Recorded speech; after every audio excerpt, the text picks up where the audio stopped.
Hey everyone, I sincerely appreciate your support. If you enjoy my audiobooks, I would be truly grateful if you could subscribe to the channel. And if you'd like to support even further, you're welcome to become a Patreon member, where you can access audiobooks of novels as long as they are freely available on the internet. Your kindness and support mean so much. Thank you. Level 1 alert. Level 1 alert. Massive dark energy detected in the Cairngorm Mountains. All aurors, deploy immediately. Prepare for combat. Sirens howled through the Ministry of Magic, their piercing echoes filling the corridors with tension. Inside the command center, aurors scrambled into formation, grim-faced and focused. With practiced efficiency, they split into teams, grabbed portkeys, and disappeared in bursts of light, heading straight toward the darkness brewing in the Cairngorms. Deep within those mountains, cloaked in thick fog and ominous silence, the aurors fanned out, advancing through the terrain with wands drawn and nerves taut. But among them, one figure had broken formation. Nymphadora Tonks, a newly minted trainee auror with her signature bubblegum pink hair, had lost sight of her team in the twisting mist. It was her first mission, and already she'd made a critical mistake. She tried retracing her steps, but the fog grew denser, disorienting her further. Each turn led her deeper into the mountain's heart, and soon she was utterly alone. Just as panic began to creep in, a figure emerged from the mist ahead, a vague, drifting silhouette that seemed untouched by the swirling fog. Tonks instinctively raised her wand. "Who are you? Why are you here?" she called out, her voice trembling slightly but firm. The figure paused, then turned slowly. With that simple motion, the fog between them parted on its own, like an invisible hand was clearing the way. A wide corridor opened before her, revealing the figure in full under the glow of the full moon. Two tall peaks stood in the distance, framing a moon so bright and close it felt like a spotlight from the heavens. Bathed in its silver light was a man with flowing silver hair and an ageless, ethereal face. He looked no older than 25, but his eyes shimmered with a millennium of history. He spoke, his voice slow, deliberate, like someone dusting off ancient words for the first time in ages. "Hello. Can you tell me what time it is?" The sound of his voice was strange, deep, yet oddly musical. It seemed to carry across time itself. Tonks blinked, caught off guard. Her pink hair flushed red. "Ah, hello. It's just past 1 in the morning," she stammered. The man gave her a faint, amused smile. "No. I meant the exact time. Year, month, day." Tonks paused. "Oh. July 31st, 1991. The man nodded, his expression unreadable. "Understood. Thank you." Then, without another word, he turned and began walking. Tonks blinked again, stunned. Then she shook herself out of it, remembering her training and pulling out her Auror ID. Wait. The Cairngorms are dangerous right now. I'm with the Ministry of Magic. I can escort you to safety. He stopped, slowly glancing over his shoulder. "Oh," he said, his voice tinged with curiosity. "And what's so dangerous here?" Tonks puffed her chest with trainee confidence. "There's been a spike in dark magical energy. We think something's about to emerge. You need to be cautious." The man chuckled, low and amused. "So that's it," he said with a smirk.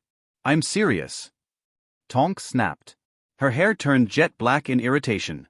He smiled again, more gently this time, and pointed ahead. "Thank you for your concern. But look, we're already here." Tonks turned and gasped. Somehow, they had reached the exact place where the Auror teams had first portkeyed in. She hadn't even noticed the route they took.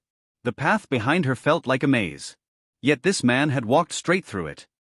"How did you know the way?" she asked. He tilted his head, almost as if he wanted to explain, but changed his mind.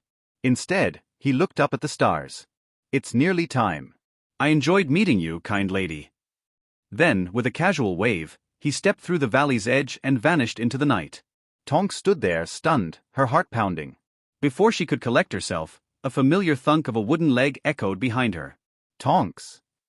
Alastair Mad-Eye Moody strode toward her, his magical eye spinning wildly. His face, scarred and stern, softened just a hair when he saw her unharmed, but only for a second. "Have you forgotten everything from training? You were supposed to stay with your team." Tonks bowed her head. "Sorry, Instructor Moody. You know I've never been great at stealth and tracking. I got separated in the fog." Moody huffed. "Fine. It's your first op. And you did return to the entrance, which was the right move. Then she hesitated. Actually, I didn't find the way back. I met someone, a man, silver hair. He showed me the path. Moody's expression changed instantly. A man? In the valley? At this time? He grunted. That's not right.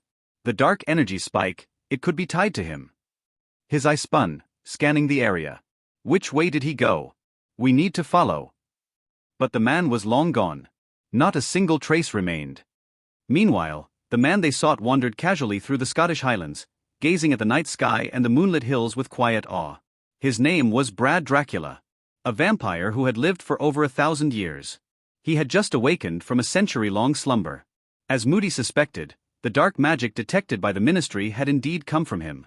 His body, steeped in ancient power, had released a surge of energy the moment he woke. Not that he cared. Straightening the crimson-black robes that looked as pristine as the day he first wore them, Dracula reached into his coat and pulled out a small bronze mirror, ornate and ancient. On its back was a golden phoenix relief, radiating timeless magic.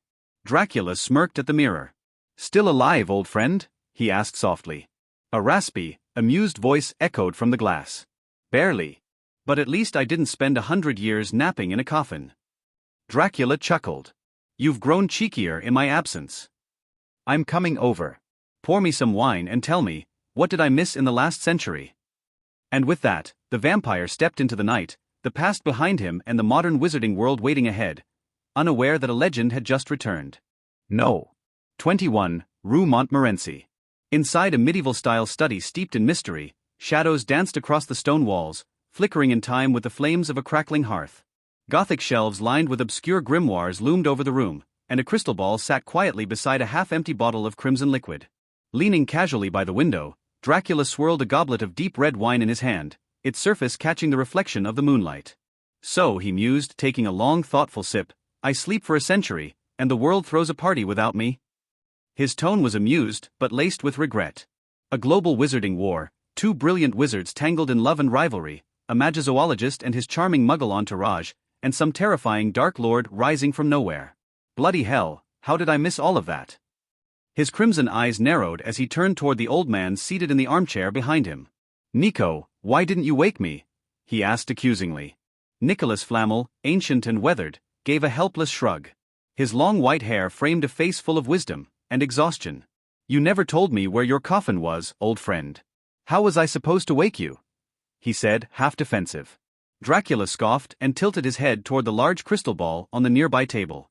"You've known me for centuries. Don't play coy. You just didn't want me getting involved with Grindelwald, did you?" He drained the goblet and muttered, "Some seer you are." Before Flamel could respond, a white-haired woman entered the room with elegance and grace. Perenelle Flamel placed a fresh glass of wine, identical in color to blood, on the table beside Dracula. "We haven't seen you in 100 years, she said with a teasing smile. "You could at least say something sentimental before starting an argument." Dracula raised his goblet in mock salute. "To you, Perenelle, the only civilized one left in this house." But his eyes quickly returned to Nicholas. "Still," he muttered, "you did let me miss a lot." Flamel sighed, then leaned forward with a twinkle in his eye. "I had a feeling you'd say that. Fortunately, I've found something new that might amuse you." Dracula paused mid-sip. "Go on." "Hogwarts," Flamel said with a mischievous smile. "There's a phenomenon.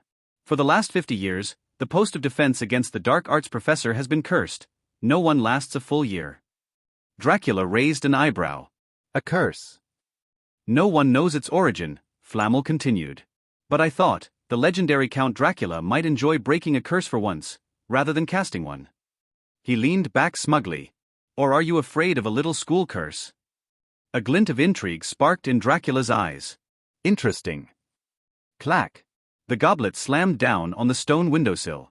Without another word, he opened the window, stepped onto the frame, and turned back to the startled couple. "Until next time, Nico Perenelle," he called, flashing a fanged grin. Then, he leapt into the night. A flurry of bats scattered in his wake, and the only trace of his presence was the untouched goblet, its crimson contents shimmering beneath the moonlight. Perenelle blinked. Did he just leave without eating? Nicholas sighed, rubbing his temples. He's always been like that. If something catches his interest, the world could burn and he wouldn't notice. 1,000 years is a long time to be bored. Hogwarts Castle stood silently under the night sky, towers piercing the clouds, windows glowing like stars. The faint blush of dawn crept along the eastern horizon, casting violet hues across the landscape. In the headmaster's office, warmly lit and cluttered with curiosities, a sudden shift in air caused the phoenix on its perch to stir.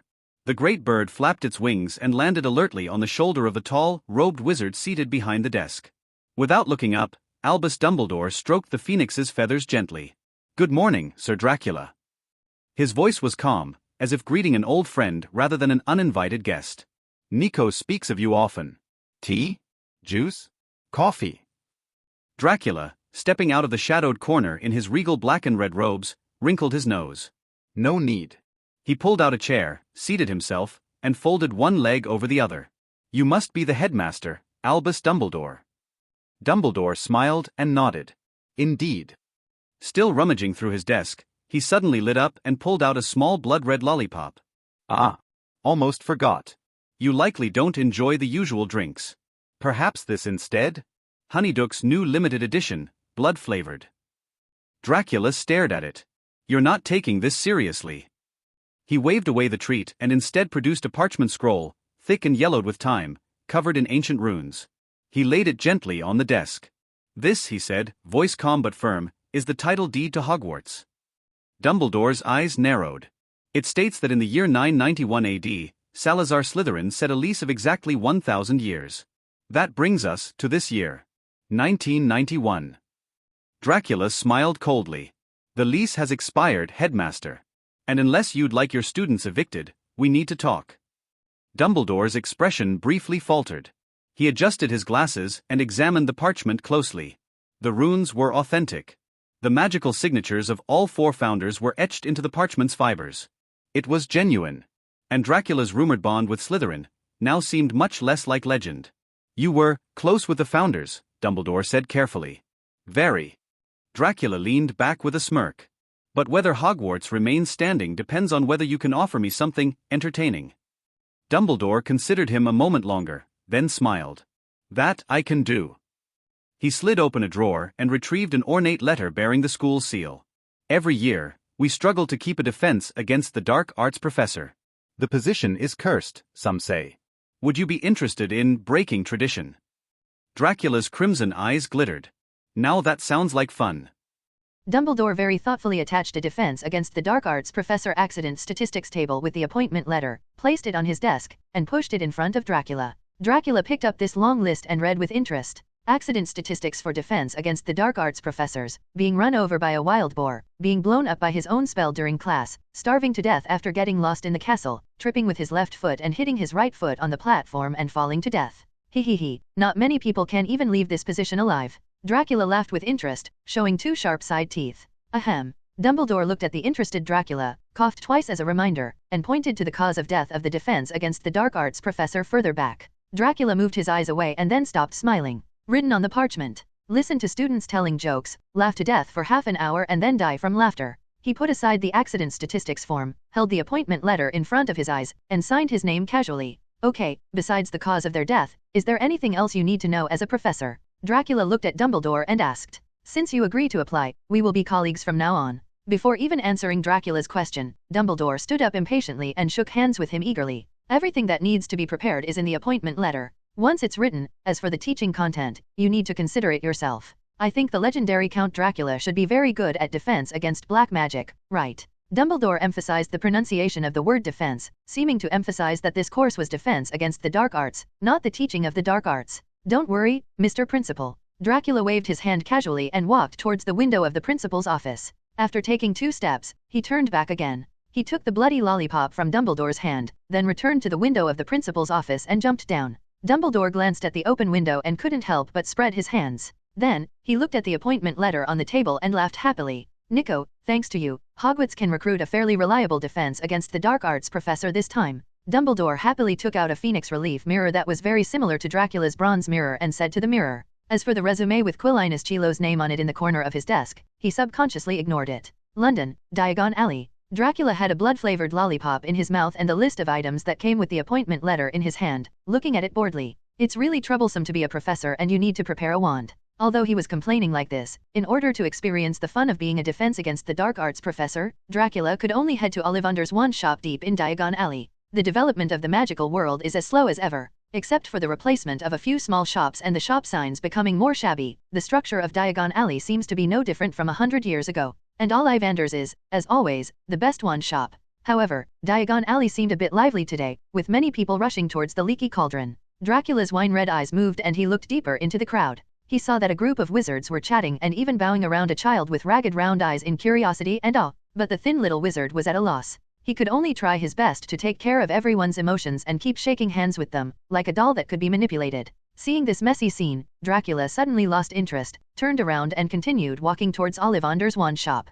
Accompanied by the tinkling bells, Dracula came to this small and shabby shop. Seeing the environment where everything around him was covered with a thin layer of dust, he frowned without revealing any trace. Upon hearing the arrival of the guests, an old man with pale eyes and pale skin drew out silently. "Good afternoon," he said softly. After seeing Dracula, his expression became a little confused. Strange, really strange. Dracula was a little impatient with this kind of pretentious and time-wasting behavior, and looked at him expressionlessly. The obscure dark power fluctuated quietly, and the red and black cloak moved without the wind. Ollivander was startled and did not dare to lie anymore. He hurriedly continued, "Sir, it's like this. I remember every wand I sold. I remember every one. But I have no impression that I have ever sold a wand to you. Perhaps you purchased your wand from another wand maker. No, I haven't bought a wand." Dracula crossed his arms and stared into Ollivander's light eyes. "I'm going to buy my first wand." Ollivander seemed taken aback and asked in disbelief, "Have you never used a wand since you were a child?" "I've used it before, but I'm not used to it. The technology for making wands has only been fully mature for a few hundred years, and Dracula has long been accustomed to casting spells without a wand and using the vampire's natural magic to fight and live.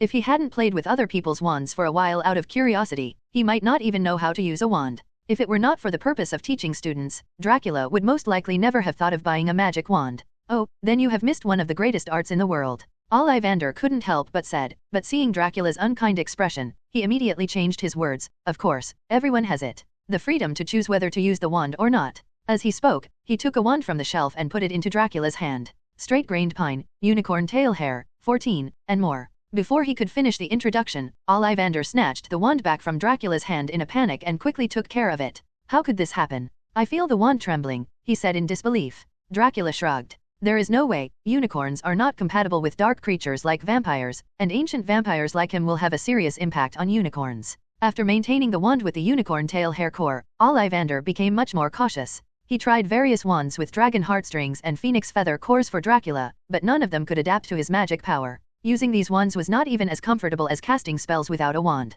"Forget it, don't try again." Dracula, who kept repeating the same action and tried the wand for a long time, was extremely bored. Seeing that Ollivander wanted to go upstairs to get more wands, he flatly refused. With a bang, a thick black wooden board was smashed to the ground of Ollivander's wand shop by Dracula. "Use this wood and build me a new wand." Dracula said this while holding on to his coffin board. "Is this gloomy wood?" Looking at the wooden board that Dracula took out, Ollivander had a surprised expression on his face. "This is one of the most suitable materials for necromancy and black magic in the records." Then he scratched his chin again and wondered, "But as far as I know, this kind of wood seems to have been extinct for many years." Ollivander stared at the hexagonal board in Dracula's hand, pondering the hexagonal shape that was just the size of a person, and gradually opened his eyes. "You couldn't have lifted someone else's coffin, right?" Dracula's face darkened. "Stop talking nonsense, just tell me whether to do it or not." "Do it, of course." Ollivander said slightly excitedly. "How could I miss such a rare material? Which wand core do you want, dragon heartstrings or phoenix feathers? Forget about unicorn tail hair, it's not suitable for you."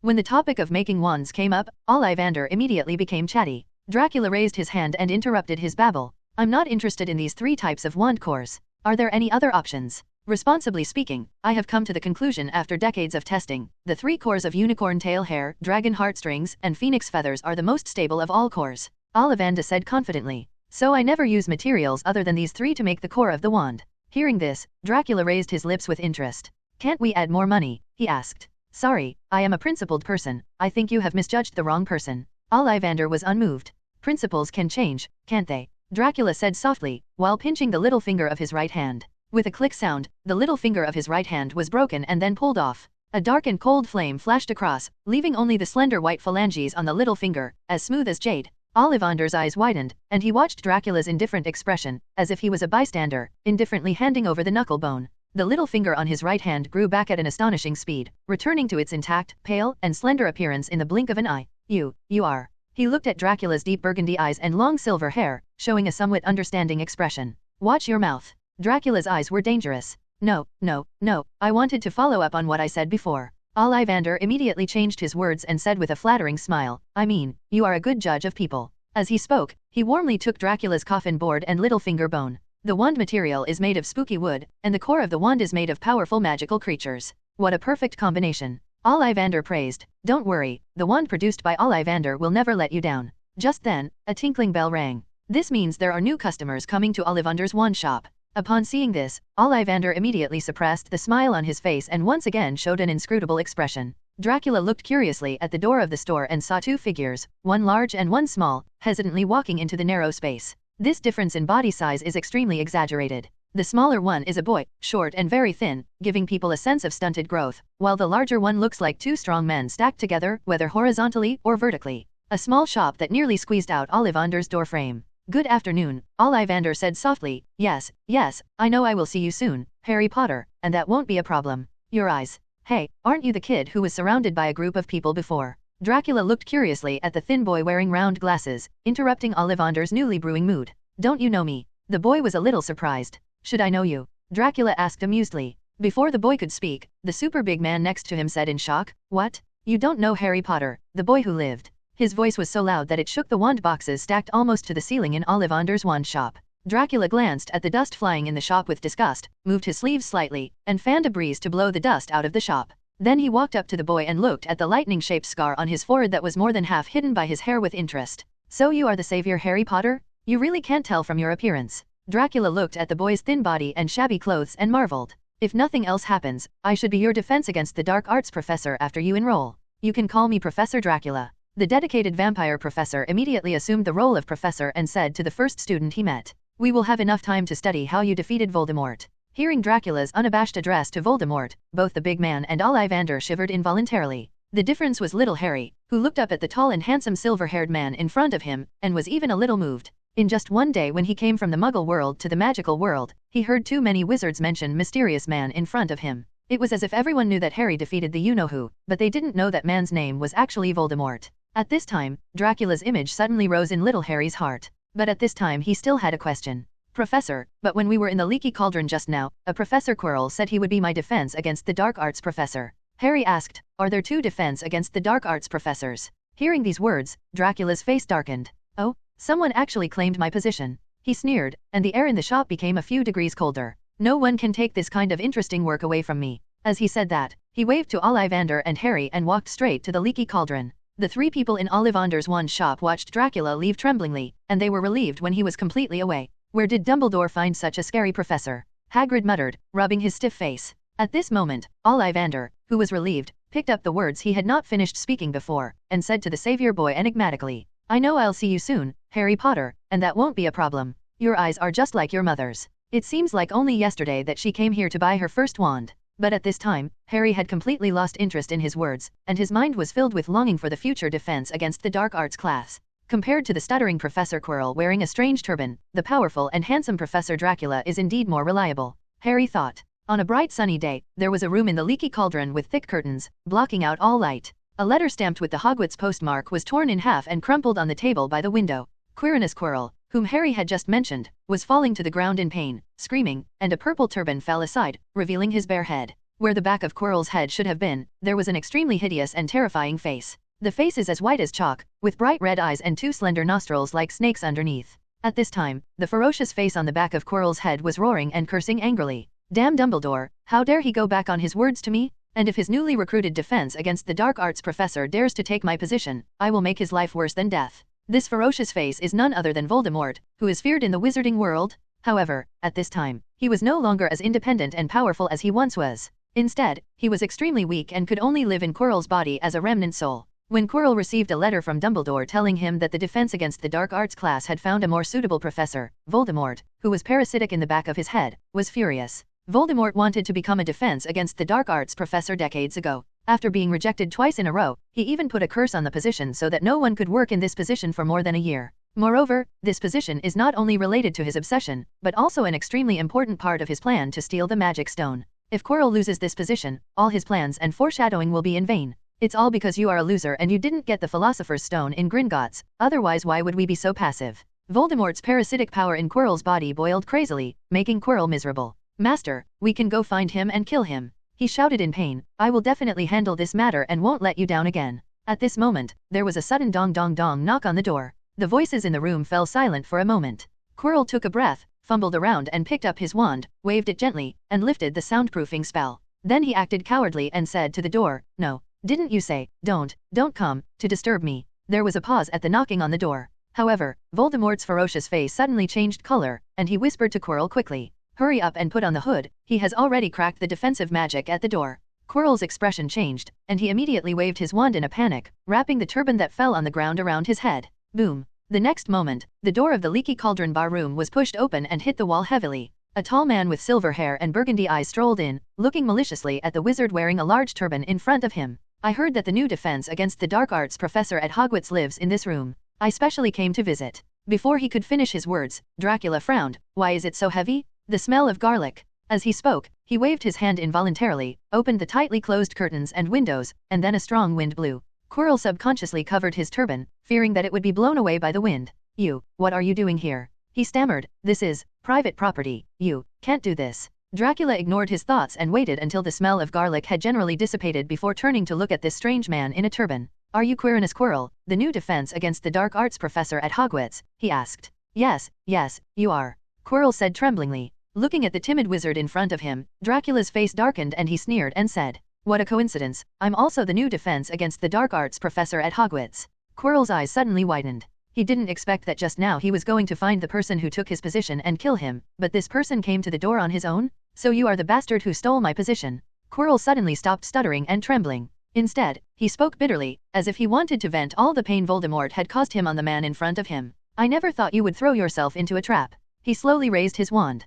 However, at this moment, Voldemort's serious and panicful warning suddenly sounded in Quirrell's mind. Don't do it, run, quick. Quirrell had never heard such an anxious tone from Voldemort, and was suddenly frightened into a cold sweat. He made a prompt decision, turned his body suddenly, and was about to apparate away from here. On the other side, Dracula crossed his arms, ready to see what surprises Professor Quirrell, who wanted to steal his fun, could bring. When he saw the standard disembodiment preparation action, he was startled for a moment, then shook his head in amusement and raised his hand to hold it in vain. Following Dracula's movement, Quirrell, who had half of his body already stuffed into the apparition space, was forcefully dragged back into the room of the Leaky Cauldron and smashed on the table in front of the window. With a click, the table broke into two halves.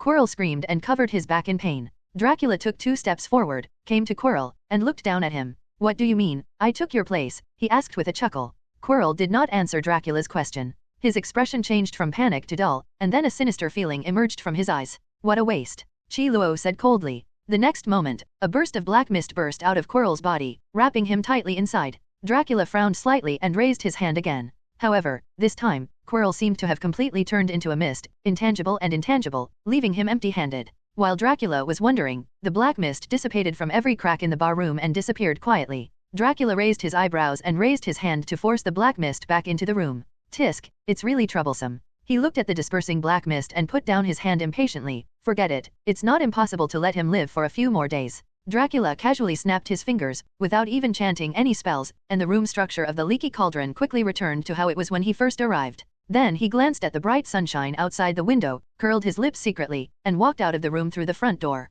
As a magical school with a long history, Hogwarts professors are not that easy to be. Although due to the curse, the job requirements for defense against the dark arts professors have been reduced over the decades. The most basic tasks such as correcting homework, writing lesson plans, and producing papers still require professors to do it themselves. However, these simple things that require a lot of repetition are simply boring to Dracula. So he thought of a way. Are you sure you want to hire Quirrell as your teaching assistant? Dumbledore asked while comforting the frightened Phoenix Fox and helplessly looking at Dracula who suddenly appeared. In fact, Dracula, who holds the title deed to Hogwarts, basically has all the authority over the castle. The anti-apparition spells and various defensive spells here have no effect on him at all, so he can roam freely. Every corner of Hogwarts. This time he apparat to the principal's office and scared Fox who was taking a nap. Dracula stroked the trembling bird in Dumbledore's arms, and then sat opposite him. Of course, I have no interest in doing those boring jobs, he said as he took the blood-flavored lollipop from Dumbledore's hand and put it in his mouth. Didn't you plan to agree to Quirrell's application for employment? His teaching ability should be fine.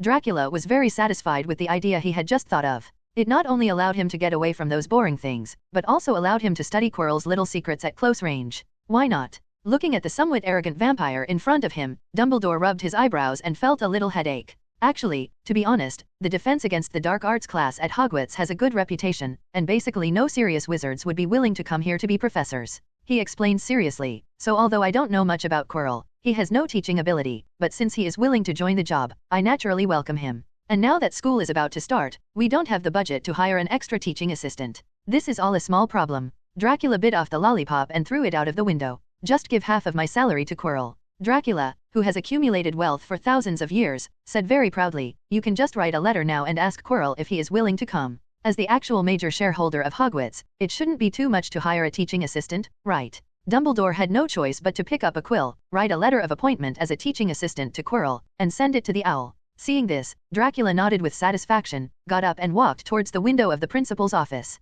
Wait a moment, Professor Dracula. Dumbledore suddenly stopped him. Dracula looked back. Are you free now? Dumbledore asked. The professors have almost arrived. Do you want to go to the auditorium to have a meal and get acquainted? Dracula finally decided to go to the auditorium to meet the professors. After all, they are colleagues who will work together for a long time in the future. If it causes unpleasantness, it will not be convenient for him to have fun at Hogwarts. Together with Dumbledore, Dracula went down the automatically rotating staircase from the principal's office on the 8th floor to the 4th floor of the castle, then walked along the corridor to the corner on the other side, and then walked around in a circle and walked down a long stone staircase. Sure enough, it's much easier to jump out of the window, Dracula said boredly after finishing another blood-flavored lollipop.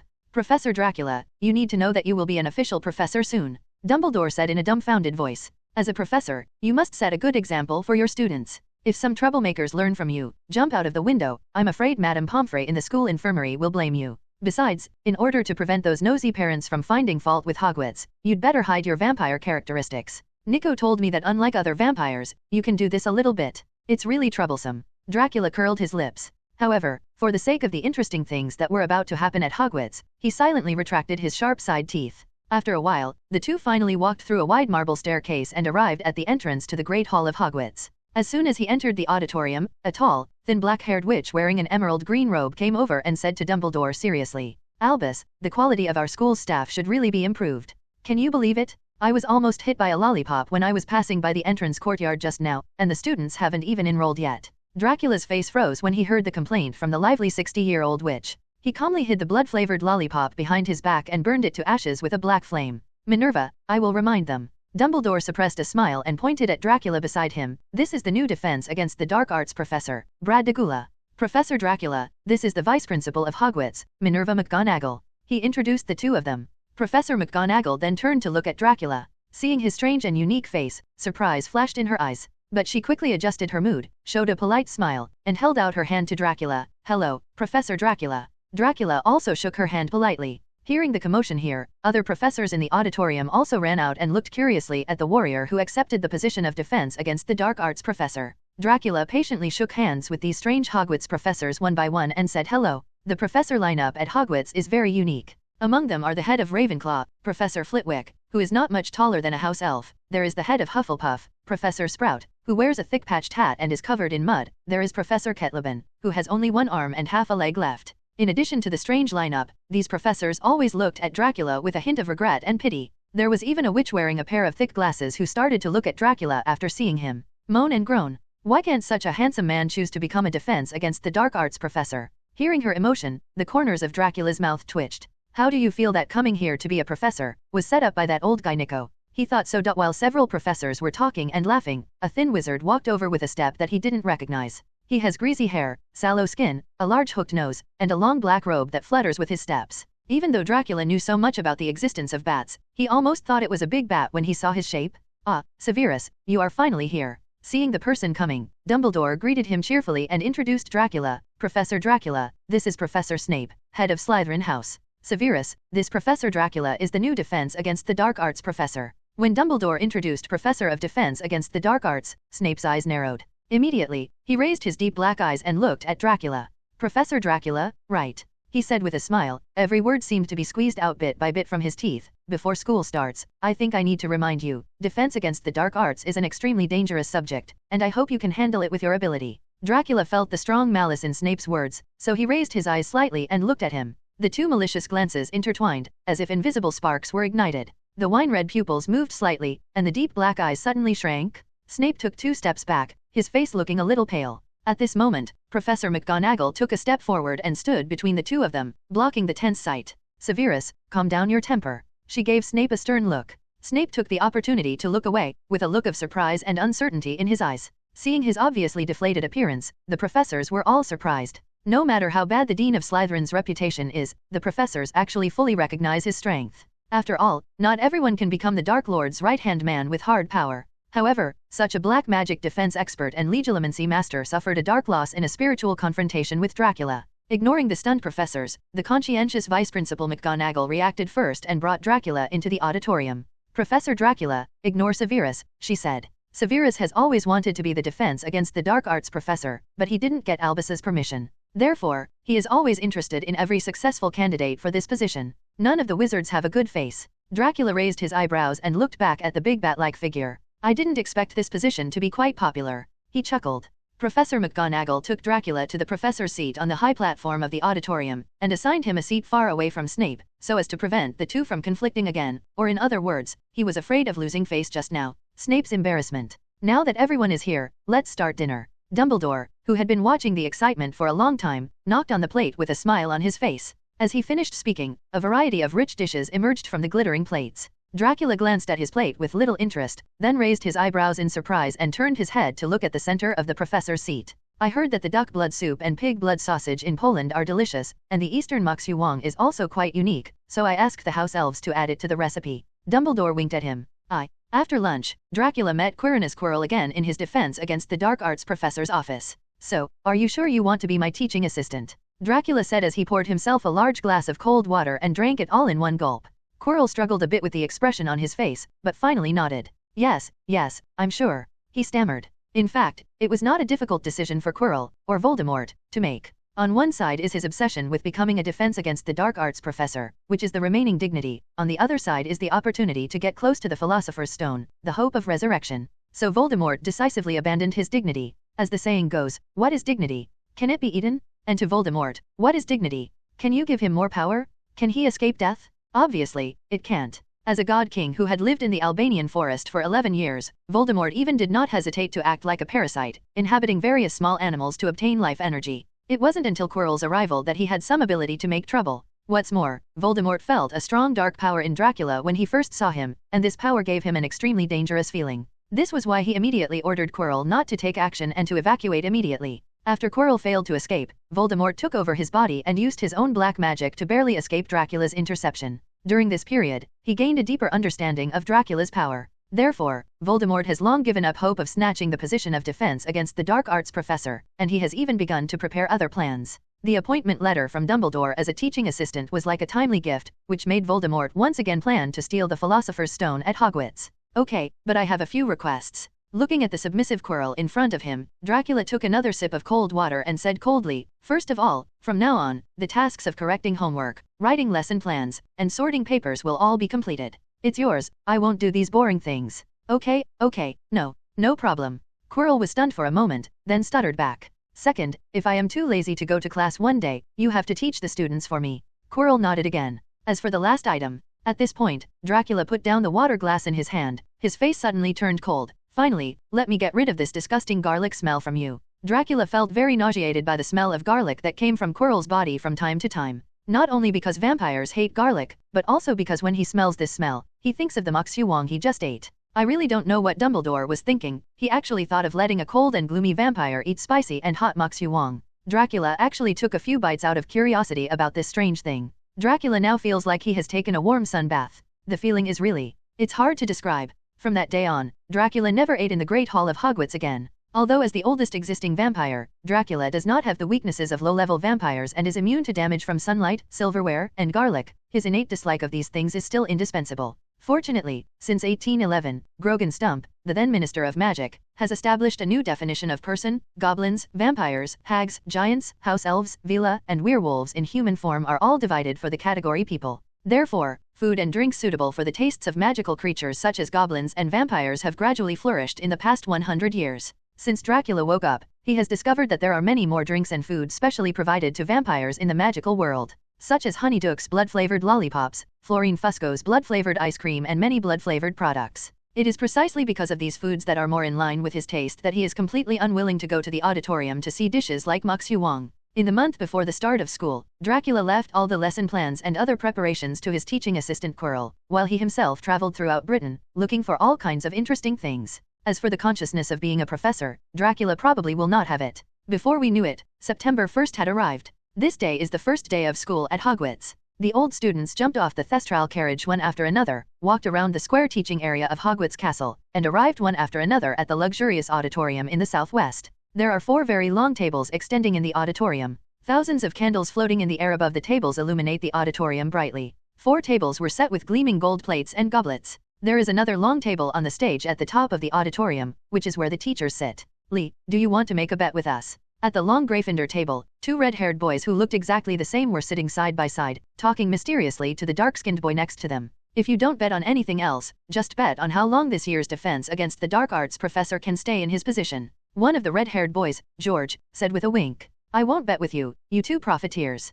The black boy Lee Jordan turned his head and looked like he didn't want to pay attention to the 2 of them. Hey, don't do this, brother. Another red-haired boy, Fred, put his arm around Jordan's shoulders and pulled him back. Listen to our conditions first. We bet that the new professor can only stay on the job for 6 months. Lee Jordan opened his eyes wide. His 2 white eyeballs, against the background of his dark skin, were like 2 big light bulbs floating in the air. Are you serious? He exclaimed in disbelief. Then I'll bet for 9 months. You are lost. In such a short period of time as 6 months, even a dog can survive. Jordan slapped a gold galleon on the table with great confidence. Fred and George looked at each other and smiled knowingly. They have decided that if the professor has not been laid off in 6 months, they will help the new professor leave. Just when the 2 of them had begun to think about how to spend the gold coins they earned, suddenly a slender white hand stretched out and placed a thick pile of gold galleons next to Jordan's. Fred, George. The twins could swear by Merlin's beard that they had never seen so many galleons in their lives. The 2 of them turned their heads to look at the owner of the hand in shock, and saw a silver-haired wizard standing behind them with a playful smile on his lips.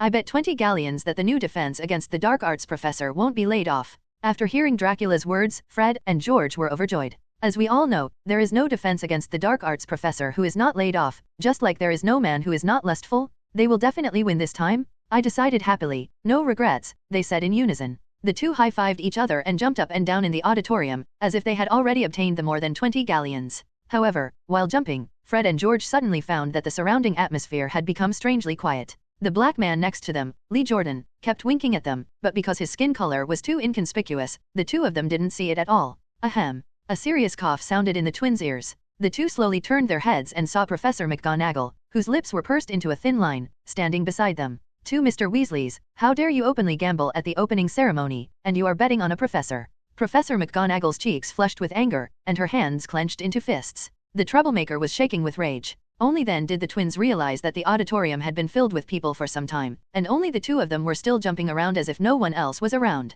On the stage where the professor's chair was located, only 2 seats were still empty. One of them was the seat next to Dumbledore, who was looking at them happily, and belonged to the Vice Principal Minerva McGonagall. Then it goes without saying that the other vacant seat belongs to the silver-haired wizard who just made a bet with them. In this situation, anyone with a little bit of brains can see that he is the new defense against the dark arts professor. George and Fred opened their eyes in shock and looked stiffly at Dracula with a playful smile on his lips. Professor, would you believe it if we said it was not intentional? George said weakly. We just saw that Lee was a little unhappy and wanted to make him smile. Fred added with a smile. Lee Jordan, who was sitting in the seat next to him, was still pretending to be Quail just now. Hearing these words, he suddenly turned his head and looked at Fred in disbelief. Quiet, Weasley. Professor McGonagall said angrily, pushing the 2 of them back to the Gryffindor table unbearably. Come to my office after the opening party. There will be enough confinement waiting for you in the next month. You. After that, Professor McGonagall left the auditorium without looking back and headed to the entrance courtyard to welcome the new students.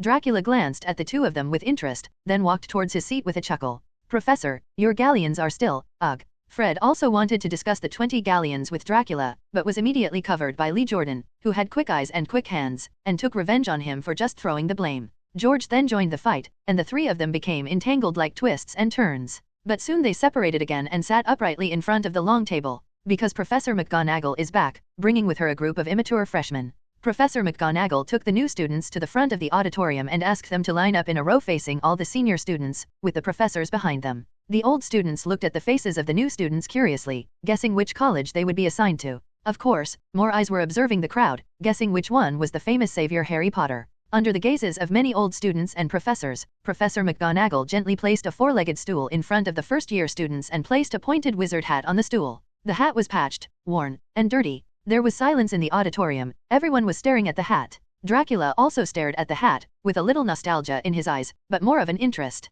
Then the hat twisted and opened a wide slit, like a mouth. Then he sang a ballad in a not-so-pleasant voice. You may not think I'm pretty, but don't judge a book by its appearance. If you can find. When he got excited about singing, he even turned around and used the two folds on his hat as eyes to look at the new little wizards. I am the Sorting Hat of Hogwarts, so I am naturally superior to your hats. While the Sorting Hat was looking at these young wizards with childish faces, he accidentally caught a glimpse of a figure sitting on the professor's chair. Try it on and I'll tell you, you should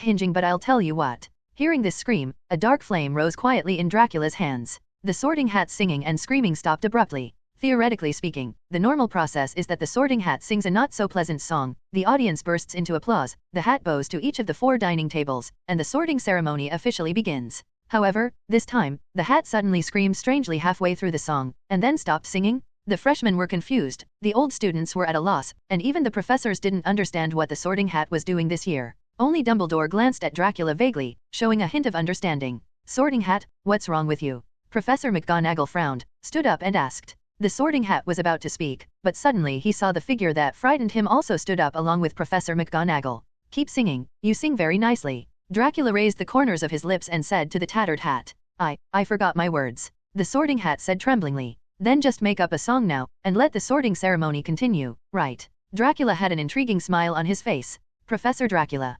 Professor McGonagall glanced at him in confusion, but the Sorting Hat saw a faint, dark, cold flame dancing on Dracula's fingertips. I'm fine, just do as Professor Dracula said. He swallowed, if the hat had spit. Then the Sorting Hat turned to face the old students sitting on the long table, and relaxed slightly until the vampire was no longer in sight. He cleared his throat nervously, and then sang. You may admire Gryffindor. He is full of courage, boldness, and boldness. You may admire Hufflepuff. She is tenacious and not afraid of hardships and troubles. You may admire Ravenclaw. Her wisdom and erudition are hard to imitate. You may be in awe of Slytherin. He is ambitious and shows his edge no matter the cost. The Sorting Hat sang a tune he made up on the fly, praising the excellent qualities and unique personalities of the 4 founders, and then suddenly changed the topic. But young wizard, you should also respect their best friends. He is knowledgeable and talented. He is wild, unruly, free-spirited. He is supposed to be invincible, handsome, and unrestrained.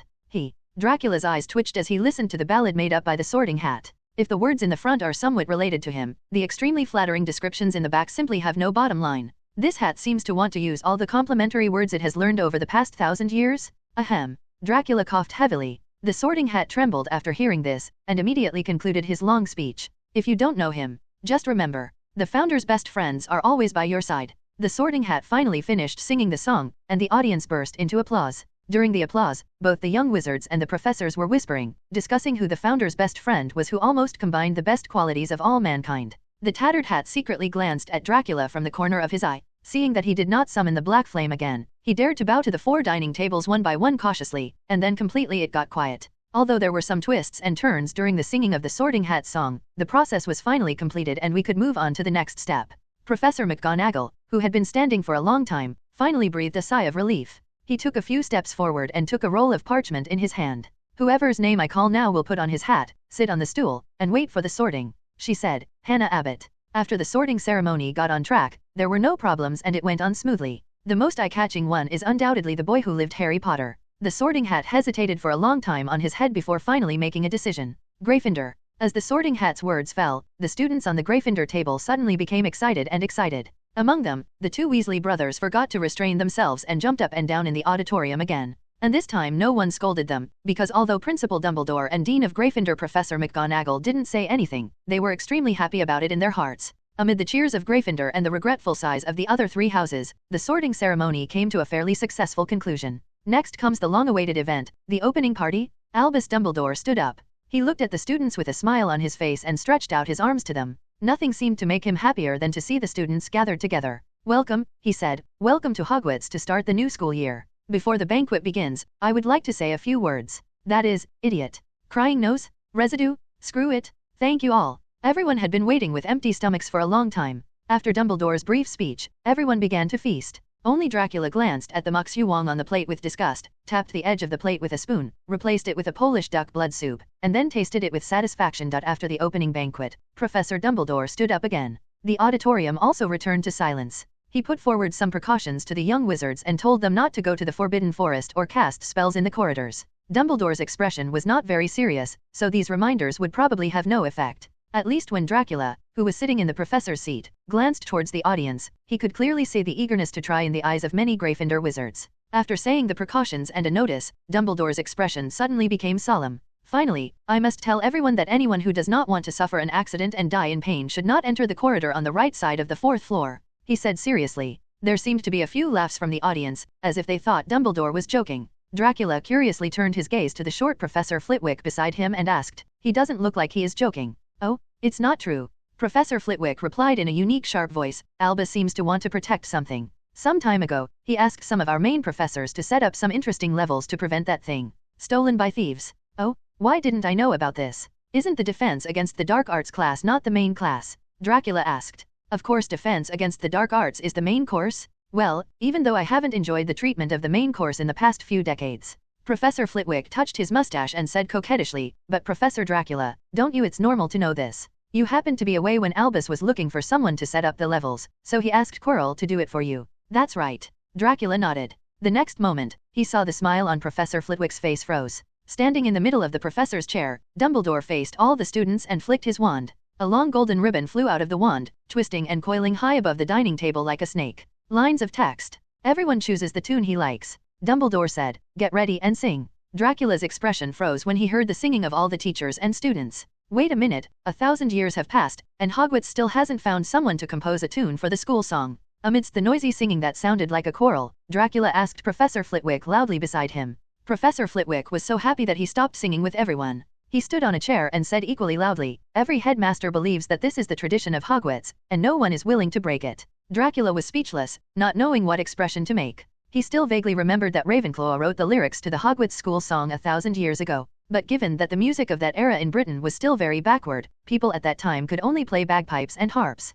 In order to prevent the school song from lowering the style of Hogwarts too much, the 4 founders passed down the words separately, hoping that in future generations, outstanding wizard composers would compose moving tunes for the Hogwarts school song. Who would have thought that later principals would regard not composing the school song as the deep intention of the founder, and always follow the tradition of free tunes, even to this day, 1,000 years later. After enduring the school song, Dracula returned to his office. The Defense Against the Dark Arts professor's office is located on the 3rd floor, connected to the Defense Against the Dark Arts classroom on the 2nd floor. Every time there is a class, the Defense Against the Dark Arts professor only needs to open the side door of his office and walk down a short flight of steps to the classroom. Dracula was completely unsure whether this layout had always been like this, or whether Dumbledore had specially arranged it to guard against his habit of jumping out of windows. In an office decorated with a dark aesthetic, Dracula met his teaching assistant Quirrell. "So the way you get rid of the smell of garlic is to cover it up with a worse stench." Before Quirrell came in, Dracula frowned and set up a dark barrier, shutting him tightly behind the barrier. "Professor Dracula, you must be considerate of me." Quirrell stood behind the barrier and stammered. "Because I met a vampire in Romania, and in order to prevent him from coming to me, I can only do this." Dracula's eyes moved slightly after hearing Quirrell's reason. "Have you seen any vampires in Romania?" he asked curiously. "Yes, it is." "How are they doing now?" Dracula's attitude became a little more serious. He sat upright from the back of the chair and looked at Quirrell. What's going on?" Quirrell looked at him blankly. "Their behavioral habits, ways of doing things, mental outlook, the prosperity of the ethnic group, etc." Dracula showed a smile that he thought was quite kind, and even endured the stench and put Quirrell into the office from behind the barrier. "Don't put too much pressure on me, just talk casually." Quirrell was a little dazed and stammered, "It's just, no different from usual. The vampire is still, as brutal as before, with a blue face, ugly, and a thin body. When he saw me, he rushed towards me and wanted to suck my blood. Of course I didn't want to, so I started fighting with him. We fought for a long time, and I used a magic spell to drive him away. Enough, it's all nonsense. The more Dracula listened, the darker his face became, until he couldn't listen anymore and slapped him out of the door. I don't care what reasons you find, get rid of the smell or expel you, you choose one. Quirrell fell out of the door and hit the back of his head heavily on the pillar in the corridor. He stretched out his hand to rub his painful head, but when he reached halfway, a vicious curse sounded in his mind. Quirrell quickly retracted the hand that was almost on the back of his head, stood up and left Dracula's office dejectedly. However, he had just taken a few steps when he was suddenly grabbed back by an invisible hand. One more thing. Dracula once again laid out a barrier to isolate the smell and asked behind the barrier, I heard that you set a barrier for the things that Dumbledore wants to protect. What is it that he wants to protect? Do you know? Hearing Dracula's question, Quirrell's whole body tensed up. I'm not sure. I'm only responsible for setting up the levels, he said carefully. I guess you don't know either. Dracula curled his lips, so what is arranged in the level? A troll. Quirrell was thrown out of the office again and his head hit the same pillar. I said how could you stink like this? It turns out it's the smell of the troll. Dracula frowned in disgust. Go and throw your troll out of Hogwarts immediately. I'll set up the levels. September 2nd, 1991, was a Monday. Today, Dracula also has his first lesson as the defense against the dark arts professor at Hogwarts. 9 o'clock in the morning is the time when the first class starts at Hogwarts. Under the influence of magic, the bell on the tower rings on time throughout the campus.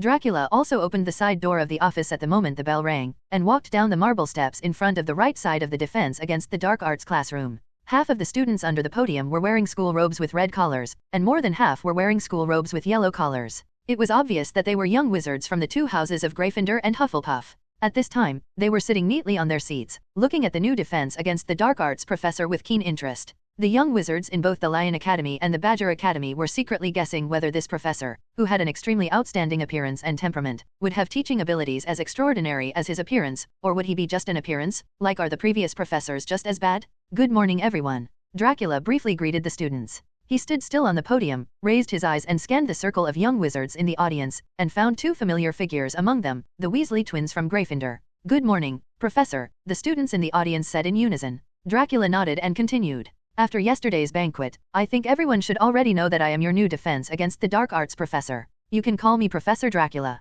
I hope you can make me happy in the next time. No, I hope you all have a good time. Dracula, who almost told the truth, did not change his expression and immediately switched to the main topic. Okay, without further ado, let's start the first class of this semester right away. What we are going to talk about today is... At this point, he glanced at his empty hands and the smooth desk with only a pointer on it, and paused for a moment. Dracula discovered that the textbook Dark Magic, a guide to self-defense that he had chosen in accordance with the usual practice because he was lazy and saved time, as well as the thick lesson plan that his teaching assistant Quirrell had worked hard to write, were all left on the desk in his office. In other words, he came to teach the students empty-handed. Although the defense against the dark arts professor's office was very close to the classroom, and even though Dracula could make textbooks fly over with a snap of his fingers, doing so would seem too unprofessional for the new professor. He didn't allow this to happen in his first class. So Dracula smiled calmly and changed his words. The content is a test of spell-casting ability. Looking at the blank faces of the little wizards, he showed a malicious smile. All of you, use your best spells on me one by one.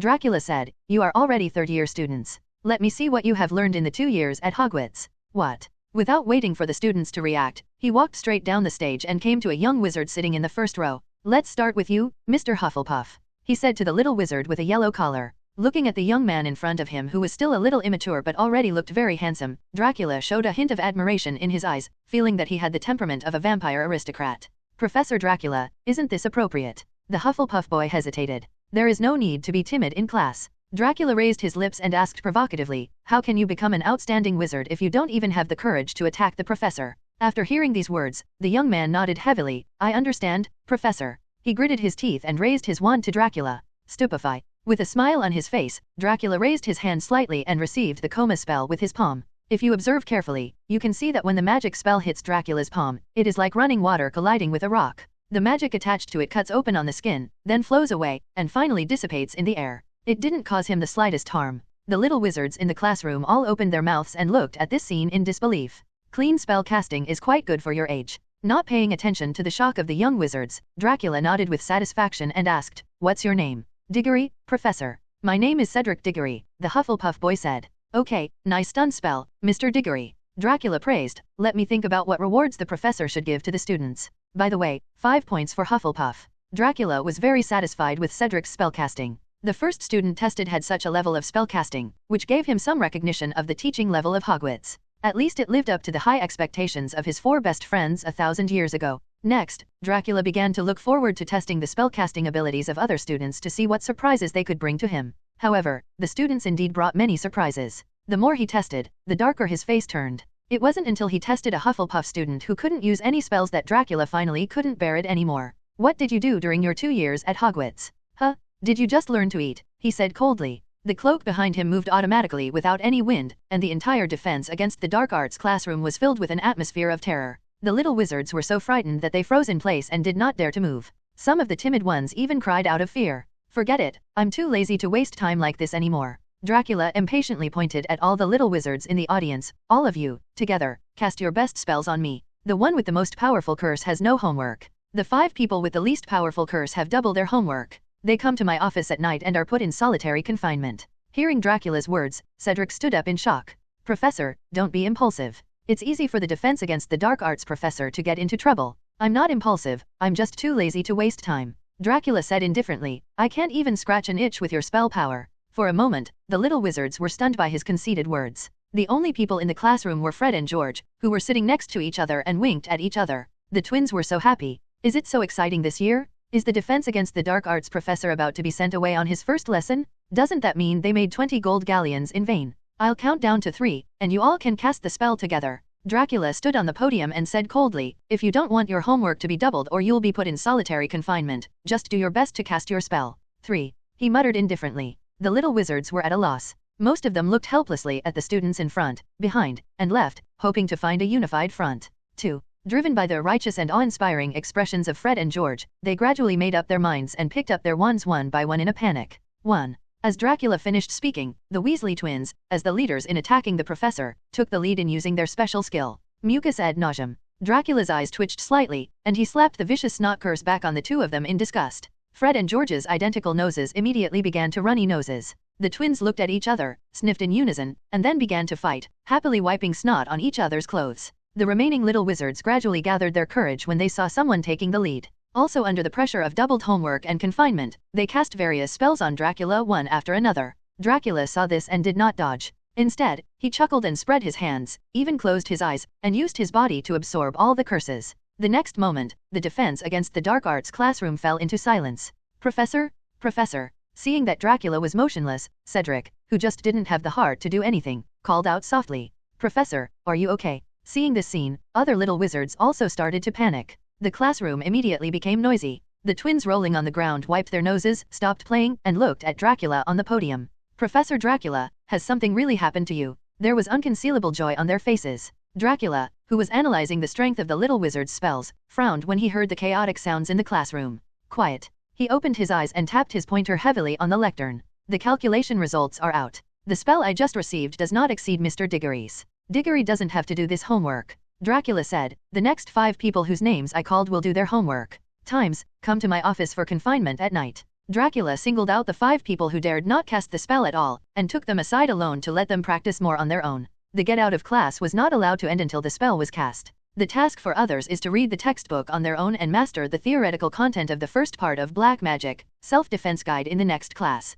After arranging these contents, Dracula walked around the classroom very comfortably, quickly reading the students' textbooks, and quickly understood the first part of the content that the 3rd grade wizard had to learn, and successfully taught without any textbooks. When he turned to the Weasley brothers, Fred raised his hand weakly. "What's wrong?" Dracula asked curiously. "Professor, do you really feel no discomfort after being hit by so many spells?" he asked with a snot on his face, unwilling to give up.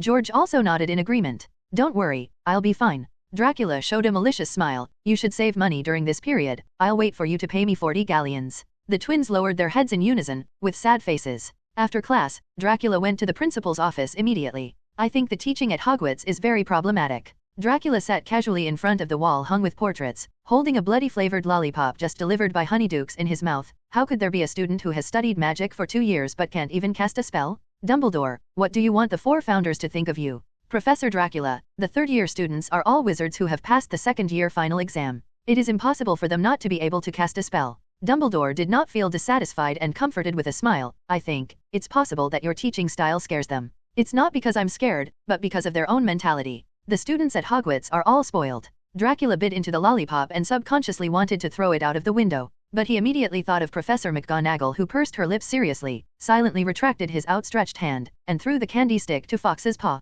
"Help me clean up the trash, Fox." Dracula stroked the golden red feathers of the phoenix, and then said, if it had been a few more centuries, students like this would not have been able to survive in society after graduation. Fox glanced at him with disgust, but due to the strong dark power of the vampire, the bird was very stressed, so Fox breathed out a ball of fire and burned the candy stick to ashes. Professor Dracula, times are changing. Dumbledore adjusted his glasses slightly and said to the antique-level figure in front of him, in fact, after today's wizards leave campus, even if they are not that strong, they can still survive. Very good. Among the students I have taught alone, there are many wizards who are not very strong but live a good life, such as the famous female magician-singer Celestina Warbeck, who founded the Nimbus competition, Devlin Whitehorn of Broomsticks, Glenda Chittalk, the famous host of the Wizarding Radio syndicated show The Magic Hour. In this era, everyone can always find their shining point in different fields. A gentle smile appeared in Dumbledore's eyes, staring into Dracula's wine-red eyes. Dracula was silent for a moment. Maybe what you said makes sense. He looked deeply at Dumbledore and said in a deep voice, but the curse of defense against the dark arts is still there, which means that Voldemort has not completely passed away. A new round of war is not far away, right? By then, what ability will those wizards who are outstanding in other fields have to protect themselves? Dumbledore was stunned for a moment, then shook his head with a sigh, took off his glasses, and wiped them carefully. Sometimes, what people say about the mysterious man is dead is just self-deception. In fact, many people understand it, but more people forget it due to self-deception. After a while, he said this. The decline of defense against the dark arts at Hogwarts in the past few decades has indeed had a huge impact on the magical world here. That's why Hogwarts needs defense against the dark arts professors like you, Earl. After chatting with Dumbledore for a while, Dracula became a little depressed. He clearly remembered that he originally came to the principal's office to investigate. How come in the end, under Dumbledore's expectant gaze, this responsibility became a direction to strive for in the future? Dracula silently labeled Dumbledore as a big liar. After a brief chat, the two of them reached the 4th floor through the automatic spiral staircase at the entrance of the principal's office, and walked together to the restricted area of the corridor on the right. I still can't figure it out. Why do you want to put danger in the school?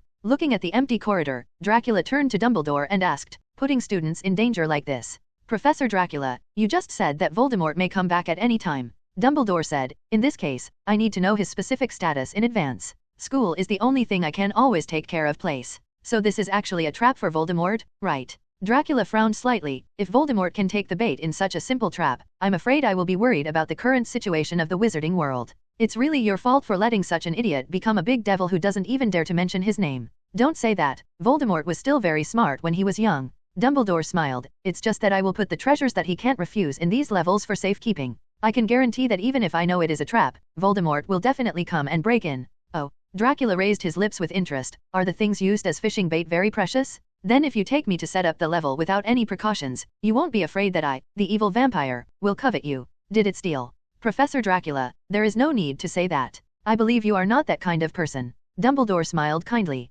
Then, he added, what's more, you are familiar with the things I put there, and you have no interest in them at all. According to Nico, you probably won't be able to put this thing in front of you. Too lazy to take it away. Dracula was stunned for a moment, so Dumbledore's bait was something Voldemort wanted, but he abandoned it like a pair of worn shoes. Nico lent you the Philosopher's Stone. He frowned. Dumbledore smiled and nodded. The price is really high in order to fish out Voldemort. Dracula curled his lips. At first I didn't believe Nico when he said that you two were friends forever, but now that I think about it, I think it's conservative. Dracula really wasn't that interested in the Philosopher's Stone.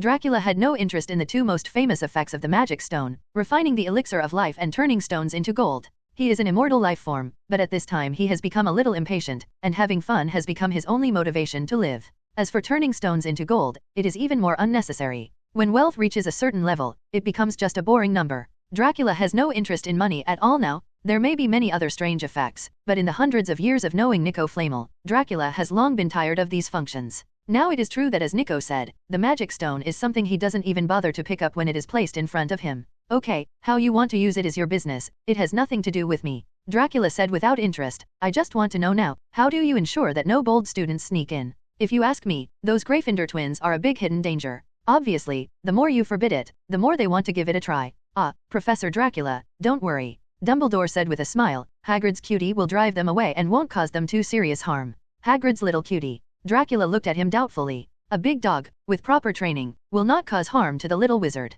Dumbledore blinked at him. Of course, I also played a role in this. Dracula sneered at Dumbledore's words. In his opinion, it was likely that Hagrid had a very ferocious dog, which Dumbledore placed in the penalty area to guard the goal. Maybe he cast a spell on this poor dog, maybe it was a confusion spell, maybe it was a forgetfulness spell. In short, it didn't have much malice towards the little wizards at Hogwarts, and it was only responsible for driving out the naughty guys. Restricted area. The two chatted and walked to a door without knowing it. Pushing open this door, you enter the first level guarding the magic stone. So is this Hagrid's little cutie. Dracula looked up at the big dog sitting on the ground, which was taller than him, and said speechlessly, "Of course, that's true in Hagrid's eyes." Dumbledore said with a smile. Hagrid also named it Louis. "In front of me is a dog that fills the entire space between the ceiling and the floor. It has 3 heads, 3 pairs of round, crazy eyes, 3 noses, twitching and sniffing in their direction, 3 drooling mouths, saliva hanging on the yellow fangs, dripping slippery." Seeing Dracula and Dumbledore entering his territory, the 3-headed dog Louis immediately jumped up, and his 3 heads roared angrily at the same time.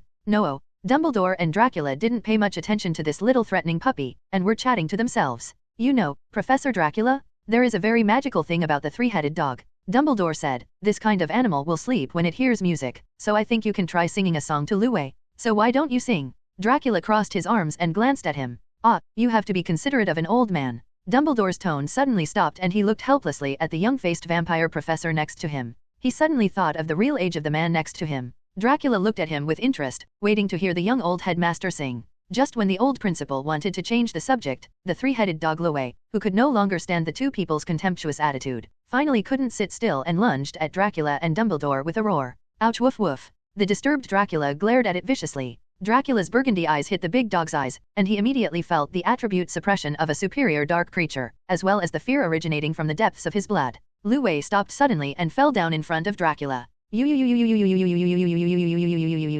Dracula took a few steps forward, raised his hand and rubbed Louis's dog's head. "It feels good, plush, but a little dirty." He stroked the dog's ears and turned to Dumbledore and said, "Do you want to try it, Dumbledore?" "That's almost enough, Professor Dracula." Dumbledore declined Dracula's invitation to rub the dog's head together and reluctantly changed the subject. "Don't you still want to set up a protection level for the Sorcerer's Stone?" "That's right." Dracula nodded, seeming to have found other fun. "Whenever you are free, you must give Louis a bath. It is too dirty now, which affects the touch." After saying that, he patted the 3-headed dog's big head again and said to it, "Louis, give you a bath." His fat belly moved to the side, blocking the door. When Dracula entered this room, he found Louis standing on a trapdoor. It was obviously guarding something. Louis moved obediently and squeezed into a corner of the room, making way for Dracula and Dumbledore to lead to the trapdoor. Dumbledore waved, and the ring on the trapdoor was immediately pulled up by an invisible force and opened suddenly. It was dark and deep under the doorway, but with the vampire's excellent night vision, he could clearly see the situation below. "Tisk, we specially laid a devil's net.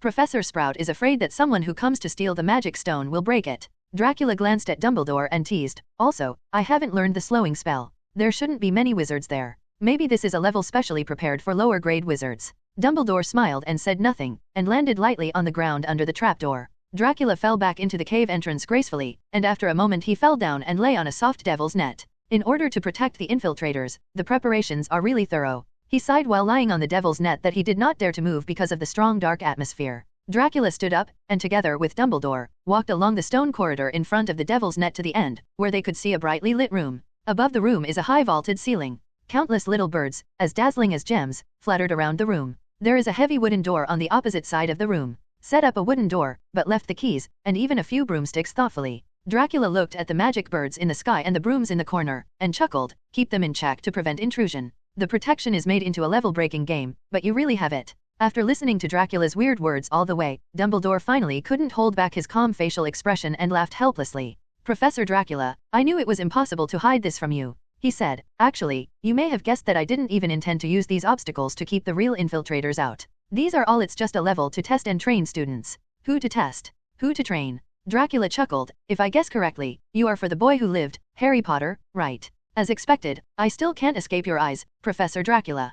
Dumbledore sighed softly. "I do want to train Harry. He is an indispensable part of the process of completely defeating Voldemort. So I must ask you not to set the difficulty of the next levels too high. I don't want Harry to lose confidence because of the levels assigned by his professor before he has faced Voldemort." Dracula nodded indifferently. He originally wanted to know more about the secrets of this savior. How could a child who was only 1 year old at the time defeat the most powerful dark wizard in the world? Dracula was very curious about this. The two waved casually, unlocking the thick wooden door, and then passed a large puzzle board before arriving at a room that still had a vague smell of rancidity. "There used to be a giant monster here, and Quirrell just transported it away yesterday. Dumbledore explained, so the smell is still not very good now. Then please trouble Professor Dracula to set up a level here. Dracula looked at the empty room. Before setting up the levels, I have a question. What level of difficulty would allow a young wizard like Harry Potter to pass smoothly? He asked mercilessly. After these few lessons, I am really familiar with it. The spellcasting level of Hogwarts cannot be complemented. The spellcasting ability of first-year students is probably infinitely close to zero, right?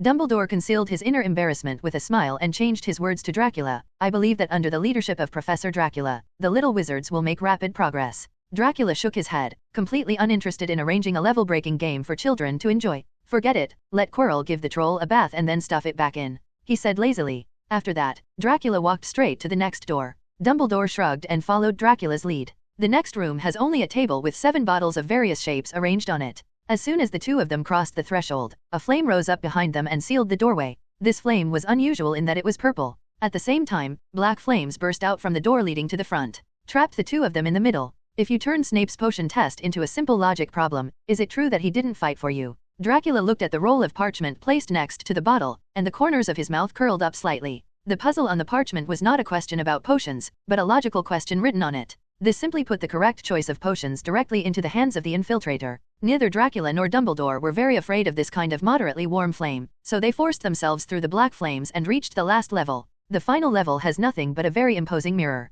The Philosopher's Stone was hidden in this mirror by Dumbledore. The top of the ancient mirror is engraved with the following inscription, Ariststra Aero Bacafroid on Wosi, which must be read backwards to reveal its true meaning. After flipping the order of the letters and resegmenting the words, you can get a sentence, what I show is not your face, but your desire. Looking at this mirror, Dracula paused for a moment, and a look of interest gradually appeared on his face. The mirror of Arist reflects people's strongest desires, usually to achieve a certain goal or ambition. But just as each person is unique, the mirror reflects differently in everyone's eyes. Dumbledore explained with a smile. So can you tell me what you saw, Professor Dracula? Dracula was silent for a moment, then chuckled. I see endless fun, flying towards me. Dracula's eyes moved slightly and he said softly. Dracula wasn't telling the truth. The image he just saw in the mirror of Arist was not him, or even a concrete thing. What he saw was a war and chaos engulfing the entire magical world. Is this what he wants? Find fun in chaos, stir up trouble in disputes. I am afraid that the world will not be in chaos. On the morning of the second day of school, Harry had his long-awaited first defense against the dark arts lesson. In order to avoid repeating the mistake of almost being late for Transfiguration class on the first day, Harry pulled Ron out of bed early, crossed the steps that would suddenly disappear, and was the first to arrive at the defense against the dark arts classroom. Harry, why did we come so early? Ron lay on the table and yawned, complaining, if you ask me, we should sleep a little longer. Fred and George told me that the defense against the dark arts professors can only teach us for a year at most, so no matter what kind of people these professors are, as long as we survive 1 year, we will be fine, and we don't have to worry about them looking for trouble. That's not the case, Ron. Harry immediately retorted, I met Professor Dracula when I was buying wands at Ollivanders. He is really tall and handsome, and the most important thing is that he is not afraid of Voldemort. Professor Dracula must be a very powerful wizard. Hearing the terrifying name Voldemort, Ron shuddered and immediately stopped feeling sleepy. I can't believe that besides you, the one who defeated the mysterious man, there are other wizards who are not afraid of him. He opened his eyes wide in surprise. While the two were talking, another little wizard walked into the classroom holding a pile of books. This is a little witch. She has long, messy, thick brown hair and a pair of large front teeth. She looks like an enlarged beaver. Harry Potter, Ron Weasley. Seeing Harry and Ron arriving in the classroom first, the little witch seemed a little surprised. Why are you here? Are you saying it's impossible for us to come to class early, Granger? Ron frowned, as if the idea of coming to class early was his. Oh, that's not what I meant. Hermione said as she placed a large pile of books in her arms on the table closest to the podium in the first row. I'm just a little surprised. You know, it's true that you arrived at the Transfiguration classroom a bit late yesterday. Ron felt a little embarrassed and retorted harshly, we were lost? Do you understand that we are lost? Just then, Harry pulled him. Ron raised his head and saw a strange wizard wearing a purple turban and a pale face walking into the classroom and standing behind the desk.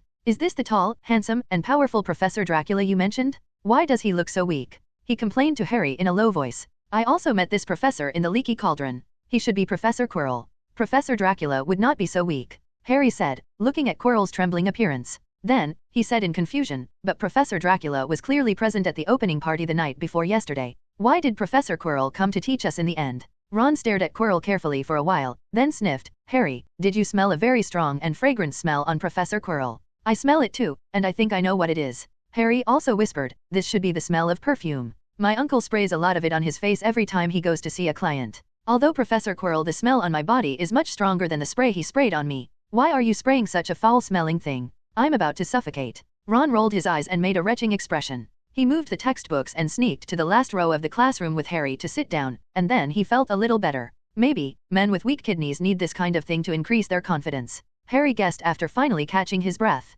As the little wizards came to the classroom one after another, the bell tower of Hogwarts rang the melodious class bell. Quirrell spread out the lesson plan and stammered to the students. Good morning to everyone, I am Teacher Chi-Kiluo. Today I am here to give you a defense against the dark arts class. Harry, who had endured the unpleasant smell of perfume for a long time, immediately raised his hands. Mr. Potter. Quirrell looked at him.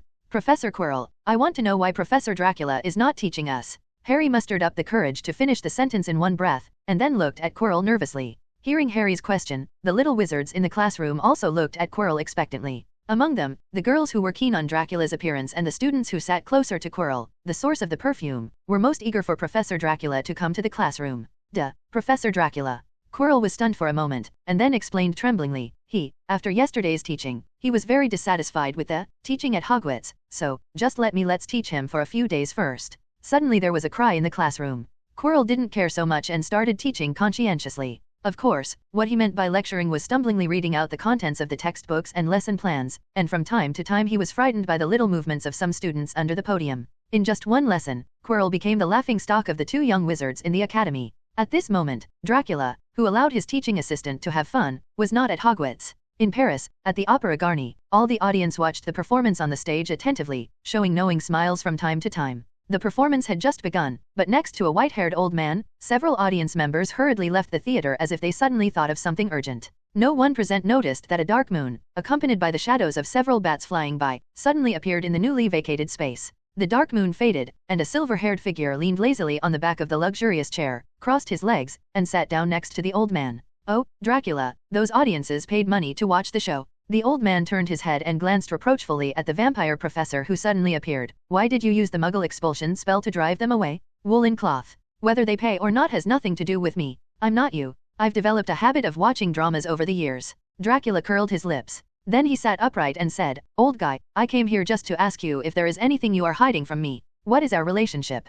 How could I hide it from you? Nico looked innocent. I lent you all the magic stones that you need to survive, and you didn't hide it from me. Dracula couldn't hold back and amplified his voice. Nico was startled and hurriedly placed a soundproof spell around it, trapping Dracula's voice inside. Then he looked at his best friend of hundreds of years and complained dissatisfiedly. It's true, Albus, you guessed it so quickly. Tell me, what do you want to do? Dracula stared into Nico Flamel's eyes. I don't think it's necessary to use the real Philosopher's Stone to seduce a little Voldemort. Dracula was indeed not interested in the Philosopher's Stone, and didn't even bother to pick it up when it was thrown in front of him. But if the only magic stone in the world is threatened, he will use all his strength to protect it. Because this is the basis for Nico's survival? Relax, Albus can definitely help me protect the Sorcerer's Stone. Nico said with a smile, I have no worries at all if I leave the Sorcerer's Stone in his hands. What's more, I have prepared enough elixirs. Even if something happens to the Sorcerer's Stone, I will have plenty of time to deal with the things that need to be dealt with. Hearing this, Dracula frowned deeply. Don't you trust Dumbledore very much? Then why prepare extra elixirs? He asked.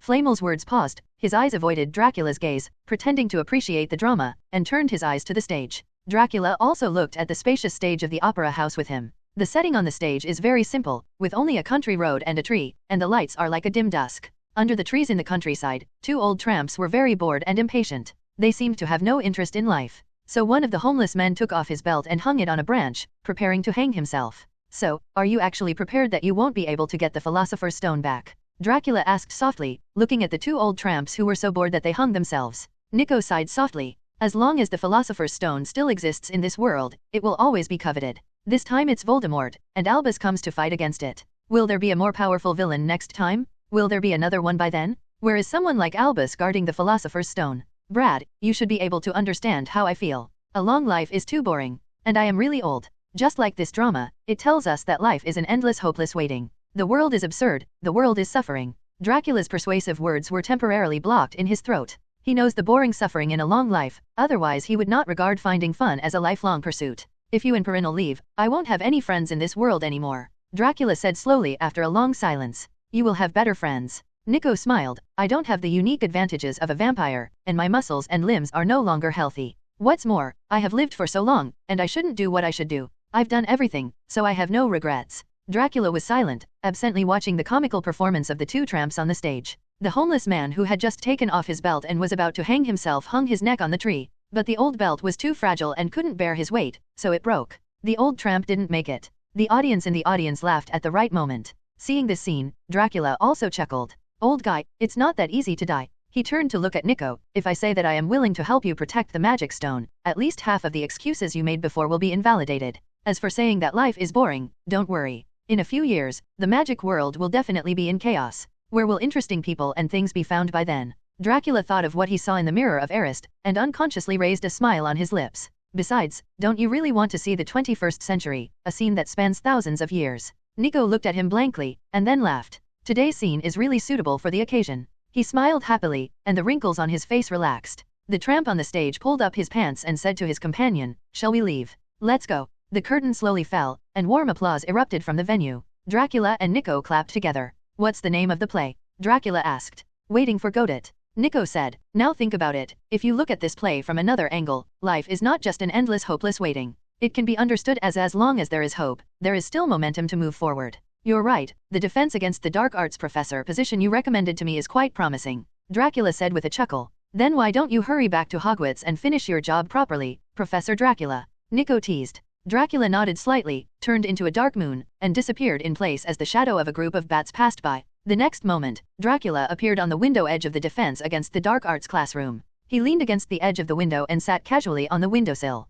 A breeze blew, and the black-red cloak and silver hair swayed slightly. At this time, Quirrell was still stumbling while reading the text. Some of the little wizards under the podium were drowsy, some were minding their own business playing small games, and some clever ones were thinking of ways to tease Quirrell. In the entire class, Hermione Granger seemed to be the only one who was still listening carefully and taking notes from time to time. Ron was already lying on the table, half asleep and half awake. Harry, on the other hand, was distracted, looking wonderingly at the furnishings in the classroom and the scenery outside the window. At this moment, he glanced out the window and accidentally saw the silver-haired figure sitting on the windowsill. "Professor Dracula!" Harry shouted in surprise. The other little wizards suddenly stopped feeling sleepy when they heard Harry's shouting, and they all raised their heads and looked in the direction of the window. Dracula smiled slightly when he saw this and waved to Harry. Then he walked towards Quirrell on the podium. "Professor Dracula, why did you suddenly come back?" Quirrell asked tremblingly. "I originally just came back to see how you were doing," Dracula said, "but I really didn't expect you to teach the class like this. Isn't that lesson plan well written?"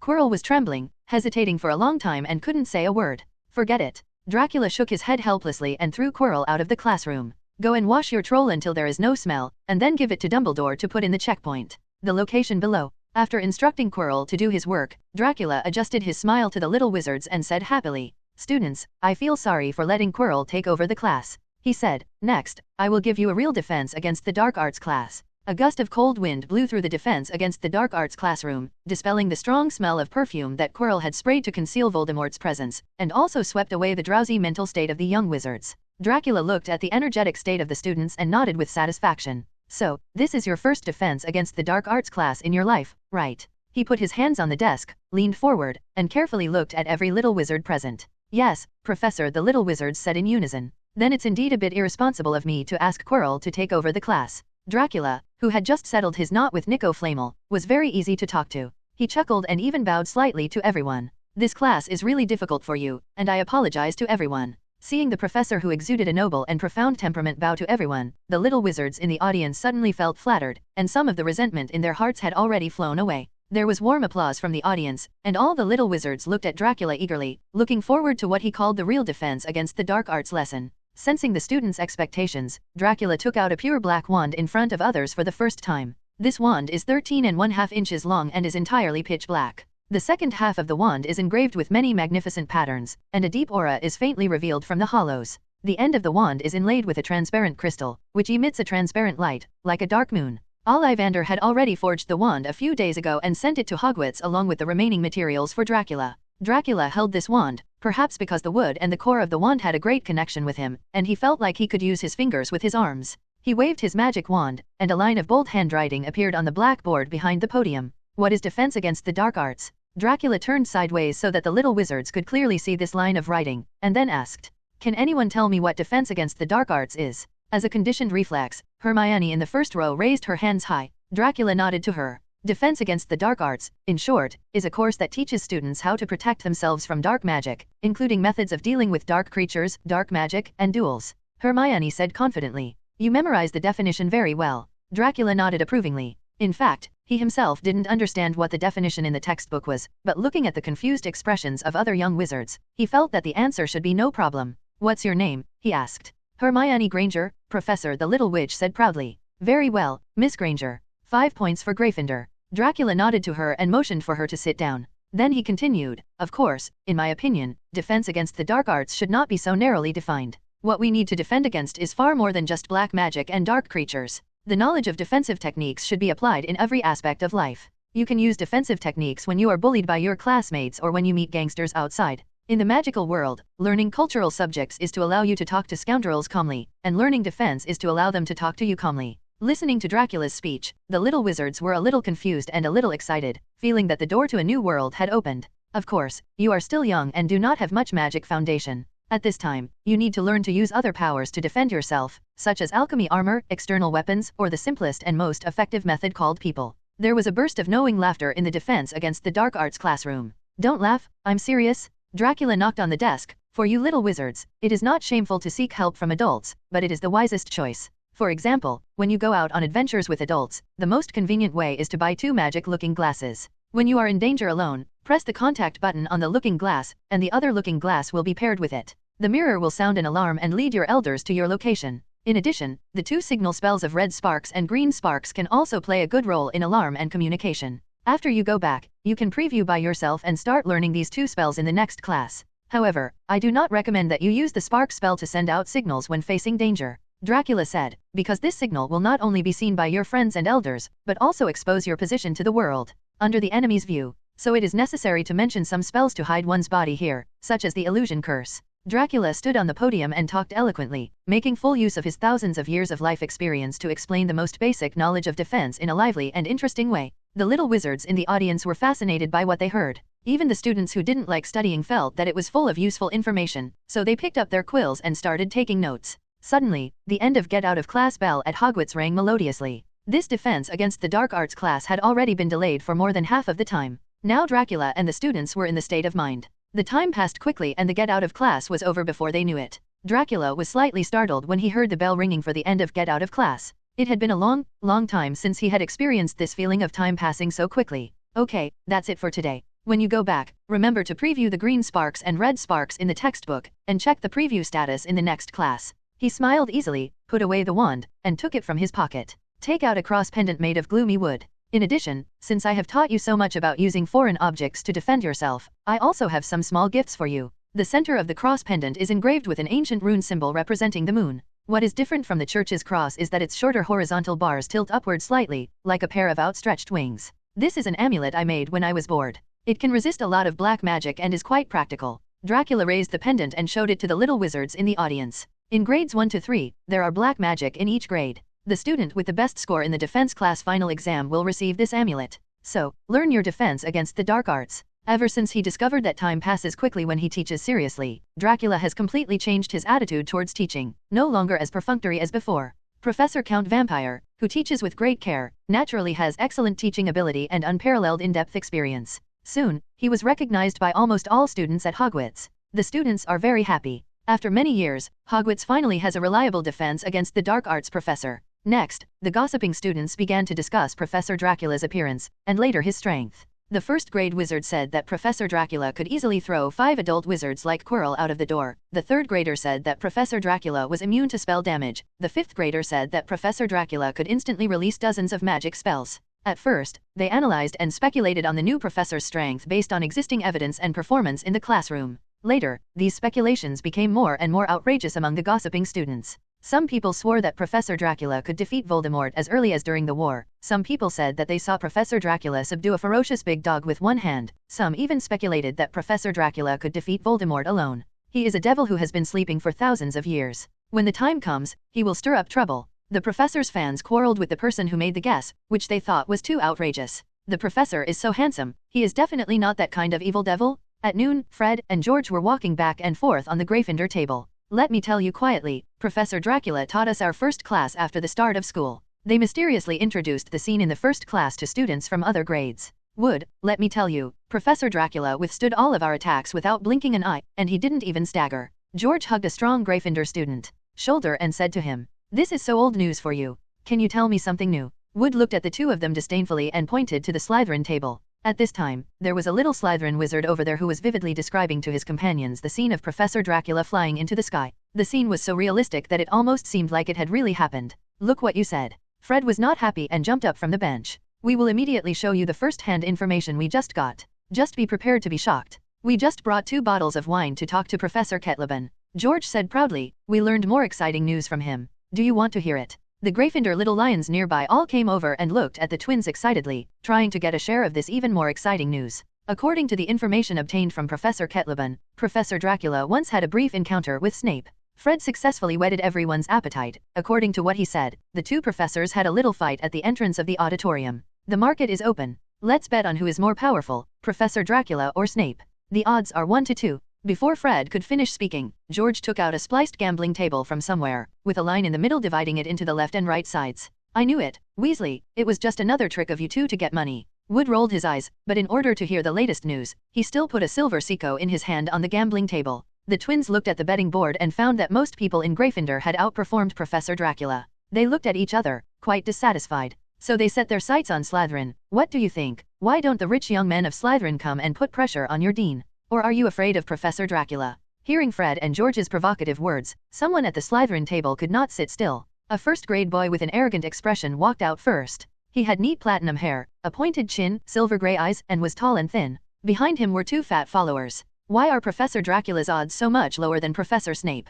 He raised his head and asked with an unconvinced look on his face. "Because Professor Dracula's approval rating is obviously much higher than Snape's," Fred said with a playful smile. "2 ignorant Weasleys, I want to show you what the financial power of the Malfoy family is." As he said that, he took out several gold coins from his pocket and threw them into the pile of copper and silver money. Inside, seeing that the eldest young master of the Malfoy family had placed their bets, the other purebloods were not to be outdone, and each held gold galleons and pressed on their dean. In the blink of an eye, under the money offensive of Slytherin's pureblood wizards, the odds ratio between Dracula and Snape became 1:1, almost even. When everyone had almost spent their money, the twins got together mysteriously. Fred secretly made a mouth shape for George. "It's so easy to make money." George smiled knowingly and collected the coins of various colors. "Everyone, listen up. The final result is, Professor Dracula wins. His record is that he forced Snape back with 1 look." There was a loud cheer in the Gryffindor area, and there was silence in the Slytherin area. "No, you have no evidence," Draco Malfoy said unconvinced. "Why should I believe your nonsense?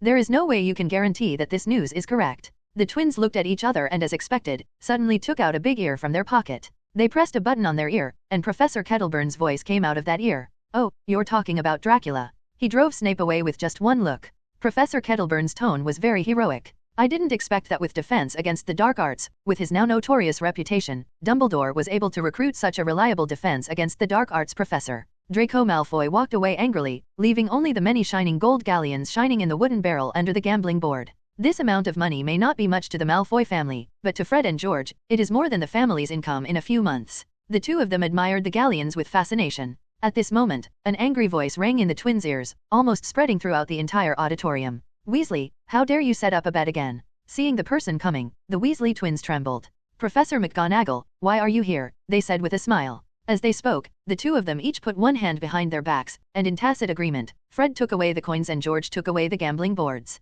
"I came here to tell Wood something, but I didn't expect to see you here cheating people on bets." Professor McGonagall pursed her lips into a thin line. "I originally ended your confinement early because I wanted you to help Wood train the new recruits, members of the Quidditch team. Now it seems that if I don't lock you up enough, you won't have a long memory. And you, Wood, if you don't seize the time to train Potter's Quidditch skills, why are you hanging out with these 2 troublemakers and betting?" Wood's originally tall figure seemed to cower together for an instant, and said weakly, "I'm sorry, Professor McGonagall, I was wrong." At the same time, he secretly reached out and slapped the Weasley twins next to him, and whispered, "You 2 have made me miserable." However, the 2 Weasleys paid no attention to his slap at this time, and all their attention was focused on what Professor McGonagall had just said. "Potter, Harry Potter is joining our Quidditch team." Fred and George looked at each other and exclaimed. Wood rushed up and covered their mouths, lowering his voice and said to them, "Keep your voice down. Potter is our secret weapon. Don't let other colleges know." The twins nodded hastily. After Wood took his hand away, the 2 of them patted their chests and reassured Professor McGonagall. "Professor McGonagall, we will never do it again. Fred vowed, but the Quidditch team cannot do without us, we are the best beaters. That's right, our Transylvania fake move is just like the real thing. It's the kind that won't be called a foul even if it hits Slytherin in the face. When George got here, he started to digress. Professor McGonagall looked at these two living treasures helplessly, nodded, and said with a straight face, I won't do this again. The Weasley twins hurriedly agreed. After promising Professor McGonagall, the Weasley twins immediately ran to the Defense Against the Dark Arts professor's office. You mean, you want to bet with me? Dracula asked with interest, half lying on the soft sofa in the office. As far as I know, your dean doesn't like to see you doing this. Something happened. It's not important. George waved his hand. As long as we keep this kind of thing confidential, Professor McGonagall won't be able to find out that we are making a bet. Fred next to him also nodded and said with a smile, don't worry about this problem. As long as you don't tell me, Professor, and we don't tell you, how can anyone else know? Professor, if you think about it, you won't lose anything. We both bet on the victory of the Gryffindor Quidditch team. If we win, you give us 20 gold galleons, which just offsets the previous payment, and you have no loss at all. If we lose, it's even more like making 20 galleons with blood. That's it, and even if you lose, it will have great significance in motivating students to win. George and Fred sang in harmony. We heard from our idiot brother Ron that you are Harry's most admired person. Professor, if Harry knows that you are paying attention to this game, he will definitely gain greater motivation. Yes, it's not a waste to spend a little money to help your dear students gain motivation to win. Dracula watched the two people's very lively and interesting performance, and was amused by this pair of live treasures. Okay, I promise to make a bet with you. He laughed dumbly, even if I spend 20 galleons to buy you to perform here, it's not a loss. Fred and George were overjoyed. Professor, you are my god. Professor, if you still need a performance, you can call us anytime. Dracula smiled and waved his hand, telling the two of them to go back to the dormitory to rest. The twins looked excited and bowed comically as they walked to the door. Fred, who was walking behind, grabbed the door handle of the office. When he was about to close the door, he seemed to have thought of something, and stuck his face through the crack of the door again. Professor, you must come to our Quidditch match then. Seeing Dracula nodding, Fred closed the door happily, and the Defense Against the Dark Arts professor's office finally became quiet. Dracula was half lying on the sofa, the happy smile on his face not diminishing for a long time. How about it? Does staying with young people make you more energetic? On the desk not far away, Nico Flamel's figure appeared on the bronze mirror engraved with a phoenix relief, smiling at Dracula. Dracula nodded gently and sighed. Yeah, it's nice to be young. After class in the afternoon, Dracula left the task of writing lesson plans and correcting homework to Quirrell, then covered his mouth and nose with a look of disgust and left Quirrell's simple office. Compared with Professor Dracula, who has many admirers and is rumored by students to be a god, Mr. Quirrell, the assistant teacher in the Defense Against the Dark Arts class, is much miserable. Regarding the smell of perfume on Quirrell's body, one of the most recognized opinions among students is that, as Harry said, men with weak kidneys need to rely on this external thing to find confidence. As an adult male wizard, Quirrell's eyes often twitched and his face was always pale. There is a big difference between his pale complexion and Dracula's pale complexion.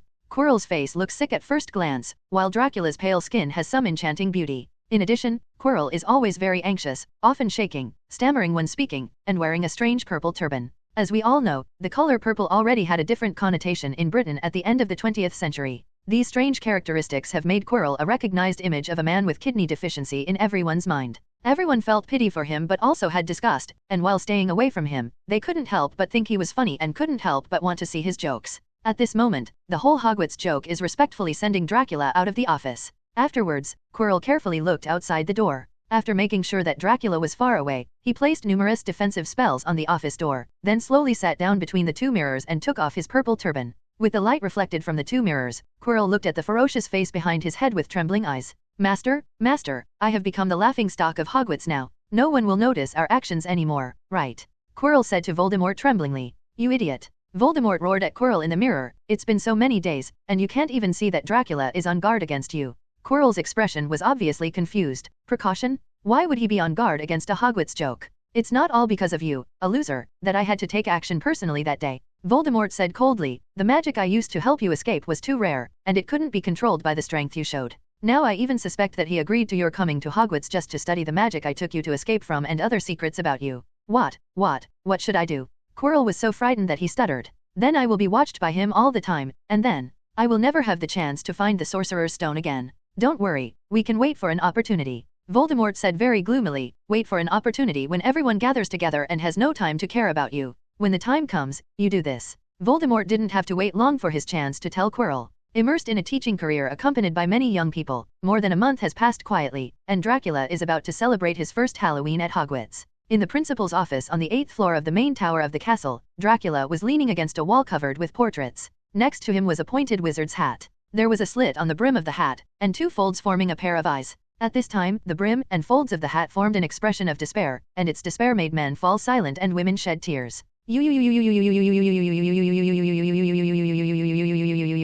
can't do this to me, you guys. Look at the difference between me and those ordinary hats. At this time, the originally tattered and dusty sorting hat looked brand new. All worn and patched areas were neatly repaired, and any dirty appearance was cleaned up. The sorting hat now looks like a brand new wizard's hat, with no hint that it is actually 1,000 years old. Don't you feel uncomfortable without taking a shower for so long? Why aren't you happy when I come to clean you up? Dracula looked at the brand new sorting hat playfully. He threw it up smoothly, then reached out to catch it, and threw it up again, having a great time. Stop, stop, I'm going to vomit. The sorting hat spun and begged loudly for mercy. I was wrong, Lord Earl, I shouldn't be dissatisfied with your decision in the slightest. When Dracula heard the sorting hat's plea for mercy, he stopped moving and placed it casually on the stool next to him. How about it? Do you still want to protest now? Dracula asked him with a slight smile on his lips. His slender fingers hung on the brim of the sorting hat, as if the hat's answer was slightly unsatisfactory, and he was ready to continue letting it experience the joy of free falling and spinning in the air. No more protest, I don't dare anymore. The sorting hat said in a weak tone, absent-mindedly, Your Majesty, please spare me. I just didn't adapt to it just now, but now that I have adapted, I feel clean. It's pretty good too. Dracula then took his hand back, which made the sorting hat breathe a deep sigh of relief. On the portrait wall next to it, the portraits of past principals also expressed their approval of the new and clean image of the sorting hat. A Slytherin headmaster with sparse eyebrows and a goatee commented, It's good. Finally, I don't have to be affected by a tattered hat every day when I open my eyes. Dracula looked up and saw the name of the principal, Phineas Nigellus Black, marked under the portrait. Dracula did not know this headmaster. Phineas Black should be the wizard who became the headmaster after he fell into sleep. At this time, another witch took over the topic. Sir Dracula, I remember looking for you several times when I was the principal, but you didn't even bother to come to Hogwarts to see me. Why has it changed now? Dumbledore is the principal, but you came here to apply to be a professor yourself. She looked directly at Dracula, her tone a little sour. Ah, Delis, long time no see. Dracula raised his hand and said hello to the intellectual and elegant Principal Delis de Winter in the portrait. Then, he did not hesitate to pass the blame to Dumbledore. Dallas, you managed Hogwarts too safely and stably during the years when you were the principal. I'm afraid I couldn't find anything interesting in the past. But it's different now. Hogwarts under Dumbledore's management has become a lot of fun. For example, the position of defense against the dark arts professor changes every year. I am very interested in it. Principal Derwent covered his mouth and chuckled, turning his gaze to Dumbledore, who was looking helplessly. Professor Dracula, why do I feel that you are speaking ill of me to my face? Dumbledore stood up from behind the desk and came to Dracula and said, That's not true. I'm just telling the truth. Dracula changed the subject silently. I was distracted by the sorting hat just now, and I was busy cleaning it. I haven't asked you what you wanted to do here. Woolen cloth. Dumbledore was happy to change the subject, and continued what Dracula said. Actually, it's not a big deal. Isn't it almost Halloween? This holiday is quite in line with the temperament of the vampire count, so I would like to ask, does Professor Dracula have any ideas for performing a show? Performance. Dracula raised his eyebrows. I remember you told me before to try not to reveal my identity as a vampire to prevent some students' parents from protesting. Other times are naturally not suitable for revealing one's identity, but Halloween is different. Dumbledore said with a smile, no matter what you look like on Halloween, the little wizards and professors will think it is role-playing and will not really doubt Diagon. It's Professor LA's identity. Forget it, it's too troublesome to put on a show or something. Dracula shook his head, but I can write a letter for you and find a famous mixed-race vampire singer to perform. I just need him to call me over to ask something. Also, you can leave the scene decoration of the auditorium to me. With the lack of imagination of the Hogwarts professors, it is really not convenient to do such a thing. So, Dracula became the scene planner for the Halloween party. On the last night of October, when the little wizards came to the auditorium in groups, they were instantly shocked. The door of the Hogwarts auditorium turned into a big mouth that was eager to bite people. Several sharp fangs hung on the door, as if they were going to chew the little wizards into pieces. In the magical world, Halloween is of great significance to wizards. Therefore, even the new little wizard has experienced the Halloween atmosphere no less than 10 times. The current scene did not frighten them. They just looked at the various decorations in the auditorium in surprise and were greatly shocked. Of course, there were also some children from Muggle families among the freshmen. They had never seen such a battle before, and almost all of them were frightened. When a giant spider suddenly hung down from the tusks, several timid girls almost cried. The interior of the auditorium also completely changed color. The thousands of dazzling candles that were floating in the sky disappeared, and were replaced by thousands of bats flapping their wings in the air. Along with it, there were dark clouds that filled the sky over the entire auditorium. On the enchanted transparent ceiling is a dark cloud summoned by a weather spell, with thunder roaring and lightning bursting from time to time. There was a small vacancy in the thundercloud, and a crescent moon just appeared, casting the gleaming moonlight amidst the dark clouds. Moving his gaze back to the auditorium, he could see that the 4 academic desks had turned into black dead wood.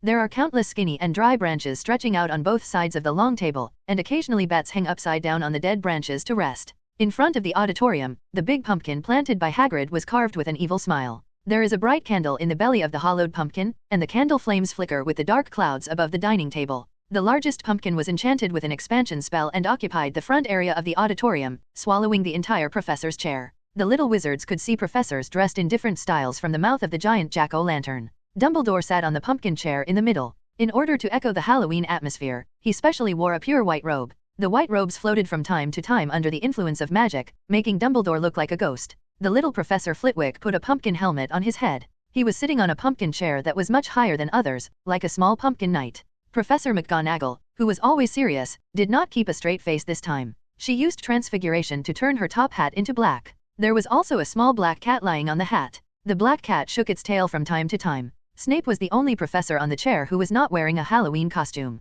But his gloomy face, like a big bat's shape and temperament, perfectly blended with the Halloween atmosphere. As for Dracula, he seems to look the same as usual. But when the little wizards walked into the auditorium, Dracula looked at the terrified expression of the new students at the door and laughed happily. In his charming smile, his 2 sharp side teeth stood out. Fred and George were the first students to get into the Halloween spirit. They painted each other's faces with black and white paint to make crude skeletons, then rushed into the auditorium screaming. Taking advantage of the dim light in the auditorium, the 2 of them secretly mingled among the students. From time to time, they would suddenly use the wand lighting spell to illuminate their skull faces, scaring the classmates next to them. In the dim light, Dracula still maintained clear vision. He was sitting on the professor's chair, gently shaking a glass of bright red wine in his hand, and was enjoying the fun the twins were having, until the 2 of them took out a lot of dung bombs and stink bombs. Dracula's face darkened, and his figure disappeared instantly. The next moment, he appeared behind the twins and snapped his fingers. All dung bombs and stink bombs were frozen in solid ice. Fred and George felt their hands sink, and only then realized the arrival of Dracula when they discovered the big ice cubes in their hands.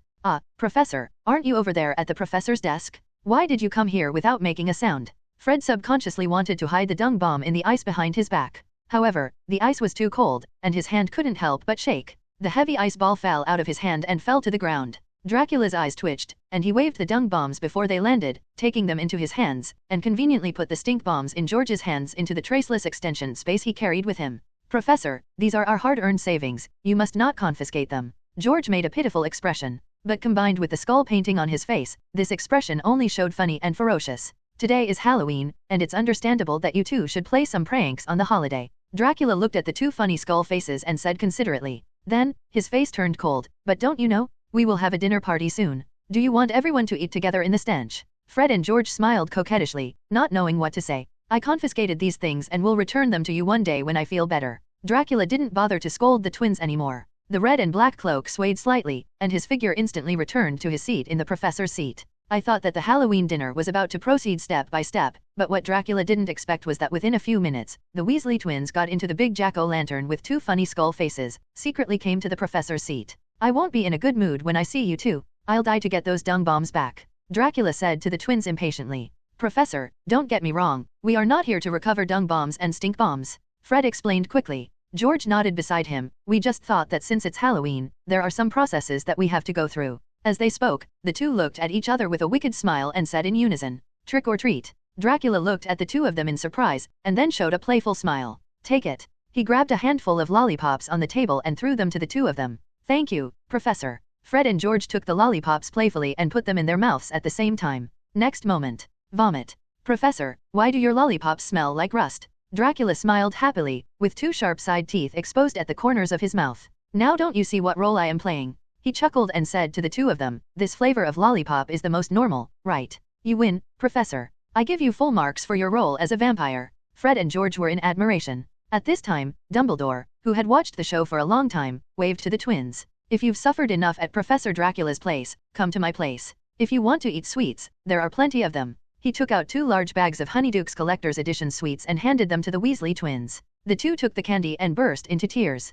Compared to the languid Professor Dracula, the principal is so kind. After playing around for a few more minutes, the students from the 4 colleges gradually arrived. Dumbledore stood up and announced the official start of the Halloween banquet, and grandly introduced the first guest of the banquet, the famous singer, Lorcan Demeans. A pale man with a handsome face, wearing a black turtleneck wizard robe, walked onto the stage spread out in front of the giant pumpkin. He held a microphone composed of a string of skulls in his hand, and showed a handsome smile to the little wizards, with two sharp side teeth exposed from his mouth. The audience burst into warm applause, especially the excited little witches, who let out bursts of screams. Thank you all. Half-blood vampire Locan waved to the audience, then turned around and bowed respectfully to the professor's chair. A song of By Your Side is dedicated to everyone. Since Locan debuted in the magical world, he has always followed the cold and ascetic vampire style. His handsome appearance and sexy voice have been sought after by many witches. As his famous song, By Your Side has a strong vampire style. Judging from the song title, the English name of this song is Next to You, which is a pun, and its pronunciation is very similar to Next to You.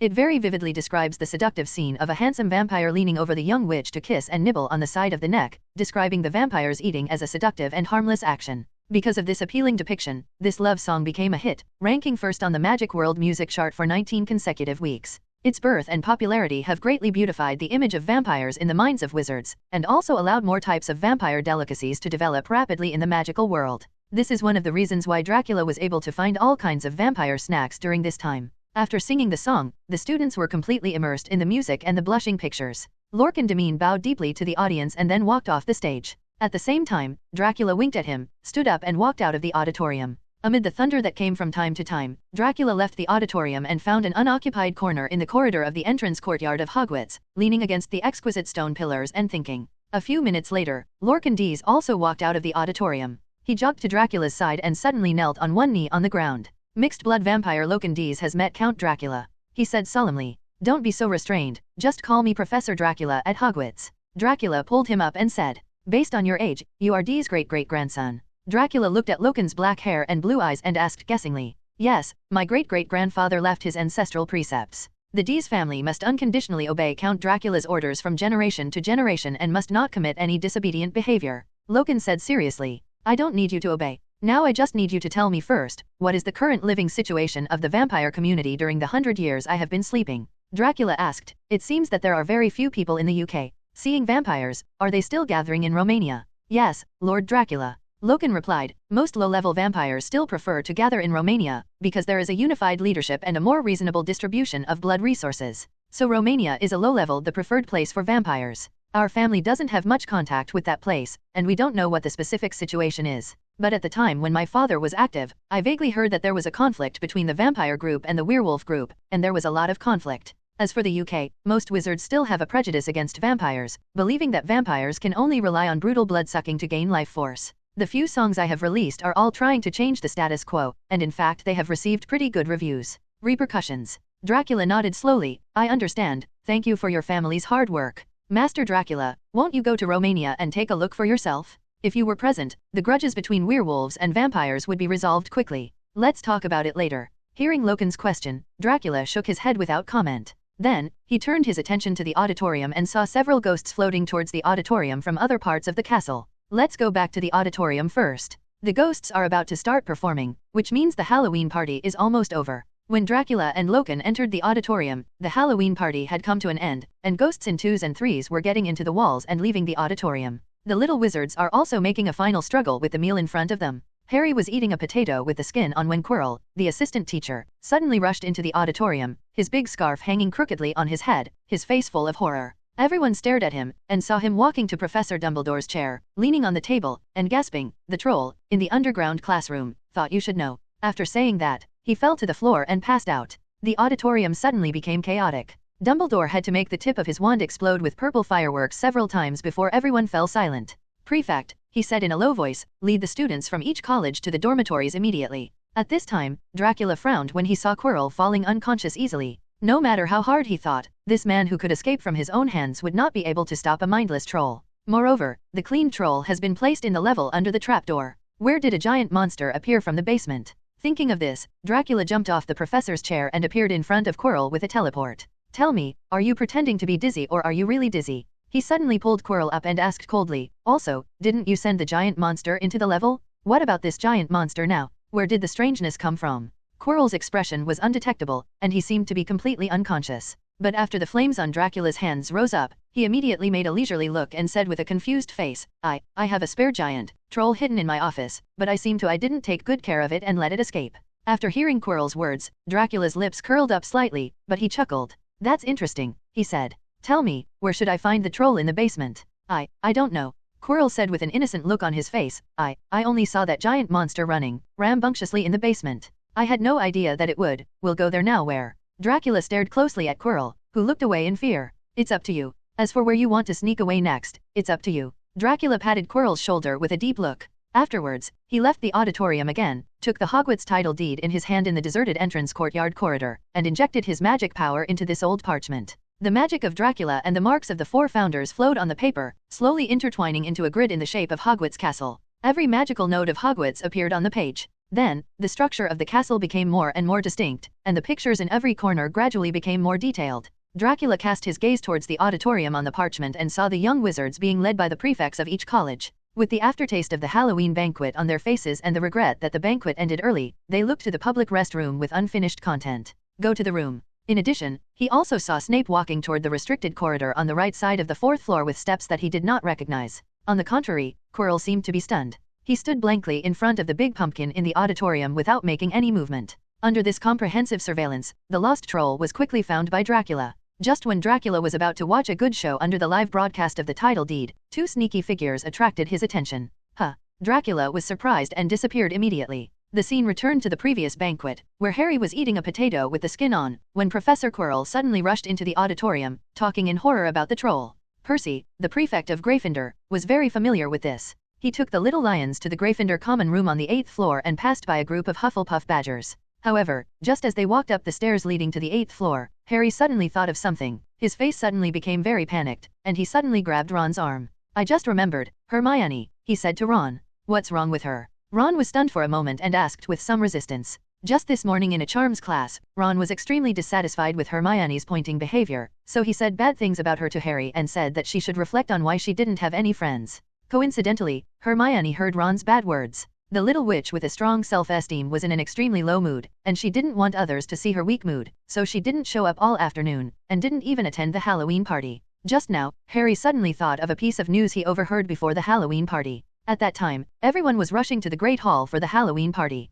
On the way, Hermione's roommate Parvati Patil told Lavender that Hermione was crying sadly in the girls' bathroom and refused to let anyone comfort her. Harry suddenly realized that Hermione was not in the Gryffindor team and might encounter a troll alone. Ron, Hermione doesn't know about the troll yet. He said anxiously to Ron, it's our responsibility that she didn't attend the banquet. We can't just sit idly by and ignore it. The red-haired boy bit his lip hard. Oh, okay, he said decisively, but it'd be best if Percy doesn't see us. After making the decision, Harry and Ron buried themselves, blended in with the passing Hufflepuff crowd, and walked in the other direction. They slipped quietly down an empty side corridor and hurried to the girls' washroom. Along with the increasingly strong stench, a low muttering sound and the sound of huge feet dragging on the ground rang in their ears. The next moment, a frightening scene suddenly hit the sight of the two of them. A monster 12 feet tall suddenly appeared from the corner of the corridor. Its skin is dull and as gray as granite, and its huge and stupid body is like a pile of huge gravel, with a small head like a cocoa bean on top. Its short legs are as thick as tree stumps, and beneath them are large, flat, thick, calloused feet. A stench that was like a mixture of smelly socks and a public toilet that had never been cleaned emanated from the troll, which was disgusting. The monster was also holding a thick wooden stick in its hand, which he dragged on the ground, making a harsh and horrifying sound. The Halloween party has ended, the thunderclouds summoned by the weather spell have dissipated, and the bright moonlight shines into the tall windows of Hogwarts Castle. Just in the shadows under the moonlight, a bat with bright fur hung upside down. I don't know if it's an illusion, but this bat seems to be looking at the scene inside a bathroom with great interest. Following Bat's line of sight, he could see a fierce battle taking place in the girls' bathroom on the 1st floor. The troll, after repeated provocations from Ron, diverted attention away from Hermione and later cornered Ron. Seeing this scene, Harry's heart skipped a beat and he jumped forward suddenly. Then, he put his arms around the troll's neck from behind, and when he jumped up, he inserted the wand in his hand directly into one of the troll's nostrils. The troll roared in pain, twisted around, and waved the wooden stick in his hand, as if it might throw Harry off at any time, then grab him and give him a terrible blow with the wooden stick. At this critical moment, the giant monster's fierce struggle suddenly froze.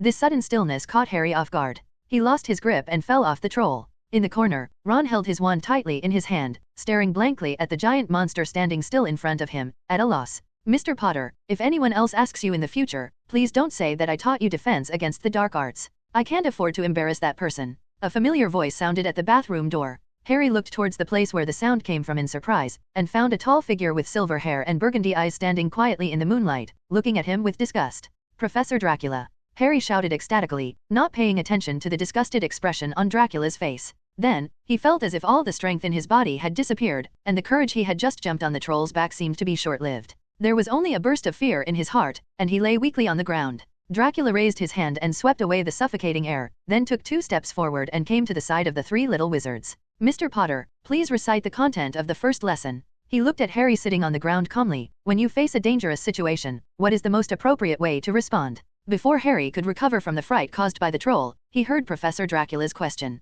However, the scene just now was too exciting, and his mind went blank. He racked his brains and couldn't remember what the first defense against the dark arts lesson was about. Harry looked for help at Ron, who was huddled in the corner, trying to lower his presence, but Ron shrank deeper into the corner and gave him a helpless look. At this time, a hand was raised tremblingly. Then Miss Granger, please answer this question for him, Dracula said to Hermione. Harry quietly breathed a sigh of relief, and then a strange feeling arose in his heart. How come this was a battlefield against trolls just now, but it turned into a defense against the dark arts classroom in the blink of an eye? We young wizards must learn to use other powers to defend ourselves, such as alchemy, armor, external weapons, or the simplest and most effective method, find someone to help, Hermione whispered. Seeing that Dracula had no intention of refuting, Hermione's tone gradually became smoother and more confident, as if she was back in class. When you go out with an adult, you can carry 2 looking glasses to sound an alarm in case of danger. The spark spell can also serve as an alarm and contact, but it is usually not recommended to use it in the face of danger. Hermione memorized almost all the key points mentioned in class, while Harry and Ron, 2 scumbags, listened with their mouths wide open. You have a very good memory, Miss Granger. Dracula smiled and nodded. Before Hermione could show her smug smile, he retracted his smile and asked, then reflect on it, have you done what I explained? Hermione lowered her head, looking aggrieved, and almost cried again. Dracula ignored her feelings of grievance and continued to say sternly, didn't you use the spark spell well in class? As long as you can remember to use red sparks to call the police, the professors will immediately receive the signal. They will rush over, and the 3 of you will not face such danger. In addition, I did say that casting a spark spell to call the police is a dangerous behavior, because it will not only reveal your position, but also may anger the enemy. However, I don't know if you remember another sentence I said, specific detailed analysis of the problem. You know, trolls are extremely stupid and extremely lacking in thinking ability. They have no ability to distinguish human behavior at all. Facing such an enemy, you can use the spark spell to warn you first, and then use other spells to delay time. It can easily be delayed until the professors come to rescue you. Hermione wiped her tears and sobbed, my mind went blank when I saw the troll, and I couldn't remember anything. So, it's important to stay calm when facing the enemy. Dracula said, you just haven't seen too much. It seems that I will strengthen your training in this area in the future. Having said this, a malicious look suddenly appeared on his face, and he didn't know what idea he had thought of. Harry and Ron quietly breathed a sigh of relief when the defense against the dark arts professor stopped lecturing. The 2 secretly compared each other and found that facing Professor Dracula was more stressful than facing a giant monster. Dracula's lecture was clearly not over. He glanced at Harry sitting on the ground and Ron huddled in the corner, and said calmly, don't think that there is nothing to do with you, Mr. Potter and Mr. Weasley. Your actions in coming to rescue your classmates are certainly worthy of praise, but have you ever thought about it? 2 first-year wizards wandering around in a place where they may encounter trolls at any time. This is obviously a stupid behavior of delivering food to the trolls. There is obviously a prefect in the Gryffindor team. You even met Professor Snape when you passed by the corner of the corridor. Haven't you ever thought of asking for their help? And your method of dealing with trolls, it's embarrassing for me to tell you. Dracula said with a look of disgust, what is the use of the magic spells you have learned? What is the use of your wands? It is to let you as it used to plug the troll's nostrils. Harry glanced at the wand that was still stuck in the troll's nostril and didn't dare to say a word. Remember, you are wizards, not a bunch of monkeys jumping up and down. Dracula stared at the 2 boys coldly, his tone cold. We just wanted to tell Hermione about the troll. We never thought we would be unlucky enough to encounter it. Ron was a little unconvinced and couldn't help but retorted, and Snape hurriedly looked around. If he goes upstairs, he will definitely be too lazy to pay attention to us. Even if he is willing to pay attention to us, he will first deduct points from Gryffindor.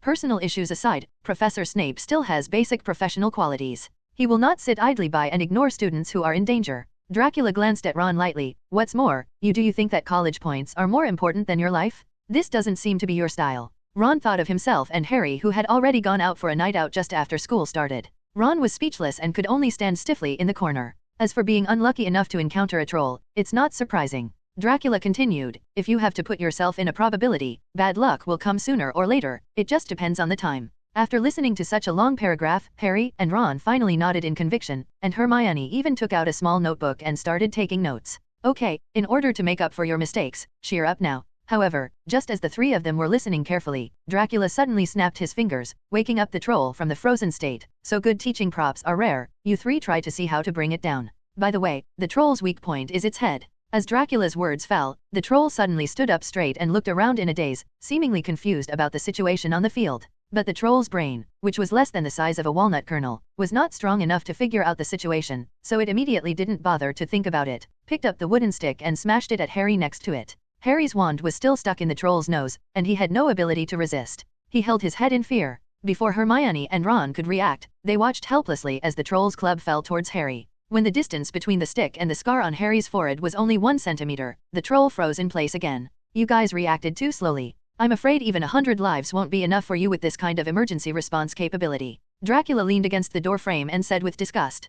Potter, take out your wand and get ready to start your next training session. So, when other professors heard the noise and rushed to the scene, what they saw was this scene. The three little Gryffindor wizards used various methods to attack the troll's little head, which was like a cocoa bean. Hermione was a little better and knew a lot of simple spells, while Harry and Ron could only attack with some levitation spells and other spells that looked very unprofessional at first sight. The giant monster is rough-skinned and fleshy. It is annoyed by the harassment of several people, but there is no way to deal with it. Whenever the big stick in its hand is about to hit the little wizard's head, it will be stopped by Dracula in an instant. It didn't understand why, but it also instinctively lost its desire to attack, gradually reducing the pressure on Harry and the three of them. Professor McGonagall, who was originally anxious, rushed over as quickly as possible, but when he saw such a strange scene, he couldn't help but turn to Dumbledore next to him and said, Albus, I don't think Professor Dracula's teaching methods are suitable for poor children. Maybe Professor Dracula has his own teaching methods. Dumbledore coughed lightly and laughed with Professor McGonagall. What can Dumbledore do? He is also desperate. Does he really want to fire a big landlord of Hogwarts over some problems with teaching methods? Do you still want to continue Hogwarts? At this time, Dracula also saw the troll's fatigue. For the sake of this poor teaching prop, he asked the three Harrys to stop. Let's come here first this time, and remember to deal with danger in the way I teach you in the future, he said to the three of them. The three little ones nodded hurriedly, and then hid behind Professor McGonagall and Dumbledore, as if they were afraid that Dracula would arrange some exciting practical tasks for them. Dracula shook his head with a smile, turned around and looked at Dumbledore, McGonagall, and Snape who were rushing over. In addition to the three principals and deans, the teaching assistant Quirrell also followed the three professors with a gloomy expression, not knowing what he was thinking. What kind of trick are you playing? Professor McGonagall turned around and said to the three Harrys with a straight face, with cold anger in his voice, You are lucky, Professor Dracula discovered you in time, and then I didn't get killed by it. Why don't you just stay in the dormitory? Snape gave Harry a quick look with a provocative look, especially checking whether his eyes were damaged. He was relieved when he saw that his eyes were not damaged, and then snorted angrily. Hermione wanted to take on all the responsibilities alone, but when she was about to speak, her eyes suddenly opened wide in horror. Miss Granger, are you going to play tricks with those naughty boys? Professor McGonagall looked at Hermione's horrified expression and thought she was trying to divert attention like the Weasley twins, so she said angrily. However, Harry and Ron also immediately showed signs of panic. Professor, be careful, Harry shouted. Professor McGonagall turned around and saw a huge wooden stick slamming down on Dracula. Even though the troll has no IQ, after such a long experience of being teased, it gradually realized with its little intuition that Dracula was the culprit that caused him to be teased back and forth by three little wizards. So it decided to kill this annoying person first, and then go and kill other annoying little wizards. The wooden stick fell heavily, and everyone present was unable to react in time, thinking that Professor Dracula would repeat the same mistakes as the defense against the dark arts professors in the past few decades. The next moment, Dracula raised his hand lightly and firmly grasped the wooden stick in his hand. The troll suppressed his blush and made a dent in the bathroom floor under his feet, but he could not pull out his wooden stick from the thin and pale fingers. Dracula glanced at it casually and suddenly let go of his hand. The troll couldn't hold back his strength for a moment and suddenly pulled out the wooden stick. The wooden stick in his hand hit him hard on the head. Then the troll fainted. Afterwards, Dracula looked casually at Harry who had just issued the warning, and asked with a chuckle, What's the matter, Mr. Potter? No, nothing, Professor. Harry swallowed and shook his head. Seeing the scene where Dracula took the troll's club with his bare hands, not to mention the three young wizards, even Professor McGonagall and Snape showed expressions of astonishment. It's very late, it's time to go back and rest, Dracula said softly, not paying attention to their expressions. As he moved forward, he took out a handkerchief from his pocket, wiped his hands carefully, and then burned it clean. When passing by Quirrell, Dracula gave him a look that seemed to have a meaning, and then passed him by, disappearing under the shadow without the moonlight. It's night, in the cramped teaching assistant's office. After taking off the purple turban that never left his body, Quirrell knelt on the ground, trembling all over. On the skin on the back of his head, Voldemort's ferocious face kept roaring, venting the anger and depression in his heart. Waste? You are a waste. You can't even see Dracula's defense against you. Voldemort shouted fiercely, if I hadn't discovered the mark he left on your shoulder in time, wouldn't you be stupid? Running towards the restricted area on the 4th floor. Master, I really didn't notice anything unusual about me. Quirrell said weakly. Even if you didn't notice it, Dracula patted you on the shoulder uncharacteristically. Didn't you realize there was something wrong? Voldemort asked. Your poor performance is full of leaks. Now Liane Chifleurs also noticed something wrong with you. Damn it, why do I have to possess you and not Severus? Voldemort now hates iron more than steel, and hates Quirrell more than Snape. But now he could not reveal his identity in front of Snape, a former die-hard Death Eater. On the one hand, it is because in such a weak state that he possesses Quirrell. Not only will he lose face in front of his former subordinates, but it will also seriously lose his prestige, and may even cause rebellion among his subordinates. On the other hand, Voldemort has been dormant for 11 years after all. But Snape gained Dumbledore's trust during this period, and Voldemort simply couldn't believe whether he was still as loyal as before. So he could only place his hope on this very unsatisfactory Quirrell. No, it's no longer safe for me to stay with Quirrell, Voldemort said to himself. Besides, his life force is not enough. I must find other ways out. The next day, the Department of Magical Law Enforcement of the British Ministry of Magic received an anonymous letter of complaint. The letter mentioned that there are a large number of illegal items related to dark magic hidden in Malfoy Manor. These items are hidden in a secret warehouse under the fountain in the center of the courtyard. Amelia Bones, director of the Department of Magical Law Enforcement, took the report letter from her assistant, and her initially disinterested expression gradually turned into one of extreme surprise. Rufus, take a look at this report. She waved to Rufus Scrimgeour, the director of the Auror office. A man with gold-rimmed glasses and brown hair walked over. His legs seemed a little lame, but he walked with a graceful stride. What's the matter, Amelia? Scrimgeour glanced at the letter in Bones' hand nonchalantly and said casually, a letter of report on Malfoy Manor? Aren't the Malfoys often reported, but we never know tangible evidence has been found. No, Rufus, this report letter is different this time. Bones shook his head slightly and handed the letter to Scrimgeour. Scrimgeour took the letter with suspicion, and then his eyes became alarmed. This letter actually contains the detailed structure of Malfoy Manor? I'm afraid only someone with an extremely close relationship with the Malfoy family can draw such a clear drawing. He frowned and said doubtfully, who wrote this letter? Who is man, and what is his purpose? No matter what, this is a rare opportunity that we can't miss. Amelia Bones quickly made a decision. Well, Arthur and Malfoy are mortal enemies, so they should know a lot about it. Yes. You and he will jointly lead the team, bring 2 teams of elite Aurors, and go to Malfoy Manor to search carefully. Scrimgeour also nodded decisively, turned and walked to the office for the prohibition of misuse of Muggle items, preparing to notify Arthur Weasley to go on a mission with him. After Scrimgeour left, Bones took out a document from the drawer and began to fill out a search warrant for Malfoy Manor. At this moment, a relatively tall man with long, light blonde hair braided into a neat braid appeared next to her desk. What's the matter, Yaxley? Bones also noticed this wizard who was wearing gorgeous robes and was incompatible with the atmosphere of the Ministry of Magic, and asked with a frown. Yaxley put on a smile that was easily off-putting at first sight, and said, our department has a document that needs the signature of the director, so I'll give it to Director Bones. Bones frowned slightly, signed his name on the document that Yaxley brought, and then asked him to leave his office area. However, what she didn't know was that after Yaxley left, he did not deal with the document he had just signed. Instead, he secretly took out a quill and wrote it in the corner of the deserted corridor outside the Department of Magical Law Enforcement. Here, start writing a letter. The addressee written on the envelope is clearly visible. Malfoy Manor, Wiltshire, England, a weekend night. A wizard wrapped his entire body in a pitch-black cloak and stood in the shadows of the street, staring at the extremely luxurious and extravagant manor ahead with a gloomy expression. Master, if Malfoy doesn't take out what you need and dispose of it as you imagined, what should we do?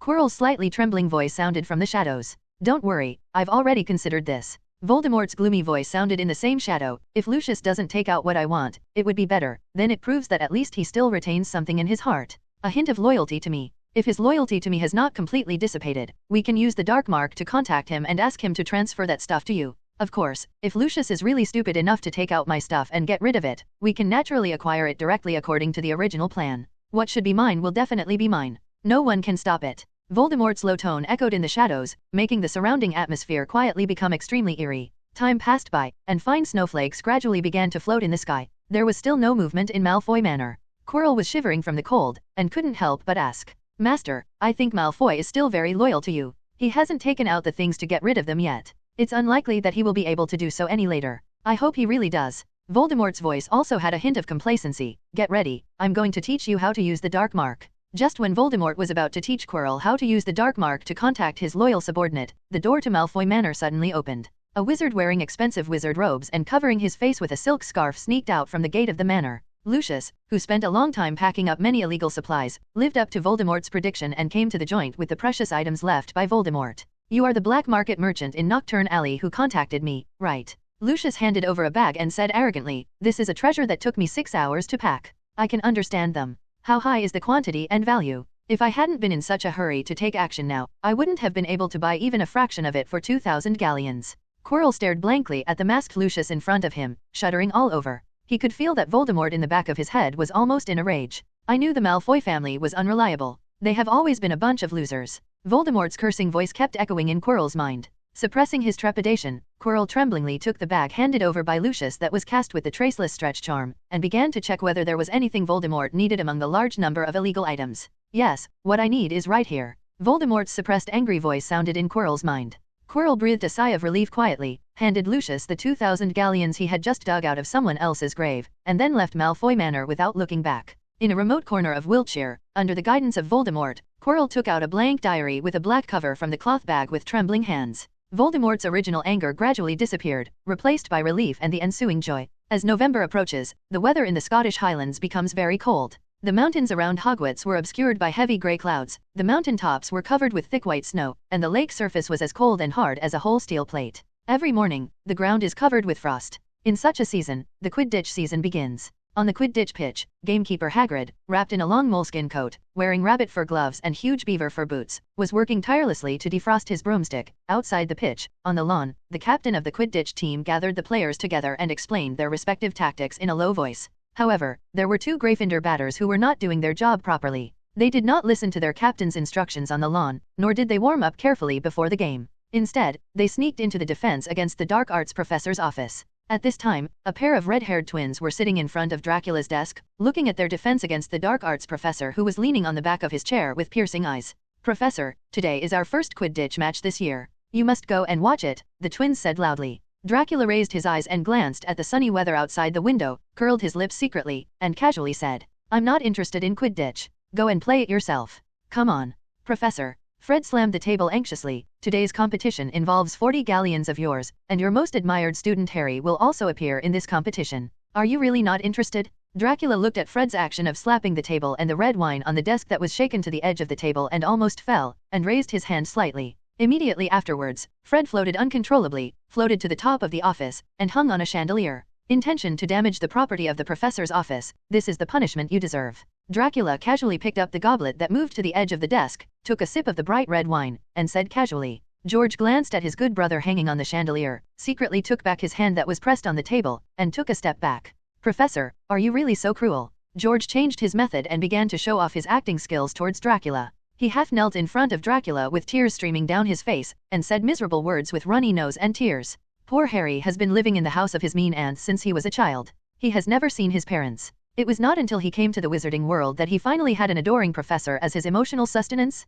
Quidditch without you watching the game is incomplete for Harry. Dracula's mouth twitched slightly. Looking at George who was struggling to do his best, he felt that it was too cold and heartless not to say anything anymore. Okay, there's no need to cry anymore. I see you're having a hard time acting. He interrupted George's fake crying and said, I'll go watch the game. Upon hearing Dracula's affirmative answer, George immediately retracted his sad face and showed an expression of surprise. Fred, who was hanging from the chandelier, also gave him a thumbs up. However, it is not Dracula's style to admit defeat like this. He later added. But George Weasley stained the floor of the professor's office and deserves punishment as well. With that said, Dracula also hung George on the chandelier, hanging side by side with Fred. 2 red-haired boys wearing gold and red Gryffindor Quidditch uniforms hung side by side from the ceiling, like 2 identical string dolls. Then Dracula ignored the 2 living treasures, opened a pure black parasol, walked out of his office, and stood under the long-lost clear sunshine. The 2 Weasleys waited until the professor left the office, sighed in relief, and then winked at each other. Wow, it's so thrilling. George exclaimed, if I hadn't been smart, I would have finished this time.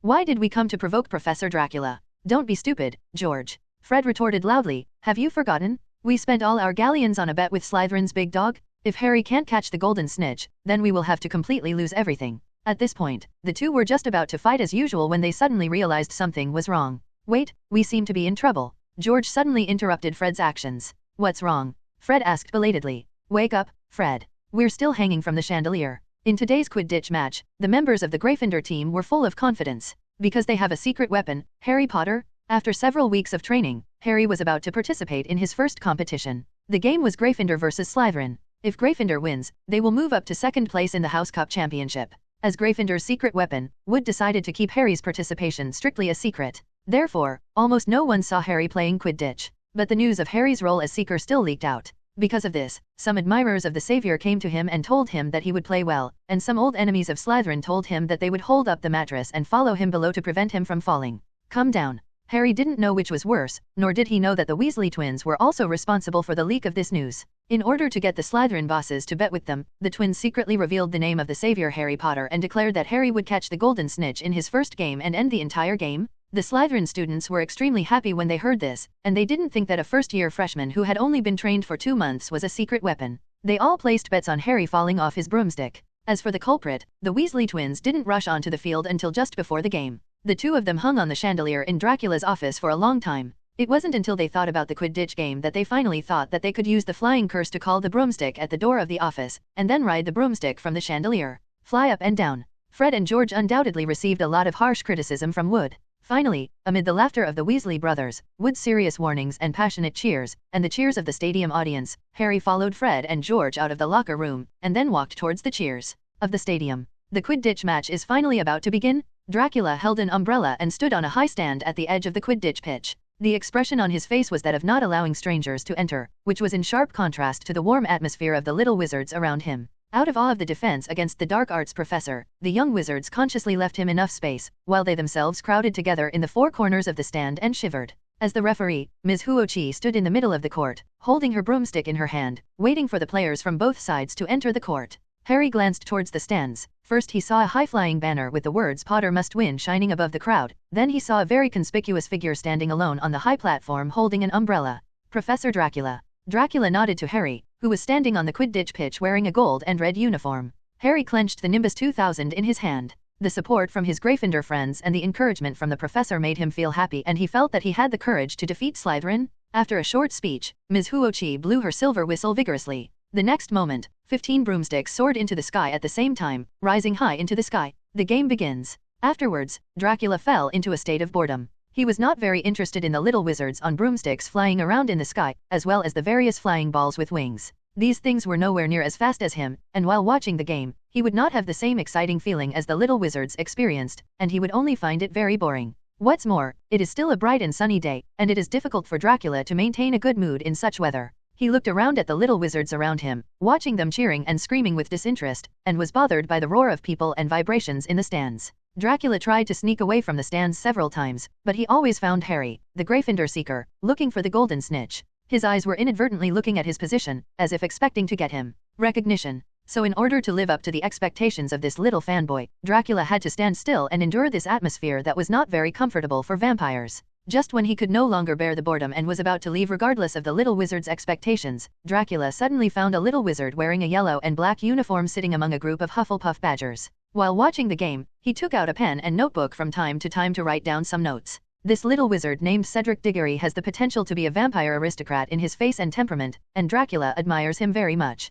So he snapped his fingers and conjured a giant bat. As soon as the bat appeared, it flapped its wings and flew to the stand next door, catching Cedric. Cedric was suddenly caught in the claws of a huge bat, and he was suddenly shocked. However, the defense against the dark arts class taught by Dracula was not in vain. He quickly took out his wand from his pocket and prepared to cast a spark spell to send a signal to the professors. However, the bat quickly threw him into the adjacent stands and disappeared into thin air. "Good morning, Mr. Diggory." A familiar voice sounded in Cedric's ears. Dracula made the parasol very large and thrust it into the ground, covering the stands where little sunlight penetrated. "Just sit down wherever you want." He lay on the bench he had just created using the transfiguration spell, pointed to another chair, and said to Cedric without saying anything, "I saw you were recording something just now. Notes, what did you write?" Seeing Dracula, the most terrifying professor at Hogwarts, close at hand, Cedric secretly cast a look of help at his Quidditch teammates. However, the teammates who were originally ready to lend a helping hand to rescue Cedric from the big bat's claws turned their heads after seeing Dracula, acting like they didn't know Cedric.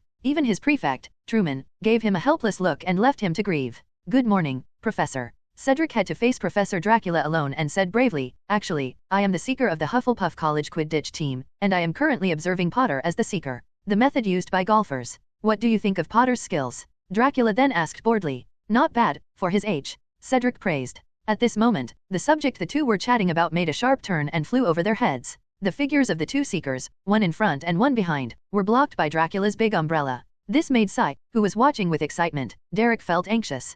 Professor, it's a sunny day today, do you still need an umbrella? He couldn't help but ask. Also, you are only wearing such a thin wizard robe in this weather. Is it really not cold? It's not cold. Dracula adjusted his red and black cloak and said casually, besides, I hate being in the sun. It should be normal to put a parasol under the sun, right? As the chat time increased, Cedric gradually let go of his restraints and chatted happily with Dracula. However, the good times did not last long, and an unexpected situation suddenly occurred on the Quidditch pitch. High in the sky, Harry's broomstick began to behave extremely abnormally. The broom twitched and twisted crazily all the way, slowly lifting him higher and higher away from the field. What kind of tactic is this? Sitting next to Dracula, Cedric looked at Harry through the binoculars. He didn't know what he was trying to do. Is it a new type of psychological game to deceive the opponent? Dracula's burgundy eyes moved slightly, looking directly at the situation that was unfolding. Harry's broomstick began to roll, and he could barely hold on without falling. Suddenly, the broomstick twisted wildly again, and Harry was thrown off. He was now hanging on the broom handle with only one hand. Wait a minute, this is not the so-called Quidditch tactic. There is really something wrong with Potter's broom, Dracula said with a frown. As he said that, he immediately turned his attention to Quirrell in another stand. However, the development of things seems to be unexpected. Dracula originally thought that Quirrell had already surrendered to Voldemort, and all his attempts were for the Philosopher's Stone that Voldemort needed. This time, he attacked Harry Potter just to vent his anger on Voldemort. But while Harry was struggling with his broomstick, Nimbus 2000, there was no strange movement from Quirrell. Now, he was enjoying the game with great interest, showing no signs of using spells. Dracula frowned and stared at Quirrell, who showed no signs of anything abnormal. He couldn't figure it out. Based on Quirrell's previous performance, it is almost certain that he is under Voldemort's control. But the person who wanted to kill Harry in the Quidditch match was not Quirrell. Could it be that the Dark Lord who must not be named was still able to control more than one wizard to infiltrate Hogwarts castle even if he was so weak? Dracula quickly scanned the entire Quidditch pitch and soon discovered another person behaving strangely. Head of Slytherin House, Severus Snape. At this time, Snape was standing in the middle of one of the stands, his eyes fixed on Harry and muttering silently. But Dracula could see that Snape was clearly not the one who placed the jinx on Harry's broom. Although his eyes were full of disgust for Harry, there was also anxiety and worry that couldn't be resolved on his face, which was extremely complicated. It's really interesting. Snape is actually reciting a counter curse to save his most hated student. Dracula raised his lips. Seeing that Snape's counter curse was quite effective and would not let Harry fall for a while, Dracula began to observe Snape with great interest, admiring his complicated expression of disgust and worry. Although Dracula could see Snape's purpose, other young wizards did not have his vision. Harry's good friend Hermione was very alert and quickly noticed Snape's mumbling movements and determined that he was the bad guy who was casting a curse on Harry. So she made a quick decision and ran down the stand, running quickly towards the stand opposite where Snape was. Hermione trudged through the crowd to the stand where Snape was. She walked quickly along the row of seats behind him, and even accidentally bumped into the back of Mr. Quirrell, who was watching the fun, causing him to fall forward to the seats in the row. Why, are you in such a hurry, Miss Granger? Quirrell turned around and asked stammeringly. I'm sorry, Teacher Quirrell, but I really don't have time to explain now. After a casual apology, Hermione's steps did not stop at all, and she went through all the hardships to reach Snape's side. While all the attention of the people around her was focused on Harry fighting with the broom, she squatted down, took out her wand, and whispered a few spells that she had learned by herself in her spare time. Then bright blue flames burst from her wand and leaped to the hem of Snape's robes. Hermione thought this was the most appropriate spell in the current situation. The bluebell flames are not as dangerous as real fire. They can be touched and penetrated without causing burns, but they can incinerate materials such as clothing and plants. Because of this kind of flame will not cause harm to innocent students, and can be recycled at any time, making it less likely to be discovered by Snape. After about 30 seconds, Snape, who was concentrating on chanting the spell, realized that his body was on fire, and he had to look away from Harry for a moment. Meanwhile, Hermione quickly gathered the bluebell flame away from him, put it in her pocket, and hurried back down the row of seats. She was sure that Snape would never know what was going on. But at the precise moment when Snape looked back, the counter curse that had been maintaining its effect stopped. The brand new Nimbus 2000 completely lost control and suddenly threw Harry off the broom. The entire audience stood up and looked at Harry falling rapidly in shock. Hermione was even more surprised and covered her mouth. She looked at Snape in front of her and found that there was an expression called panic on his face. This expression had never appeared on Snape's face. Snape panicked and took out his wand from his sleeve, trying to use a slowing spell to save Harry. On the other side, Professor McGonagall also stretched out her wand in time and recited the slowing spell. Arresto momentum. The next moment, both professors were shocked. Their slowing spell has failed. With the spellcasting skills of the two professors Snape and McGonagall, they have not encountered spell failure for many years. Now in the emergency situation where Harry is about to fall, the slowing spells used by the two people suddenly lost their effect. This is undoubtedly a life and death test for the young savior. Harry, danger! On the other side, the Gryffindor beaters, the Weasley twins, have been trying to save Harry. As early as when Harry's broom started to move, the two tried to pull Harry onto one of their brooms, but failed. Whenever they got close to him, the broomstick would instantly jump higher. After the operation failed, they no longer cared about winning or losing the Quidditch match or the bet with Slytherin, and flew towards the conspicuous big black umbrella in the stands like crazy.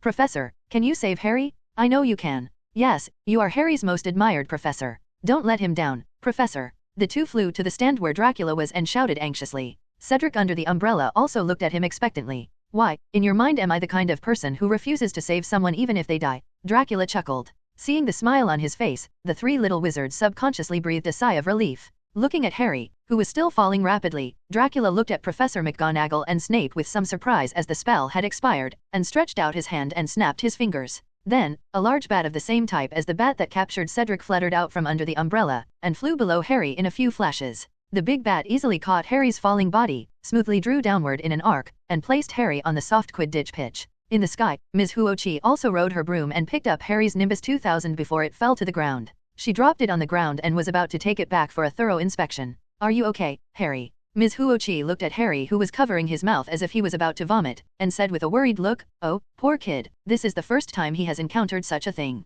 Don't worry, kid. Those shots from the Slytherin team that take advantage of your broomstick won't count. You can compete again next time." As she spoke, Ms. Huochi pointed her wand at her throat, spreading the referee's voice throughout the audience. I announce that today's competition will be... Wait, Ms. Huochi. Harry finally spat out what was in his mouth, interrupting Ms. Hooch's sentencing in time. I caught the snitch, he yelled, waving the ball high above his head. The game ended with Gryffindor's cheers and Slytherin's protests. After the referee's approval, Gryffindor won the final victory. In the chaos, in a corner where no one saw, a young wizard with black hair, a handsome and sinister face quietly left the Quidditch pitch. There is a blank diary in his hand, and the two words written in ink gradually disappear. Finite incantatum. Outside the chaotic Quidditch pitch, a mysterious black-haired boy walked slowly towards the Hogwarts castle. Suddenly, his eyes moved slightly, as if he felt something. Immediately afterwards, his figure suddenly became transparent and completely disappeared into the air. The blank diary in his hand fell to the ground without any movement, just like the most ordinary notepad left by a little wizard.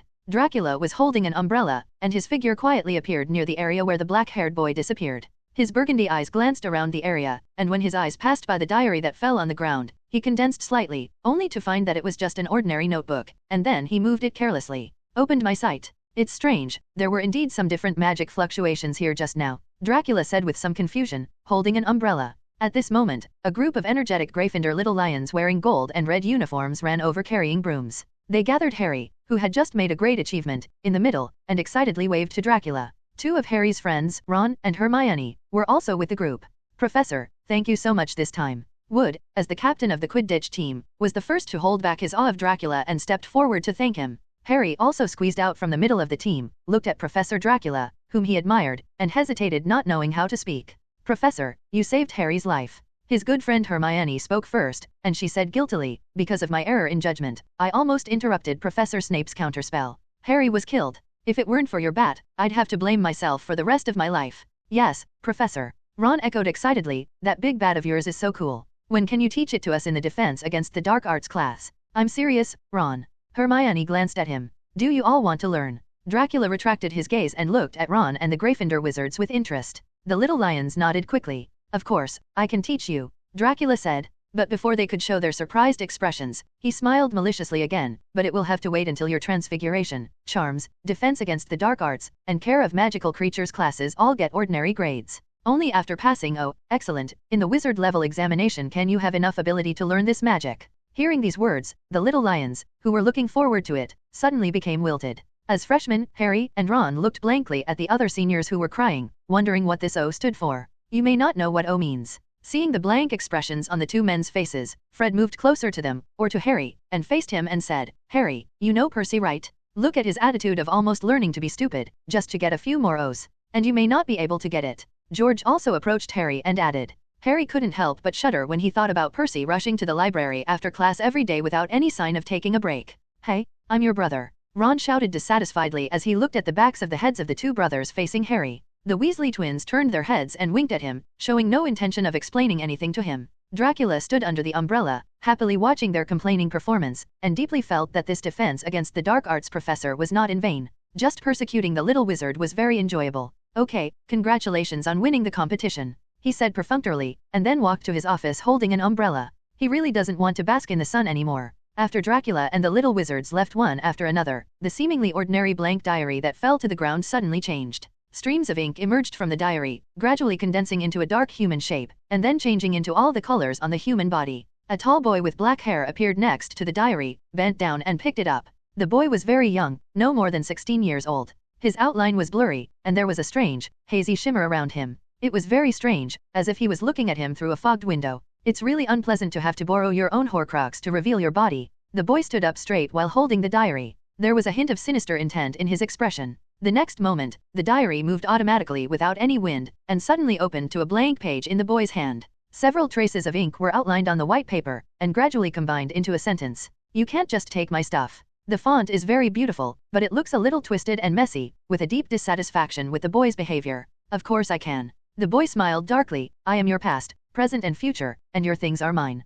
And I am your everything. He forcibly closed the diary in his hand and walked straight to Hogwarts Castle. What happened at the Quidditch match put the professors at Hogwarts on alert. Professor McGonagall organized a large-scale search, inspected various areas of the castle, and conducted strict checks on the staff, hoping to find the wizard who used the breaking spell to eliminate the effect of the slowing spell on her and Snape. In the professor lounge, all the faculty and staff have basically been screened. Everyone is an experienced employee who knows the basics, and there are no obvious problems. Dracula, who had just come to teach, received Dumbledore's guarantee, leaving only the suspicious Quirrell who was still unwilling to take off his turban. Assistant Quirrell, are you really unwilling to take off your turban? Dracula crossed his legs, leaned on the sofa in the professor's lounge, and looked at Quirrell and asked. Even if it was confirmed that Quirrell was not the one who placed the curse on Harry's broom, Dracula knew that he had many secrets. So taking this opportunity, Dracula prepared to reveal part of his secret. Professor Dracula, it's really inconvenient for me to take off my turban. Quirrell stammered. Then you won't cooperate with the work of Hogwarts. Dracula raised his eyebrows. No, that's not the case. Quirrell suppressed his blush and looked like he didn't know what to say. It's just a turban, it won't lose your head. Dracula said with a smile, is there something else hidden in your turban? Quirrell made an expression as if he had been wronged, gritted his teeth, and resolutely reached. Quirrell closed his eyes tightly, grabbed the corner of the purple turban with a look of death-defying determination, and then yanked hard. The entire headscarf was taken off and thrown to the ground. Quirrell's naked head was exposed, looking strangely small and bald, without a single hair. Dracula looked at his egg-like bald little head, frowned in disgust, and ordered, stop playing tricks and turn around. Quirrell slowly turned around and showed the back of his head in front of many professors. The professors were all shocked. Professor Sprout suddenly covered her eyes, and a clear red mark appeared on the lower part of her forehead from the quick face covering. Snape's mouth and eyes twitched at the same time, and the marks on his face, the facial features were completely twisted together. Professor Flitwick was eating, and when he saw the back of Quirrell's head, he vomited it out. Dracula was the most direct. He raised his hand in disgust and slapped Quirrell on the head out of thin air. Quirrell was whipped around and spun around a few times, then fell heavily to the ground, making a big hole in the floor of the professor's lounge, just enough to embed the back of his head into the floor. It turned out that just behind Quirrell's head, there were 3 extremely hideous scars, 2 on top and 1 on the bottom. When put together, they looked like an ugly, gloomy human face. This ugly human face disgusted the professors so much that they stopped eating for several days. Although psychologically unwilling to believe it, as the impartial and selfless vice principal of Hogwarts, Professor McGonagall had to admit that no matter how ugly Quirrell's scar was, there was really nothing else under the hood. Then the bad guys now become professors. They were like a group of extremely vicious villains, forcing the weak Quirrell into a corner and peeling off his last fig leaf.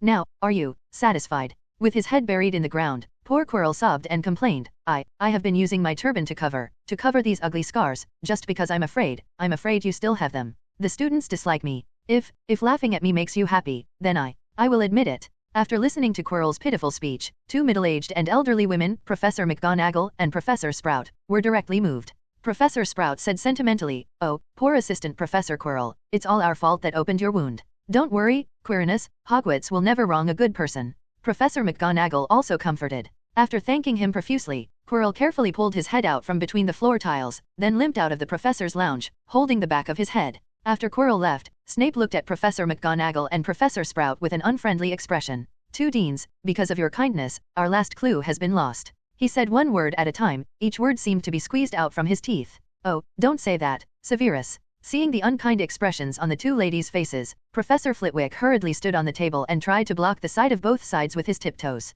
Minerva and Pomona just don't want to be wronged. He's just a good person. I think Assistant Quirrell is quite pitiful. Why don't we just observe more? A woman's kindness. Snape snorted coldly. Then he swung his long cloak, walked out of the professor's lounge like a big bat, and walked out of the professor's lounge like a giant bat. Severus is really not polite.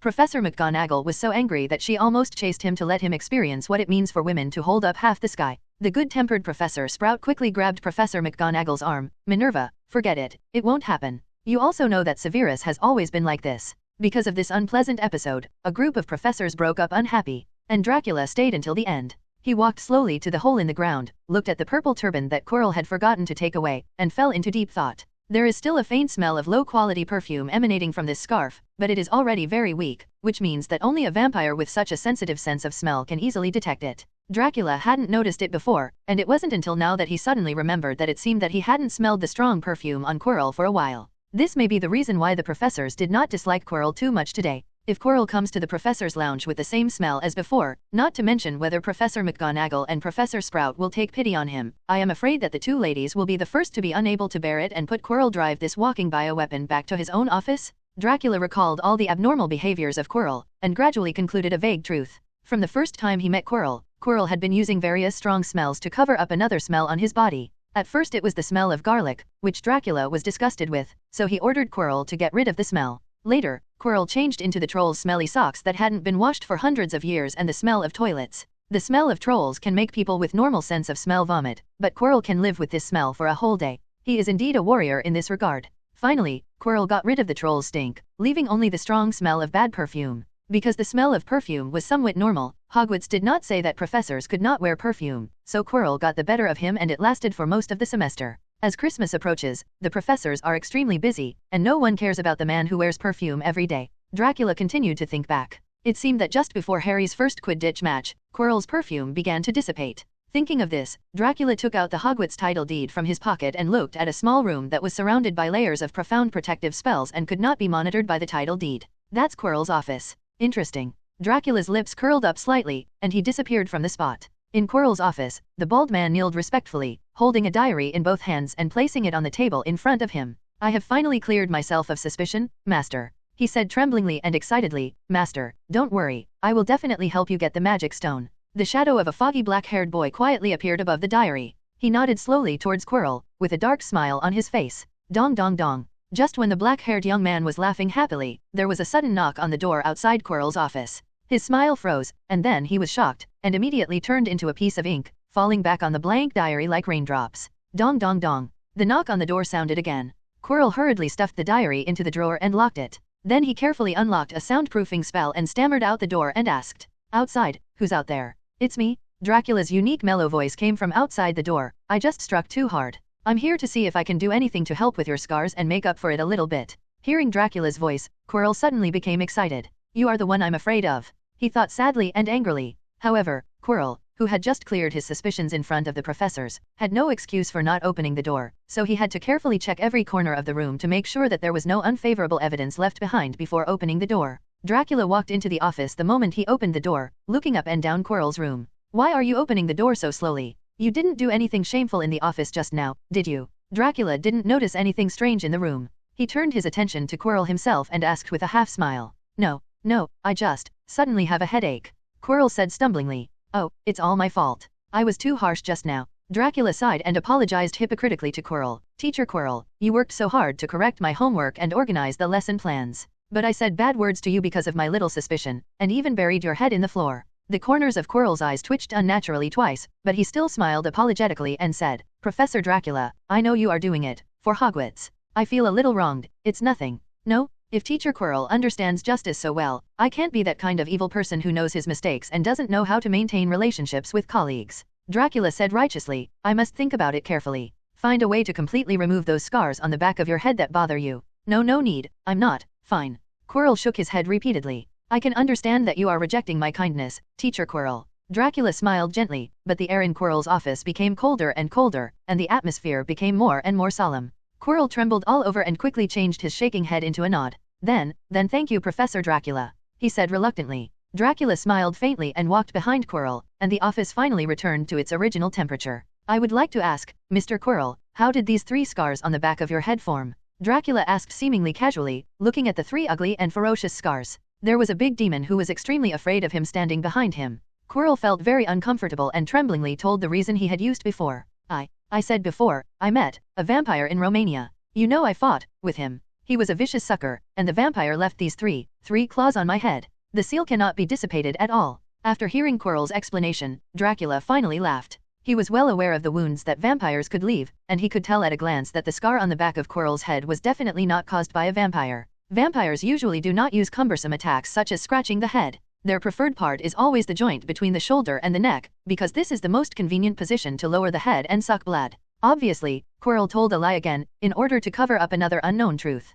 After getting what he wanted to know, Dracula lost interest in the ugly back of Quirrell's head, stayed away from Quirrell in disgust, and walked towards the office door. Professor Dracula, won't you help me check the scars? Quirrell turned back in surprise and looked at Dracula, who had already walked to the door. No more. Dracula waved his hand. I'm sorry, Teacher Quirrell, I really can't do anything about this matter. With that said, he left Quirrell's office. Quirrell. He just observed it for less than a minute and then said there was nothing he could do. Do you want to be more perfunctory? Dracula walked up the marble stairs of the castle's main tower to the second floor, preparing to return to his office through the defense against the dark arts classroom. However, when he came to the classroom, he found that there was already another person standing silently on the podium waiting for him. The classroom was dark, and the figure was wearing a large black cloak, like an enlarged bat. Professor Snape, is it such a coincidence? Dracula raised his eyebrows and greeted the figure on the podium. Snape looked at him with a straight face and deep black eyes. Unfortunately, I was waiting for you, Snape said in a long tone. Before we start our topic, I would like to ask, where did you just go, Professor Dracula?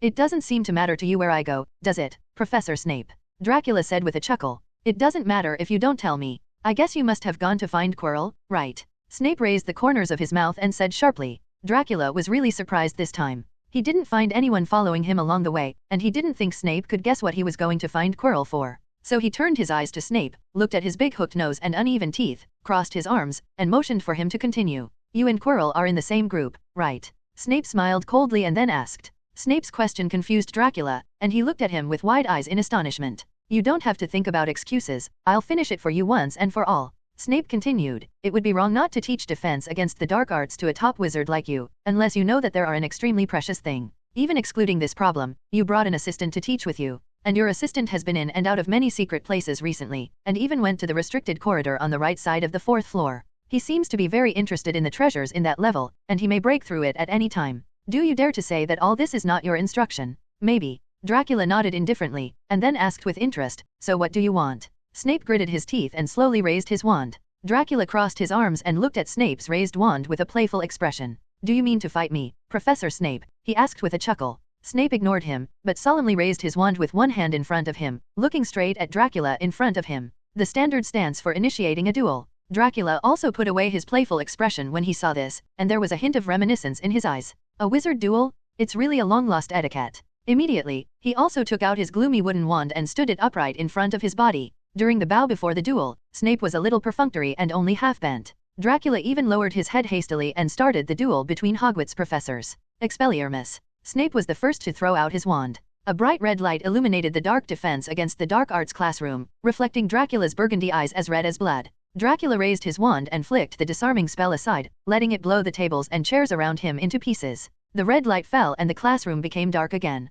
Stop testing, your strength should be more than this, right? Dracula looked at Snape and provoked casually. Snape didn't reply, but kept changing the direction of his attacks, shaking the wand in his hand, and throwing ordinary attack spells in the direction of Dracula. The petrification curse, the stunning curse, the disarming curse, these basic spells, which have hardly changed in hundreds of years, were continuously shot from the tip of Snape's wand, and then were carried away by Dracula one by one, smoothly and smoothly. Generally, there is no pause. Facing these basic spells, the expression on Dracula's face became increasingly impatient. In the end, he didn't even bother to use the wand and directly stretched out his hand to grasp the ordinary spells in his palm. Do you only use these basic spells? He said impatiently, if your next attack is still this boring, then this duel will end like this. Dracula raised his wand. A dark moon seemed to rise behind him, making his silver hair look like a dream. Next, a crescent-shaped light blade struck silently in the direction of Snape from the moonlight. There was silence in the classroom. In this silence, the speed of the crescent moon was too fast to be caught with sight. Snape subconsciously cast an armor spell to block the transparent barrier in front of him, and at the same time stretched out his wand and pointed forward. Sectum Sempra. The next moment, the crescent moon hit the barrier generated by the iron armor spell, instantly smashing it into pieces. Snape flew backwards along with the barrier, knocking over countless desks, and finally hit the classroom door behind him heavily. And the hidden ripple that Snape cast at the last moment flew in front of Dracula in an instant. Dracula's eyes moved slightly, showing a hint of curiosity about this curse he had never seen before. He raised his hand, wanting to hold this hidden colorless ripple in his hand. With a dong sound, the door made a heavy muffled sound. Snape's body fell to the ground, and his face instantly became extremely pale. At the same time, Dracula's slender palm also shrank like a conditioned reflex. He lowered his head slightly and looked at his palm. At this time, a straight and narrow bright red bloodline was clearly visible in his palm. The bloodline is healing, but it is not like the extremely efficient healing speed of vampires in the past. Instead, it is shrinking the bloodline bit by bit, like a slowly burning fuse, or a trail of water gradually evaporating under the sun. Did you create this interesting curse yourself? Dracula looked away from his palms and chuckled. It has nothing to do with you. Snape leaned weakly against the classroom door, covering a wound on his waist, and said coldly. Dracula didn't feel dissatisfied at all. He walked over the ruins of tables and chairs with a smile on his face and walked slowly towards Snape.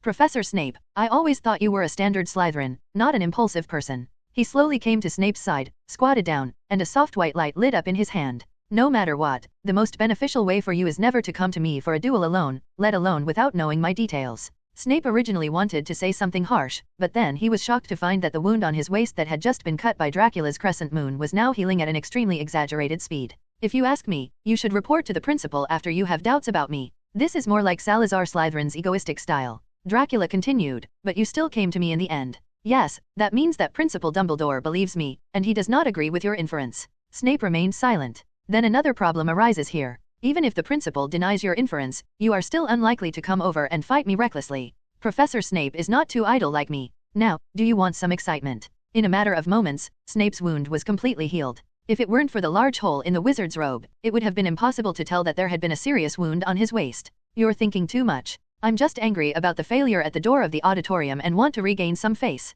Snape said coldly. He shook his sleeves heavily and stood up from the floor, showing no appreciation for Dracula's treatment. Dracula was half crouching on the ground, and happened to glance up when Snape was rolling his sleeves, but he vaguely saw, there seemed to be a tattoo on his left wrist. With his excellent night vision and memory, Dracula vaguely recognized the pattern of the tattoo. It seemed that the main body was an ugly skeleton, with a python emerging from the skull's mouth, like a long tongue. This is the dark mark. Dracula was startled. Flamel had seen this pattern in his entire bookshelf of newspapers from recent decades. Immediately, Dracula thought of Snape's behavior that was contrary to the normal behavior of the snake yard, and his eyes lit up with a look of understanding. In the darkness, Snape failed to notice the change in Dracula's expression. After standing up, he walked numbly towards the door of the Defense Against the Dark Arts classroom, but the scene in front of him when he was talking to Dumbledore in the principal's office 20 minutes ago. 20 minutes ago, in the principal's office on the 8th floor of the main tower. Severus, do you suspect that Professor Dracula instigated Quirrell to steal the Philosopher's Stone? Dumbledore asked with interest, chewing a Honeyduke's gummy candy in his mouth.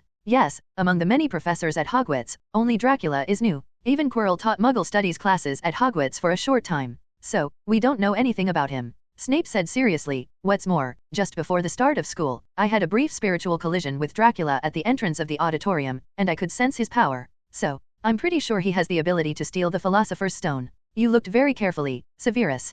Dumbledore smiled and nodded, passing a candy to Snape. No, you should keep these things for yourself and enjoy them, Snape said indifferently. Dumbledore didn't take it seriously, put the candy into his mouth again, and said vaguely, Severus, I can only tell you one thing about Professor Dracula. He has no motive for stealing the Philosopher's Stone and is worthy of our absolute trust. Just rest assured. But I once saw Quirrell enter the restricted area on the 4th floor. Snape said unwillingly, if it wasn't Dracula who instigated it, could it be that Quirrell, that coward who couldn't even understand what he wanted to say? Stealing the Philosopher's Stone from right under the nose of the most powerful wizard.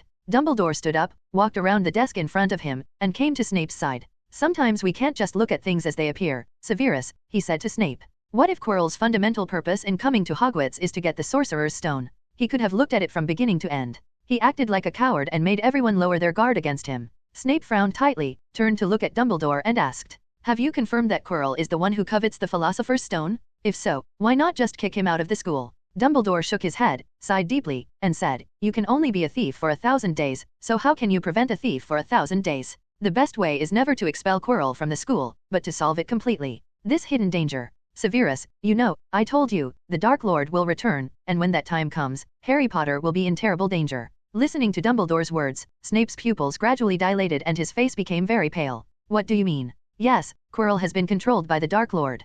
He came to Hogwarts just to help his master steal the Philosopher's Stone. Dumbledore stared at Snape with sharp eyes. Then shouldn't we drive Quirrell out of school? The Dark Lord will bring danger to this school. Snape questioned. Immediately, his eyes widened again. You want to use the Sorcerer's Stone as bait to lure the Dark Lord into taking the bait? So you let us make the level so simple, so who can go in and stop him? It's Potter, right? Snape took a step forward, staring intently into Dumbledore's piercing eyes behind his glasses. Are you worried about the child? Dumbledore asked. I didn't. Snape roared angrily. He is just as mediocre and arrogant as his father, who loves to violate discipline, likes to be in the limelight, attract other people's attention, and is rude. How could I possibly worry about such a nasty kid? You only saw what you expected to see, Severus. Dumbledore chuckled, and you did a pretty good job before, didn't you? Reciting the counter curse at the Quidditch match. Embarrassment appeared on Snape's face for a moment, and then his expression became indifferent. Tell me, what should I do? Fight with Professor Dracula, just use your suspicion of him as an excuse. Dumbledore said softly.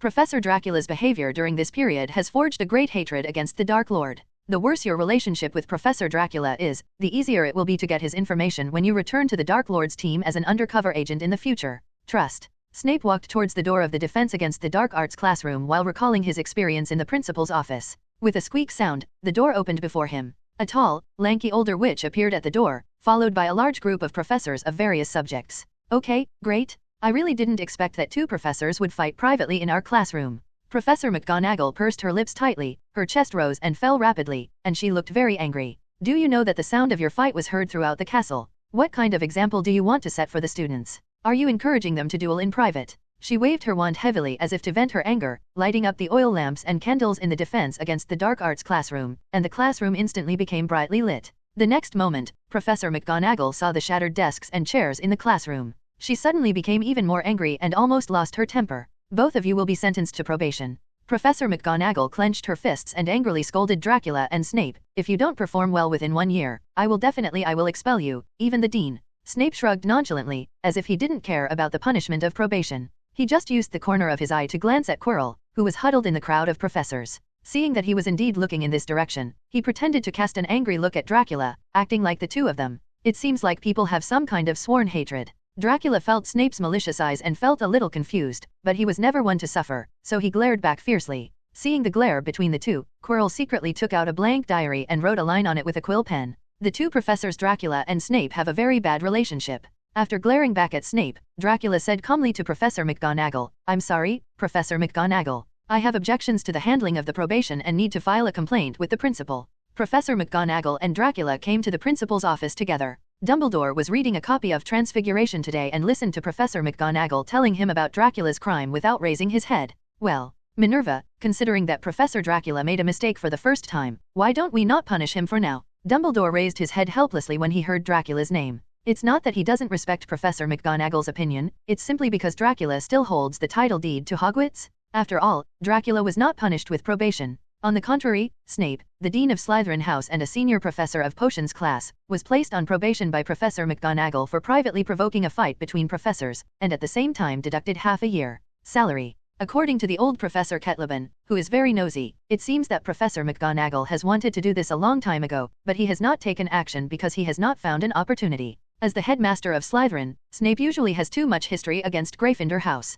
In addition, he never deducts points from his own house, and he specifically targets Gryffindor House to deduct points. Good habits have kept Gryffindor at the bottom of the 4 houses for several years. Professor McGonagall was furious, but in order to ensure her impartiality as the vice principal, she really couldn't get angry about this matter. Now that she finally caught Snape's advantage, why wouldn't she take advantage of it? But Snape is actually very innocent. He himself had no intention of fighting Dracula. It could be said that this crooked idea was entirely arranged by Dumbledore, and even such an arrangement even earned him a severe beating. For this reason, the old principal, who was the culprit, could only shrug his shoulders. If the big landlord of Hogwarts can't afford to offend him, then the only choice is to let the diligent Snape take the blame. November is passing quietly, the weather is getting colder and Christmas is getting closer. One early morning in mid-December, the students at Hogwarts woke up from their dreams and suddenly found that the surroundings were covered with several feet of snow and the lake was covered with hard ice. The Weasley twins were punished by Professor McGonagall for enchanting several snowballs so that they chased Quirrell around, eventually smashing them into the back of his purple turban.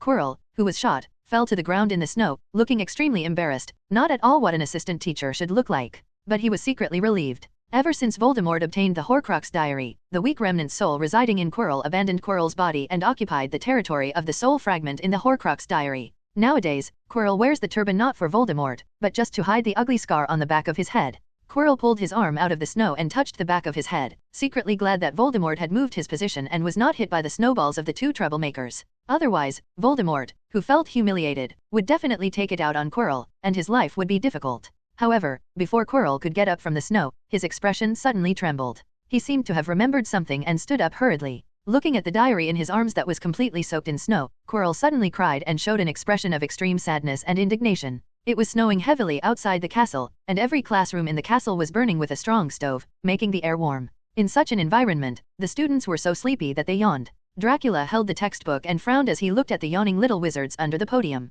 "What are you doing, Weasley?" he suddenly shouted louder. The twins who were nodding sleepily in the audience were frightened and jumped up. Tell Professor, we didn't do anything," the two said in unison. "Then explain, are you two so sleepy that you dare to sleep in my class?" Dracula asked with a sneer. "Professor, we were locked up by Professor McGonagall yesterday until curfew, and then we went back to the dormitory to finish the homework you assigned." Fred began to complain about Dracula. "Last night, we only slept 3 hours, I really can't stand it anymore. What bad things have you done?" Dracula became a little interested and then asked, "Why do I feel like Professor McGonagall has to put you in solitary confinement every 2 days? George first glanced at Dracula's face quietly and saw that he seemed to be in a good mood. Then he said, "Professor, don't you know about this? We hit Mr. Quirrell on the head with a snowball." After saying this, the twins looked at each other, then straightened their chests and showed a proud expression. Dracula looked at Fred and George's triumphant appearance, and shook his head in confusion. While shaking his head, he inadvertently looked out the window, caught a glimpse of the snowflakes flying outside, and an interesting idea arose in his mind. "Well, I think everyone is quite sleepy in this weather," Dracula said with a smirk on the corner of his mouth to the students in the audience. "In that case, let's learn something different today." With that said, he walked to the window of the Defense Against Dark Arts classroom and waved all the windows open. The cold wind outside surged into the classroom, instantly making the little wizards who were still sleepy shiver. This time they were completely energetic. "Our lesson today will be held on the lawn outside the castle," Dracula said. "Now to save time, everyone jumps out of the window with me. Don't worry, I will catch you outside." He took the lead and skillfully jumped out of the window, leaving the little wizards stunned. The Defense Against the Dark Arts classroom on the second floor was still too low for Dracula. He didn't even use magic and landed lightly on the lawn covered with thick snow. "You can come down now." Dracula stepped on the soft snow and shouted to the little wizards in the classroom upstairs. When Fred and George saw Dracula fighting like this, they no longer felt sleepy. The two of them immediately approached the window, preparing to jump out in the cool manner of the professor. The dark-skinned Lee Jordan was so frightened that he quickly grabbed the hoods of their school robes and said in a panic, "Hey, aren't you two afraid that something will happen? What if Professor Dracula accidentally fails to catch you? Oh, is our little baby Lee Jordan scared?" Fred teased with a playful smile. "Don't be scared, little cutie. Falling directly from the second floor is just a matter of lying in the school hospital for 2 days. Pomfrey Madam will cure you." Before he could finish speaking, Fred jumped through the window. George looked at Lee Jordan, whose legs were still trembling and flustered, and patted him on the shoulder. "Lee, don't worry. Professor Dracula can even catch Harry when he falls from a high altitude. How come he can't catch us when we jump from the second floor?" Then he screamed strangely, put his arm around Lee Jordan's shoulders, and dragged him to the window. Amid Lee's screams, the two jumped down together. George and Lee Jordan tangled together and jumped down together. George smiled strangely in excitement, while Lee hung on George and screamed in horror. When they were about to land, a big bat appeared at their feet, gently caught them, and threw them on the snow. Fred, who was one step ahead, walked over through the snow and hugged the two of them. "Exciting, Lee," he said teasingly to Lee Jordan. "It's too thrilling. No, I have to slow down." Lee Jordan gasped for air and leaned against the wall next to him. Fred and George glanced at Lee angrily, then stopped paying attention to him, and the two of them walked aside arm in arm. "How's it going, George? Is it fun?" Fred asked with a wink. "It's okay, but the second floor is still too low. It might be more interesting to jump from a tall building." George raised his head and glanced at the taller tower above the castle. "You said, let's jump down from Gryffindor Tower. Wouldn't dancing be more fun? You can dance all you want, but I won't pick you up anyway." At this time, Dracula's voice rang from the side. After the twins' conspiracy was discovered, they didn't look guilty at all. Instead, they came over and said to Dracula with a playful smile, "Professor, why don't you tell us how to avoid falling to death when you jump from a high place? Then we won't have to trouble you to save us." Dracula raised his hand to catch another young wizard who jumped down, and said casually, "I thought you should already know the slowing spell at your age." "So it's a slowing spell," the twins said excitedly. "Then we'll learn it right away. Thank you, Professor." Dracula glanced at the two of them, then looked away wordlessly. Led by the twins, the two pioneers, the third-grade Lion Cubs and Badger Cubs began to jump down from the windows of the Defense Against the Dark Arts classroom one by one. The little lions of Gryffindor danced the most happily, and they even crowded together at the window. The people behind pushed the ones in front of them, and with one jump, a group of people fell down in a mess, like dumplings. Under the control of Dracula, a group of bats would always appear at the feet of each little wizard at a critical moment, saving them from the suffering of a 2-day trip to the school infirmary. The last one to jump was Cedric of Hufflepuff. He had just stayed in the classroom to organize the jumping out of the window order, and urged those who did not dare to jump to face the difficulties actively and jump bravely. Cedric did not use Dracula's bat to land. Instead, he cast a levitating spell on the back of his school robe, allowing the buoyancy of the cloak to drag him up, and then landed lightly on the snow. The twins next to him looked at Cedric's smooth movements and felt very unconvinced. Why can he be so handsome when he lands, but we can only step on bats? Fred said to George, the professor can obviously choose a better-looking animal and win the battle quickly. SHH. George quickly put his hand to his mouth and whispered, be careful, don't let Professor Dracula find out that you are saying bad things about him. He seems to like bats very much, and he uses bats for everything. Fred quickly shut up. Fortunately, Dracula's attention was not on the two of them at this time, but he snapped his fingers after all the students arrived. A group of round snowman targets emerged from the snow. They lined up in a neat row, standing face to face with the little wizards. The content of our practical class today is to practice the accuracy of casting spells. Dracula faced the students and began his speech in this practical class on defense against black magic.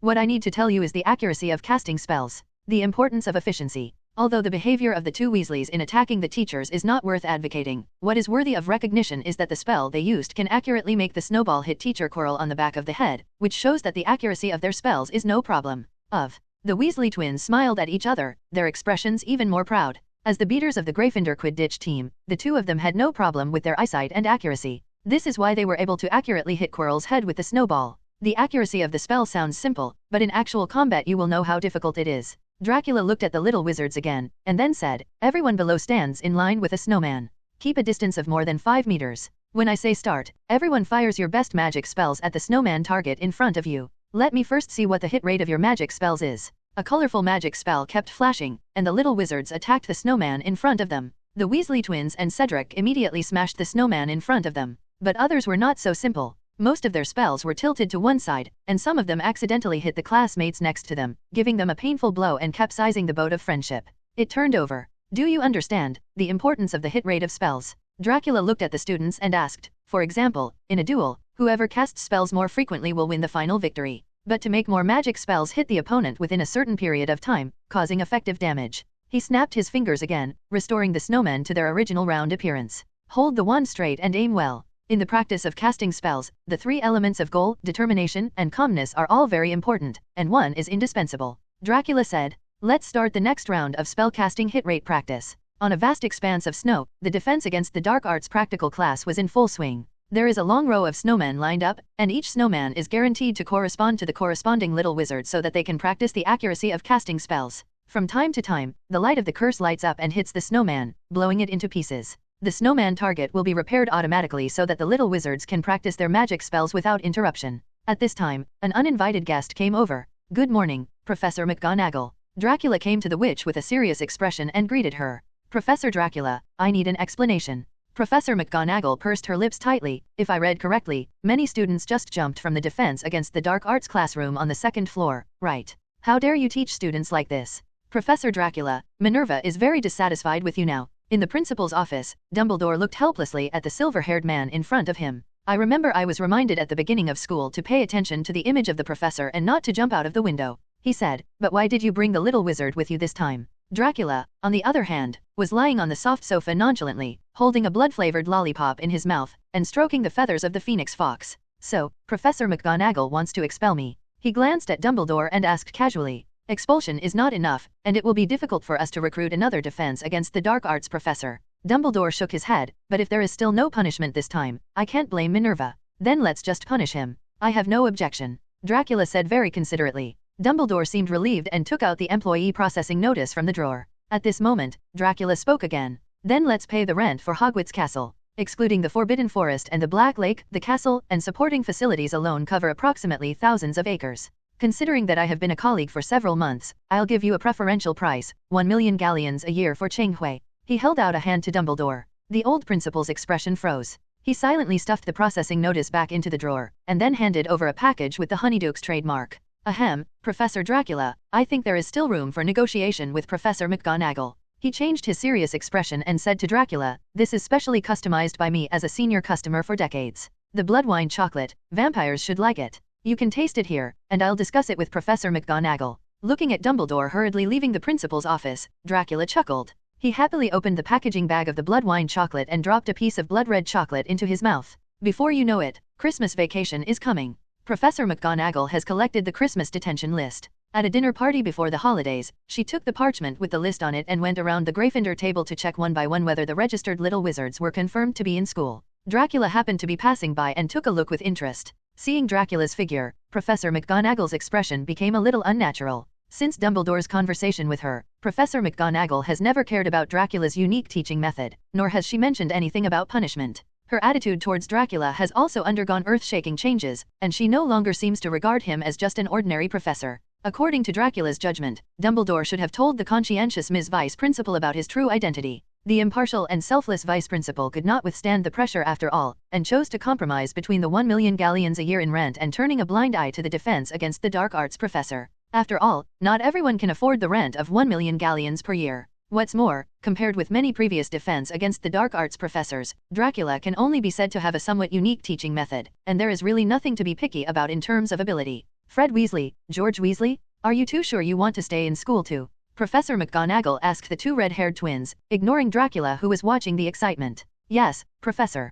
Fred replied, this holiday our parents are going to Romania to visit our second brother, Charlie, and they abandoned us. Yes, the abandoned George and Fred can only plead for Hogwarts to take them in. George said pitifully. Professor McGonagall's serious expression almost stopped. He gave the two of them a hard look and turned around to continue checking other people's information. Just after Professor McGonagall left, Dracula came over. Are your parents going to Romania? He asked. Dracula crossed his hands and rubbed his collar unconsciously with his fingers. An extremely rare look of hesitation appeared on his face. Yes, Professor. George said, our second brother Charlie works in the Romanian fire dragon sanctuary. Yes, Charlie is my parents' biological son. Fred added. Dracula hesitated for a moment, and finally took out a delicate crystal ball from the pocket that had been cast under the invisible stretching charm. This crystal ball exudes a soft shimmer, and there seems to be a dim moon in the center of the fuzzy ball, spinning quietly. Let's do this. Write a letter to Mr. and Mrs. Weasley and ask them to do me a favor. Dracula stared at the crystal ball and slowly handed it to George's hand. After arriving in Romania, please go to Brown Castle and hand this crystal ball to the castle guard. Just give it to the guard directly. Is there no accompanying letter? George asked doubtfully. You don't need any letters, just give them to any guard, they will understand. Dracula chuckled, shook his head, and said to him, I owe you a favor on this matter. Is there anything you need help with? Please let me know. No problem, leave it to us. The twins were overjoyed and promised, patting their chests. At this moment, a fierce quarrel suddenly broke out on the other side of the Gryffindor table. 2 minutes ago, Professor McGonagall had just checked the number of people staying at school during the Christmas break and left the auditorium. As soon as Professor McGonagall left, a tall and thin Slytherin wizard with neat platinum blonde hair and a pointed chin walked deliberately to the Gryffindor table. This little Slytherin wizard was also accompanied by 2 large followers who didn't look very smart at first glance. They sandwiched him on the left and right, making him look very impressive. I feel really sorry for those people, Draco Malfoy said to his 2 lackeys, Crabbe and Goyle, as they walked around the Gryffindor table. They had to stay at Hogwarts spent Christmas because the family didn't want them. He looked at Harry as he spoke, while Crabbe and Goyle chuckled innocently. Harry swallowed the pudding in his bowl and ignored it. But Ron next to him couldn't bear it anymore and stood up immediately. Fred and George were kidding themselves when they said that no one wanted to belong to them, but as the Malfoy family were the bitter enemies of the Weasley family, it was very problematic for their heirs to say this.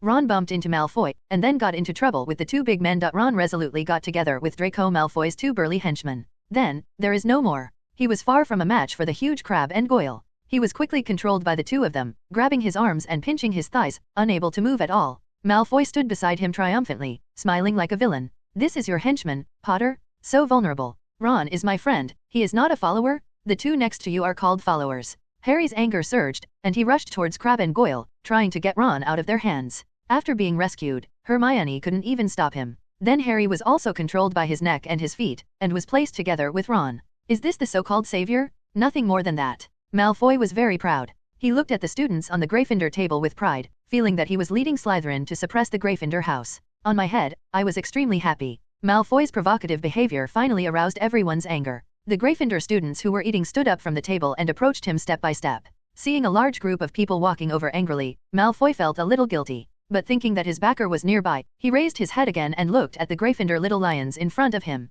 Just when the Gryffindor students came forward and wanted to arrest Malfoy like Ron and Harry now, a gloomy voice rang out. We haven't seen each other for a few minutes, and the Gryffindor students seem to be a lot more courageous. Snape said with a sneer, now you actually dare to bully the junior classmates in public. Someone provoked us first, Professor Snape.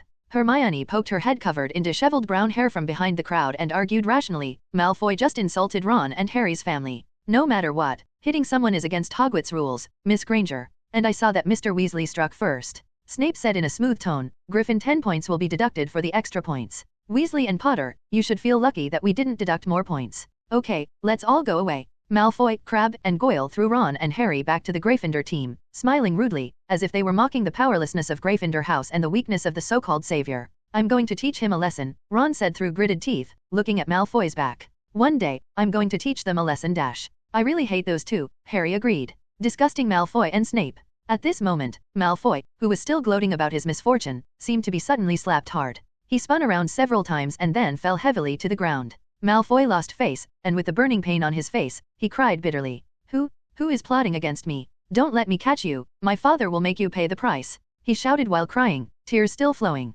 Snape, on the other hand, showed a somewhat suspicious expression and cast his gaze on Dracula not far away. Dracula crossed his arms and also moved his gaze to look at Snape. What a coincidence, Professor Snape. He was the first to say hello. Professor Dracula, as far as I know, no one else around here has such superb silent spellcasting ability. Snape stared at Dracula closely and said coldly, don't tell me about Draco's attack. It's about you? There is no need to doubt it. It was indeed me who did it. Dracula said to Snape with an indifferent expression. Malfoy's behavior of provoking his classmates deserves to be punished. Oh, by the way, 10 points from Slytherin. He glanced at Malfoy sitting on the ground and added, Professor Snape, it shouldn't be a problem if I follow your management methods, right? Snape's face turned very ugly. Professor Dracula, your method of physically punishing students seems inappropriate, doesn't it? He said stiffly. Oh, then is it appropriate for Professor Snape to deduct points from Gryffindor alone and ignore Slytherin's mistakes? Dracula asked with a chuckle. Snape stared at Dracula, his lips trembling. Then he turned around suddenly and left the auditorium without looking back. His long robes were flung up behind him, and he slapped Malfoy who was sitting on the ground in the face. Malfoy stared blankly at his dean who left without saying goodbye, feeling that he had been abandoned. Well done, Professor. I knew the favor was worthless. The Weasley twins rushed over with joyful faces, and George praised loudly. Fred also winked beside him. As expected, it has to be Professor Dracula, so Snape's old bat should have a long memory. Dracula turned to look at the Weasley twins and said with a smile, you actually used the favor I just gave you on such a trivial matter. I have never seen wizards as extravagant as you. It's okay, Professor. Fred said carelessly, no matter what it is, you will use it when you get it. There is no point in keeping it. Then I hope you won't regret it in the future. Dracula chuckled, waved to Weasley and Harry, and then walked towards the door of the auditorium. At this moment, Malfoy, who was still sitting on the ground, couldn't sit still. He felt that he should say a harsh word at the end, otherwise he would lose face. So before Dracula left, he suddenly said loudly, you, don't be too proud. My father is the school director of Hogwarts, and I will definitely let him expel you.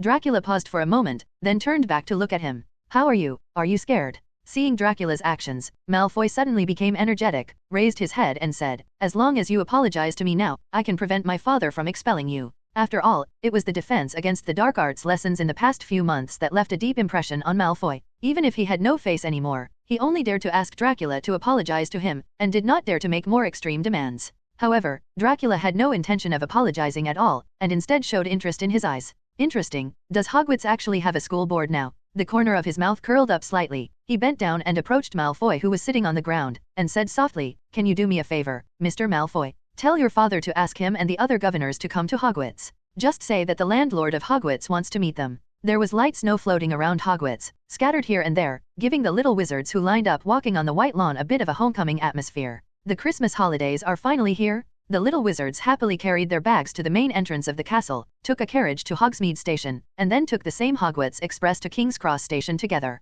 Harry was sitting in his dormitory in Gryffindor Tower, looking out from the window next to his bed and seeing his classmates meandering towards the carriage, feeling a little envious in his heart. Ha dash. There was a snoring sound in the dormitory. Harry turned his head and looked at Ron, who was still sleeping soundly. A smile appeared on his lips, and he suddenly felt that those little wizards who came home for Christmas had nothing to envy. Because Hogwarts is his home, he's going to spend Christmas at home this year? Suddenly, a trace of surprise appeared in Harry's eyes. On the lawn covered with snowflakes, he actually saw a little wizard walking back against the crowd. Through the special platinum hair color, Harry judged that the young wizard was Draco Malfoy. At this time, there was an adult wizard with the same hair color next to Draco, walking towards the castle with Draco. Draco, are you sure the person bullying you is a defense against the dark arts professor? Walking on the snow-covered lawn, the wizard with the same hair color as Draco looked at Draco walking next to him and asked. Draco's father, Lucius Malfoy, had the same long platinum hair as Draco, cold gray eyes, and carried a luxurious snake-headed cane. As if anticipating what was about to happen, Draco squirmed a little uneasily. It's Professor Dracula of Defense Against the Dark Arts. He whispered, Dad, are you really going to expel him? Of course, isn't this what you want? Lucius looked at Draco's shrinking performance and said with hatred, Draco, you have to know that we are one of the 28 holy tribes. The Fu family must respond directly to those who dare to provoke us, so as not to lose face to the family. But his lectures are indeed very interesting, and he seems to be very strong. There are always rumors in Hogwarts that he is not afraid of the Dark Lord at all, Draco said hesitantly. When he heard the words Dark Lord, the corners of Lucius's eyes jumped sharply. He had just disposed of the very important diary given to him by the Dark Lord not long ago. Although he couldn't see it on the surface, in fact he had always been very guilty and worried that the person who could not be named would come back. Listen, Draco, the Dark Lord is dead, we have to move on. Lucius whispered to Draco, and also to himself, your defense against the Dark Arts professor is not afraid of the Dark Lord. The rumors are most likely just rumors, and even if he is really not afraid, he said that it is only because the Dark Lord is dead that he has inexplicable confidence. Draco nodded in understanding.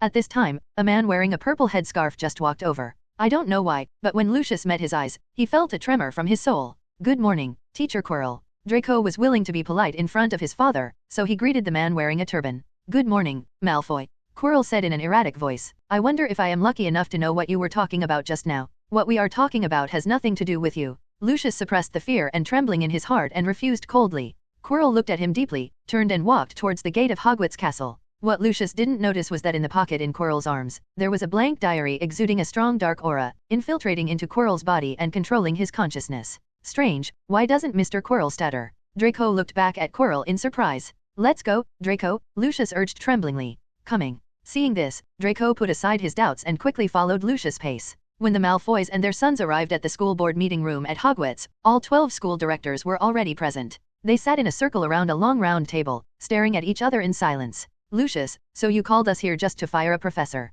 One of the school directors was the first to break the silence. Yes. Lucius put his cane on the round table and stared at the school board member who spoke first. I think that the current defense against the dark arts professor has a problem with Dracula's teaching methods. Their courses often put students in danger and ignore their safety. If a teaching accident occurs one day, it will be difficult for Hogwarts to bear such serious responsibility. In addition, I investigated several students who knew about it, and they unanimously stated that Professor Dracula often used corporal punishment on students. He took out a student questionnaire from his pocket and showed it to everyone present. In fact, the people who filled out the questionnaire were Draco, Crabbe, Goyle, Draco's friend Parkinson and other Slytherin students. The members of the school board quickly circulated the questionnaire and frowned slightly. Principal Dumbledore, what do you think of Professor Dracula's behavior? One of the school directors looked at Dumbledore, who was dozing in the main seat, and asked. Dumbledore glanced at him, and then said with a smile, I think Professor Dracula is the defense against the dark arts professor with the highest teaching level and personal quality in recent decades. Hearing Dumbledore's comments, the 11 school directors except Lucius were a little surprised.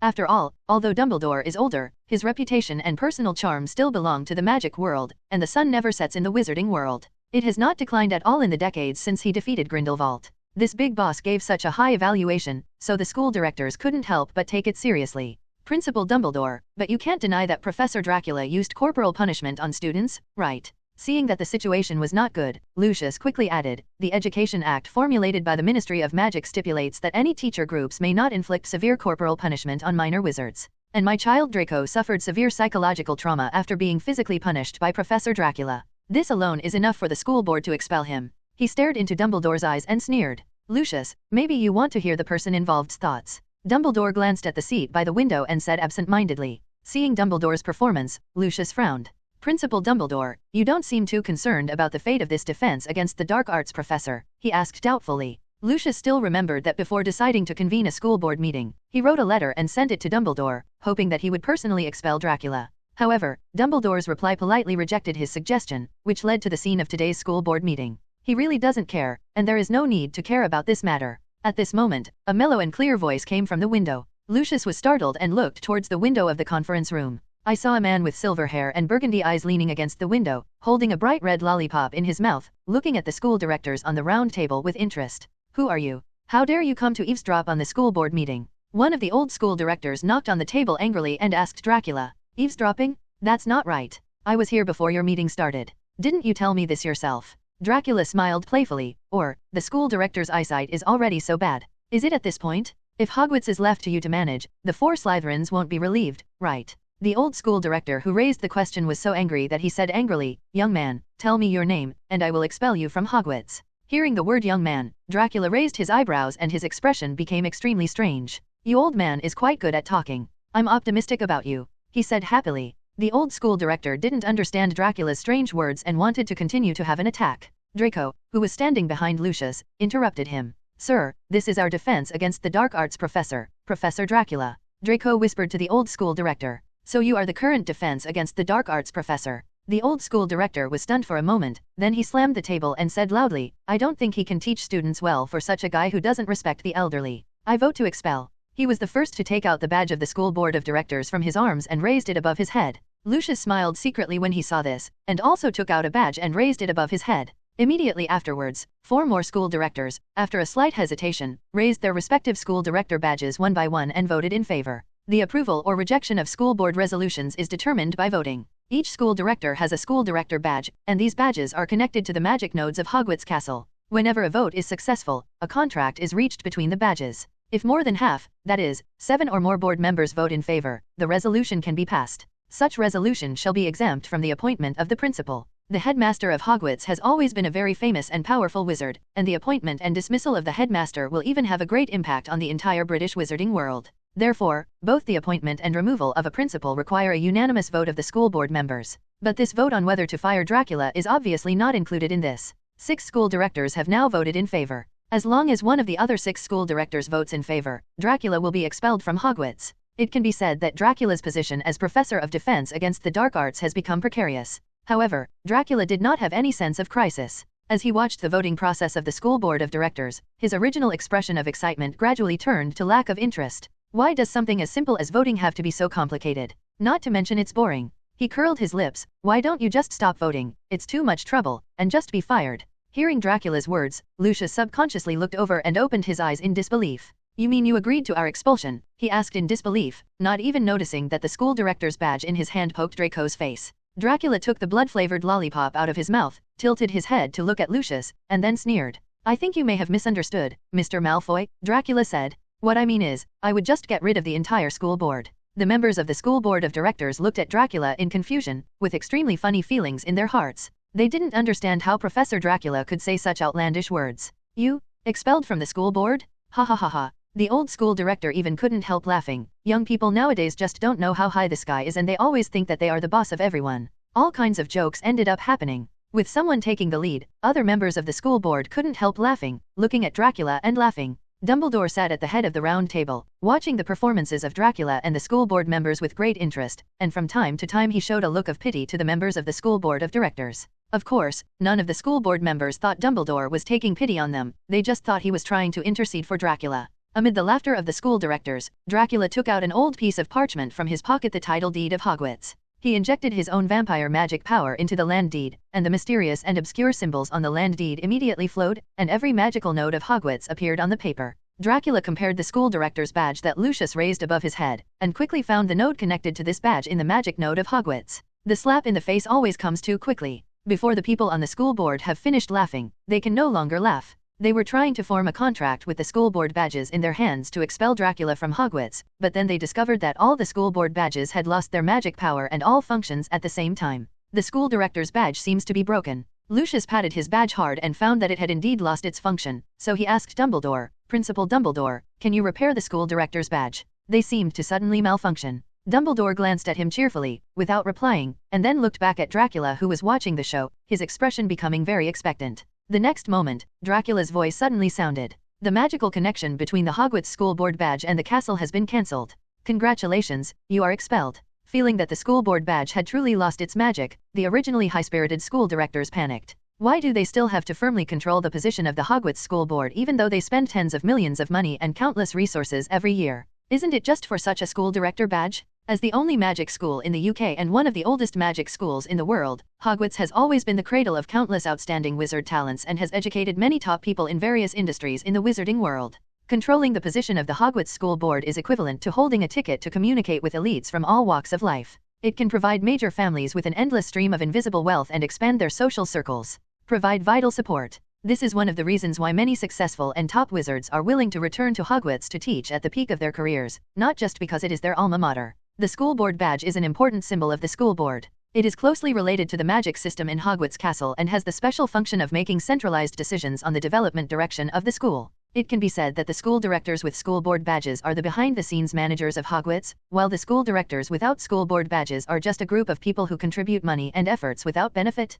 Seeing that the magical light on the school directors' badges gradually faded away, the school directors turned pale with panic. Why is this happening? This isn't right. There must be something wrong. Lucius watched the badge in his hand gradually lose its light, and fell into panic. Then he suddenly raised his head and looked at the figure beside the round table who was smiling but not smiling. Dracula, what did you do to our badge? He asked calmly. It turns out that not only do you have poor eyesight, but your hearing is also not very good. Dracula said to Lucius with a faint sarcastic smile on his face, I made it very clear that the Board of Trustees of Hogwarts has been fired. Why, I don't believe that the rules of Hogwarts can be controlled by one person. The grumpy old school director looked at Dumbledore who was watching the play, and asked loudly as if he was grasping a life-saving straw, Dumbledore, as the headmaster of Hogwarts, how could you allow others to control this only wizarding school in the UK? He looked at Dumbledore expectantly, hoping that the legend of the wizarding world would stand up resolutely like he did against Grindelwald and use absolute hard power to imprison Dracula in Azkaban, just like how he had imprisoned Dracula in Azkaban.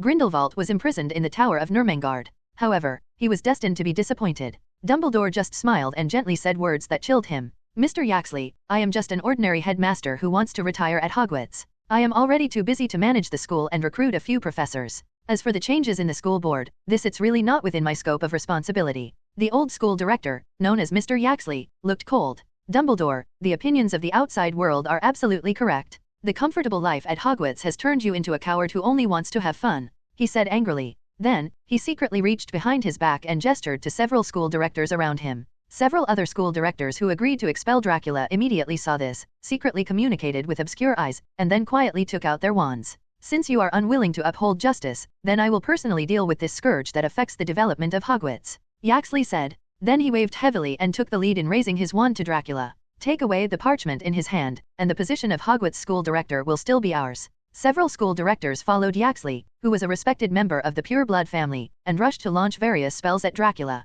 Not only the few school directors who voted in favor took action, but also some of the school directors who were waiting and watching couldn't help but raise their magic wands. These school directors also have their own little ones in their hearts. After all, anyone with a discerning eye can see that the key to the matter lies in the parchment in Dracula's hand. Whoever defeats Dracula first will be the first to get the piece of parchment that can deprive the school board badge of its magical connection with Hogwarts Castle, and then whoever will have the power to distribute the spoils. Lucius watched this scene and impatiently picked up his cane from the table and pointed it at Dracula. Dad, no. Draco saw Lucius's actions and grabbed his arm anxiously. Don't be impulsive.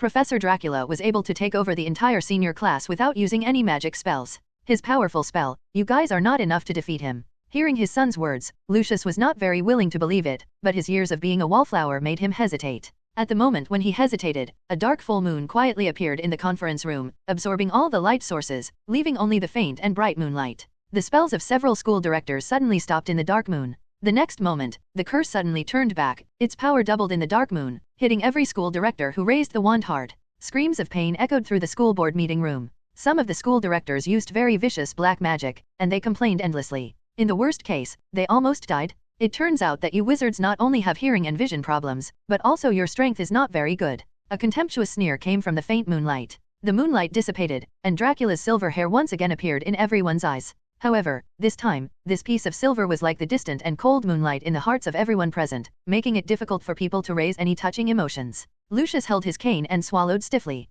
He didn't notice at all that he was still pointing his cane at Dracula. At this time, Dracula looked over and smiled with interest at Lucius. Mr. Malfoy, do you have anything else to do? Only then did Lucius notice his actions, and couldn't help but break into a cold sweat. However, as the heir to the long-standing Malfoy family, Lucius's personal qualities are not vegetarian. I saw that he immediately adjusted his mood and held the cane in his hands. Mr. Dracula, this is a unique wand shape that I asked an excellent wand maker to make for me. I came here to taste it with you today, he said sanctimoniously. Lucius Malfoy, you two-faced traitor. In the school board meeting room, Yaxley shouted angrily at Lucius as he fell to the ground. Yaxley's strength is actually quite good. When he suffered a double blow from the curse he issued, he was able to use an iron armor curse at the critical moment to offset most of the damage from the curse. This allowed him to still retain the strength to scold Lucius angrily. Listening to Yaxley's scolding, Lucius remained calm and said to Dracula seriously, "Mr. Dracula, these people who tried to attack you all committed serious crimes. I suggest that they all be punished. Sent to Azkaban to reform."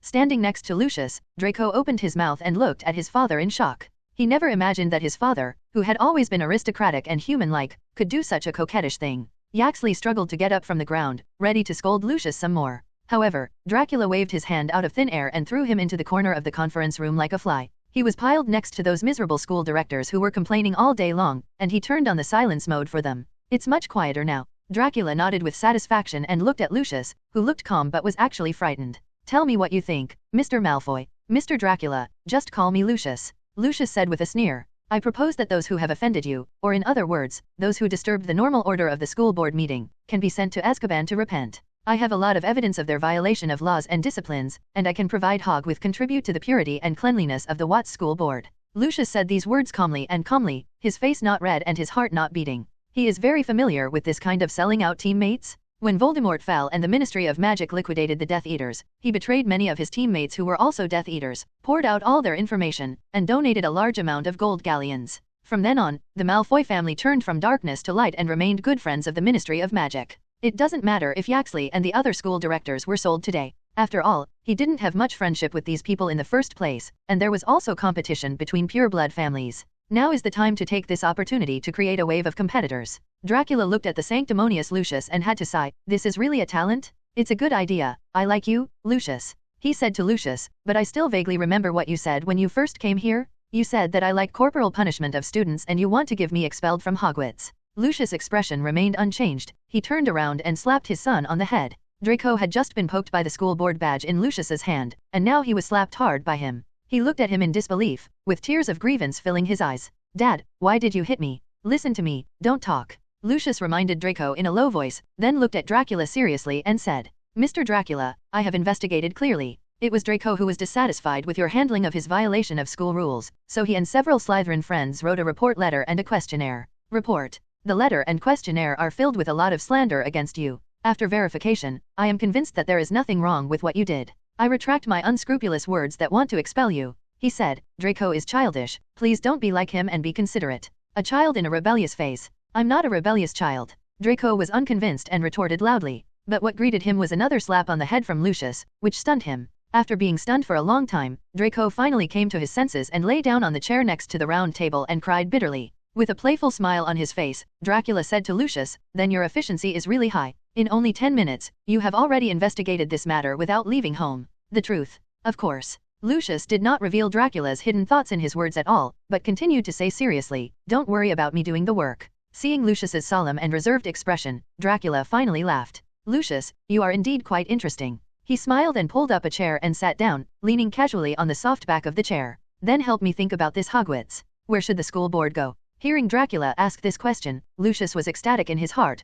but remained calm on the surface. "From my own point of view, it is still necessary for the school board of Hogwarts to exist." He paused, and then slowly expressed his opinion. "Hogwarts, as a school with complete in an ecological magic school, many tasks require specialized coordinating departments. As the main funder and collective decision-making body of the school board can provide financial support and reasonable development suggestions for these complex projects. Of course, I know that you will not be short of this meager amount of funds. But among the collective, everyone an appropriation must be meaningful and follow the process, otherwise internal employees will easily develop the behavior of stealing accounts, omitting accounts, and giving money to others for personal gain. The various signing, coordinating, and accounting tasks will definitely waste your time." Lucius's words accurately hit the point, that is, Dracula hates those boring trivial things that are repeated step by step, and this is precisely an essential part of any properly run organization. "So I think you can still keep the school board and let us do our best to help you deal with some trivial matters and chores without letting these tasks waste your precious time," Lucius continued. "Of course, as you control the entire magic system of Hogwarts Castle, you will definitely be the chairman of our school board, with veto power on all matters."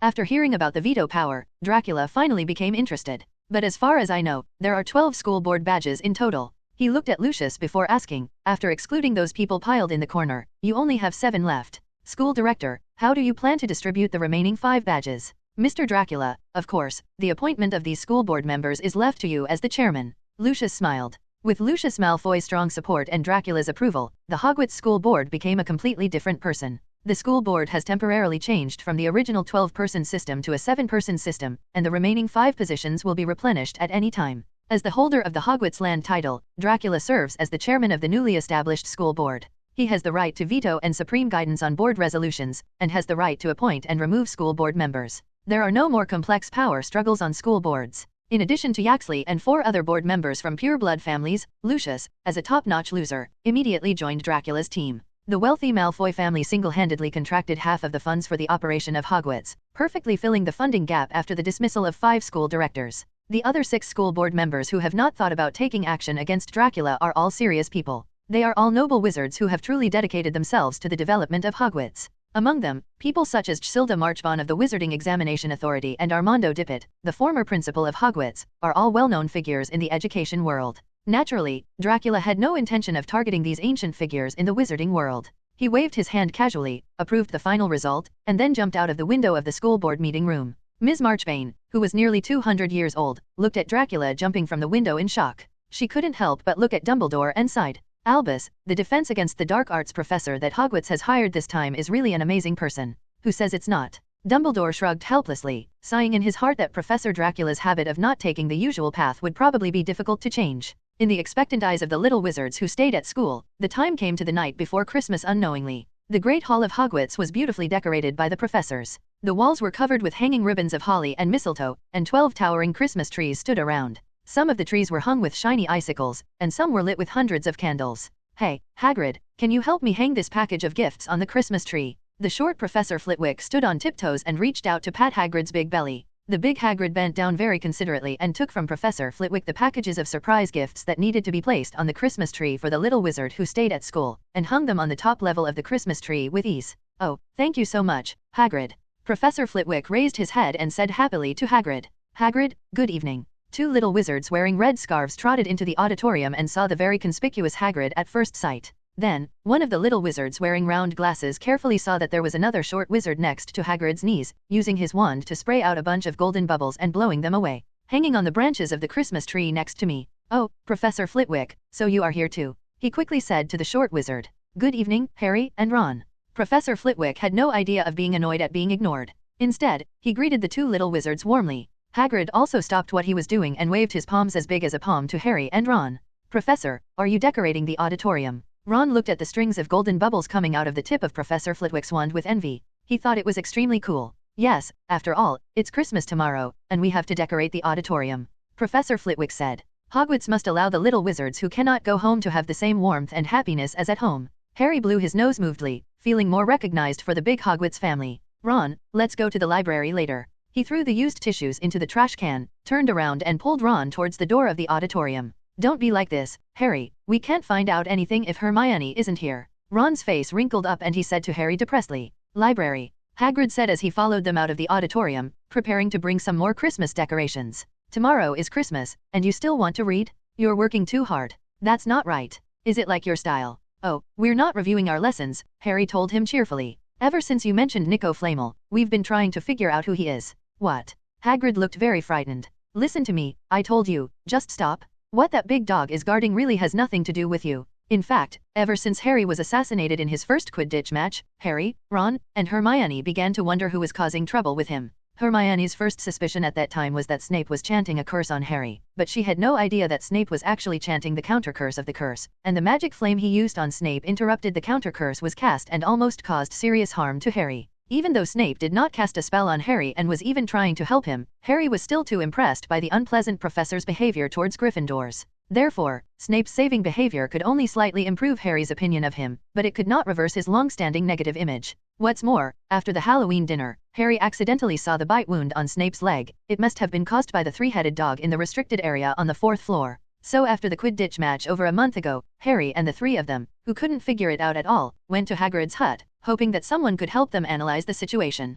Hagrid didn't know how the 3 Harrys learned about the 3-headed dog, and he didn't want them to know the top secret set by Dumbledore, so he gave them a serious warning. Listen to me, all 3 of you, you are meddling in things that have nothing to do with you. This is dangerous. Forget about that big dog and what it is guarding, which is Professor Dumbledore and Nico between Flamel. Aha. Harry's eyes lit up and he said excitedly, so it involves a person named Nico Flamel, right? This leads to the conversation between Harry and Hagrid about Nico Flamel on Christmas Eve. Hagrid, why don't you tell us about Nico Flamel and Dumbledore to save us the trouble? At the door of the auditorium, Harry began to trick Hagrid, hoping to learn directly from him who Nico Flamel was and what Dumbledore had hidden for him. After all, with Hermione back home for Christmas, Harry was quite self-aware of his and Ron's two students' ability to check information. We have read at least 100 books, but we haven't even found his shadow. Just give us a little hint. I know where I have seen his name. Harry said. I won't say anything. Hagrid covered his mouth and said dryly, I promised Dumbledore that I will keep it secret. At this moment, a silver-haired figure shaking a red wine glass happened to pass by. He walked to the entrance courtyard corridor where a few people were and looked at them curiously. Harry, Ron, and Hagrid were all excited when they saw the person coming. Good evening, Professor Dracula, they said in unison. Good evening, Hagrid, and Potter and Weasley. Dracula took a sip of the bright red wine, nodded slightly to the people present, and then asked with interest, I think I heard you discussing Nico Flamel. Professor Dracula, do you know Nico Flamel? Harry's eyes lit up and he quickly asked Dracula. Hagrid said he would keep it secret and never tell us anything about Nicole's Flamel. Something. But we have obviously seen this name before, we just can't remember it. Hagrid, Dumbledore really believes that you will keep your mouth shut. Dracula looked at Hagrid as if he couldn't help laughing, and consoled him. Hagrid was still covering his mouth and muttered with gratitude, Professor Dracula, I'm so happy that you can say that. Yes, it's not the bottle's fault that the bottle was opened, but the bottle opener's fault. Don't be too sad even if you leak something. As he spoke, Dracula drank down the bright red wine in the glass, then placed the goblet suspended in the air, and took out a bottle of elegant red wine from his pocket. With a slight twist of his index finger, the cork at the mouth of the bottle popped out with a pop. Dracula refilled himself a glass of bright red wine, then raised his eyes to look at Hagrid. At this time, Hagrid looked at the cork that Dracula had put back into the mouth of the red wine bottle, and thought of the tight-lipped bottle and bottle opener he just mentioned, and couldn't help crying sadly. Professor, isn't it appropriate to provoke Hagrid like this? Harry quietly approached Dracula and whispered to him. Ron, on the other hand, watched Hagrid cover his big face in a dirty handkerchief and couldn't help but take a step back and distance himself from the terrifying Professor Dracula. Don't worry, Hagrid will be strong. Ignoring Ron's little move, Dracula said to Harry, by the way, what are you doing with Nico Flamel?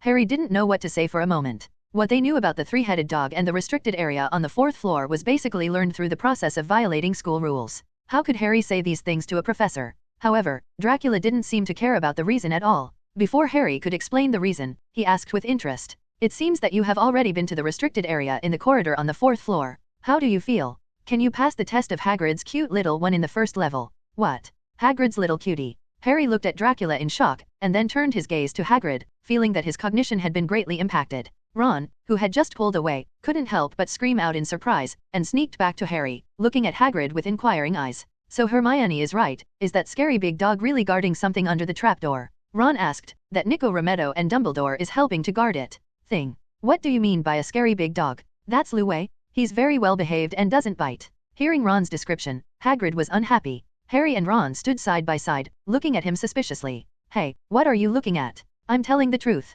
Hagrid said loudly, and Nico Flamel's things have nothing to do with you. Stop looking for them. Why can't you put your exuberant things away? Why spend all your energy on studying? Dracula was sipping red wine and watching the interesting performances of the three Harrys. He felt like he had watched a good show. Professor Dracula, these little guys are too curious. Unable to stand the entanglement of the two little wizards Harry and Ron, Hagrid turned to Dracula for help. I don't quite understand why you want to tell them about Louis. I'm really afraid that I'll leak something again. It's okay, Hagrid. Dracula chuckled and raised his glass to Hagrid. It doesn't matter if you really leak something. Everything is still within Dumbledore's plan. But I'm not sure I won't delay Dumbledore's plans. Hagrid muttered quietly. Looking at the hopeful gazes of Harry and Ron, Dracula thought for a moment, put the goblet in the air again, and then took out a bronze mirror engraved with a phoenix relief from his pocket. You two, if you want to know who Nico Flamel is, then come with me. He played with the bronze mirror and walked towards the marble steps at the door of the auditorium. The goblet containing the bright red wine floated smoothly to the side, drifting forward as he moved forward. Harry and Ron quickly followed. Professor Dracula, you can't. Hagrid wanted to stop him, but before he could say anything, he was interrupted by Dracula's look back. Don't worry, Hagrid, I'm measured. Dracula said. He smiled at Hagrid, then turned his head and disappeared around the corner of the stairs with the two little wizards. The three of them walked straight into the Defense Against the Dark Arts professor's office on the 3rd floor of the castle. Dracula sat comfortably in the soft armchair, and the wine glass floating next to him automatically fell on the desk. Harry and Ron stood awkwardly at the door, rubbing their clothes uneasily with their hands. Sit wherever you like. Dracula glanced at them and pointed to the sofa in the office with his chin. Then he raised the bronze mirror in his hand and showed a relaxed smile. Nico, there are two interesting little guys who want to know who you are. Do you want to say hello to them? Until Christmas Day, Harry and Ron couldn't believe that they actually knew who Nico Flamel was without Hermione, and even exchanged a few words with him. Ron, do you know what Mr. Flamel is talking about, the Philosopher's Stone? Harry sat on the ground, unpacking a large pile of gift boxes in front of him, and turned to Ron and asked, You know what I mean. You are a pure-blood wizard and you should know more about these things than I do. Don't mention pure blood and not pure blood. Only a hateful family like Malfoy would say that. Ron retorted. As he said that, he seemed to remember something, and burst out laughing. Speaking of Malfoy, do you still remember that on the day of the holiday, Draco Malfoy was crying and fussy, and was carried by his father? The scene of leaving Hogwarts, ha ha ha ha. Harry remembered Malfoy's embarrassment and laughed too. The two laughed for a long time before reluctantly stopping. So you don't know what the Philosopher's Stone is? Harry asked, forcing the topic back on track and suppressing his smile.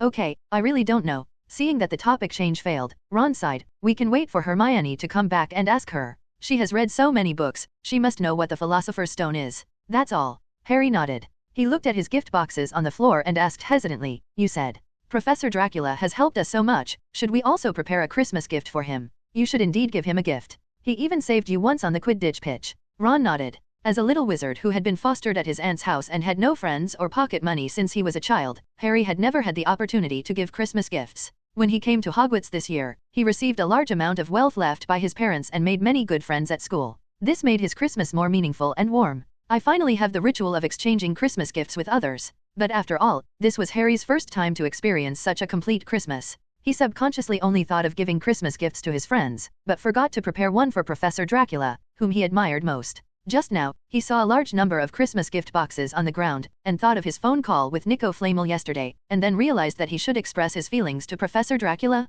Ron, help me think of what to give the professor. He was anxious and shook Ron's shoulders. But Harry's mood soon dropped. For someone as powerful as the professor, he probably won't lack anything. Don't say that, Harry. Giving gifts is just a formality. The most important thing is to grasp the details. Ron said with a very experienced look, patting his chest. Think about it. What Professor Dracula usually likes to do. Like to lean against the wall and have fun. Harry asked uncertainly. That's not what I'm talking about. Ron waved his fist. You have to think about specific aspects. For example, what are the small habits that the professor usually has? Harry thought hard for a long time before hesitantly said, Professor Dracula seems to always be holding a lollipop or a goblet. That's right. Ron slapped his thigh. So Professor Dracula likes to eat lollipops and drink alcohol.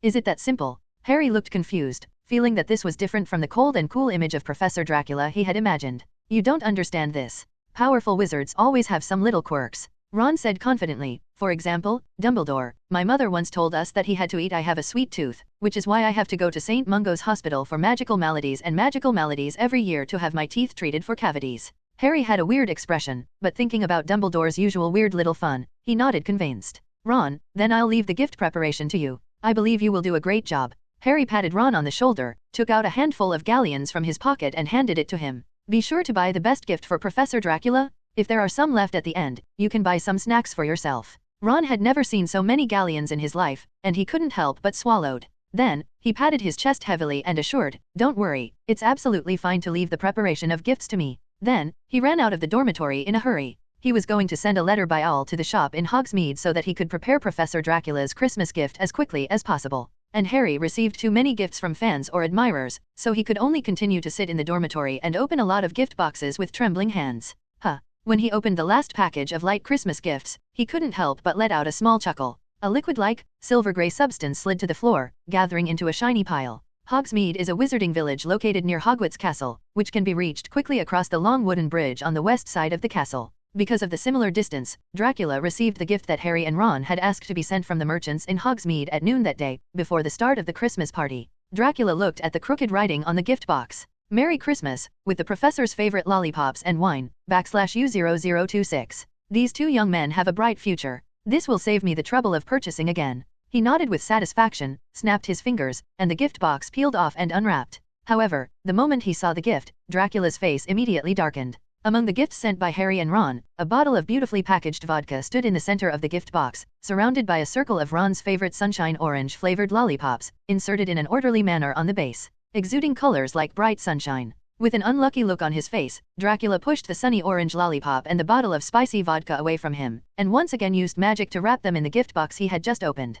A bat appeared out of thin air, lifted the gift box, flew from the window to the principal's office on the 8th floor, and delivered it directly to Dumbledore. Then, Dracula, who was still not relieved, suddenly appeared in Quirrell's office. Assistant Quirrell, wait until school starts to find out the holiday homework of Harry Potter and Ron Weasley, and mark it according to the strictest standards. Unlike the Halloween dinner, the most sumptuous Christmas banquet starts at noon. Harry and Ron walked into the Great Hall and looked at the spectacular scene of the Christmas banquet in shock. There were 100 fat roast turkeys on the table, mountains of roasted meats and boiled potatoes, large plates of delicious sausages, bowls of peas mixed with butter, and plates of thick meat, marinated and lingonberry sauce. Every few steps along the dining table, there are piles of wizard packets and firecrackers placed beside the table. Fred and George were playing with firecrackers, and with a bang sound, like a cannon bombing, a puff of blue smoke engulfed the twins. The two of them laughed happily and had a great time. Harry and Ron could vaguely hear one of the twins talking about their great ambition in the future, which was to create a firework that could engulf the entire Hogwarts castle.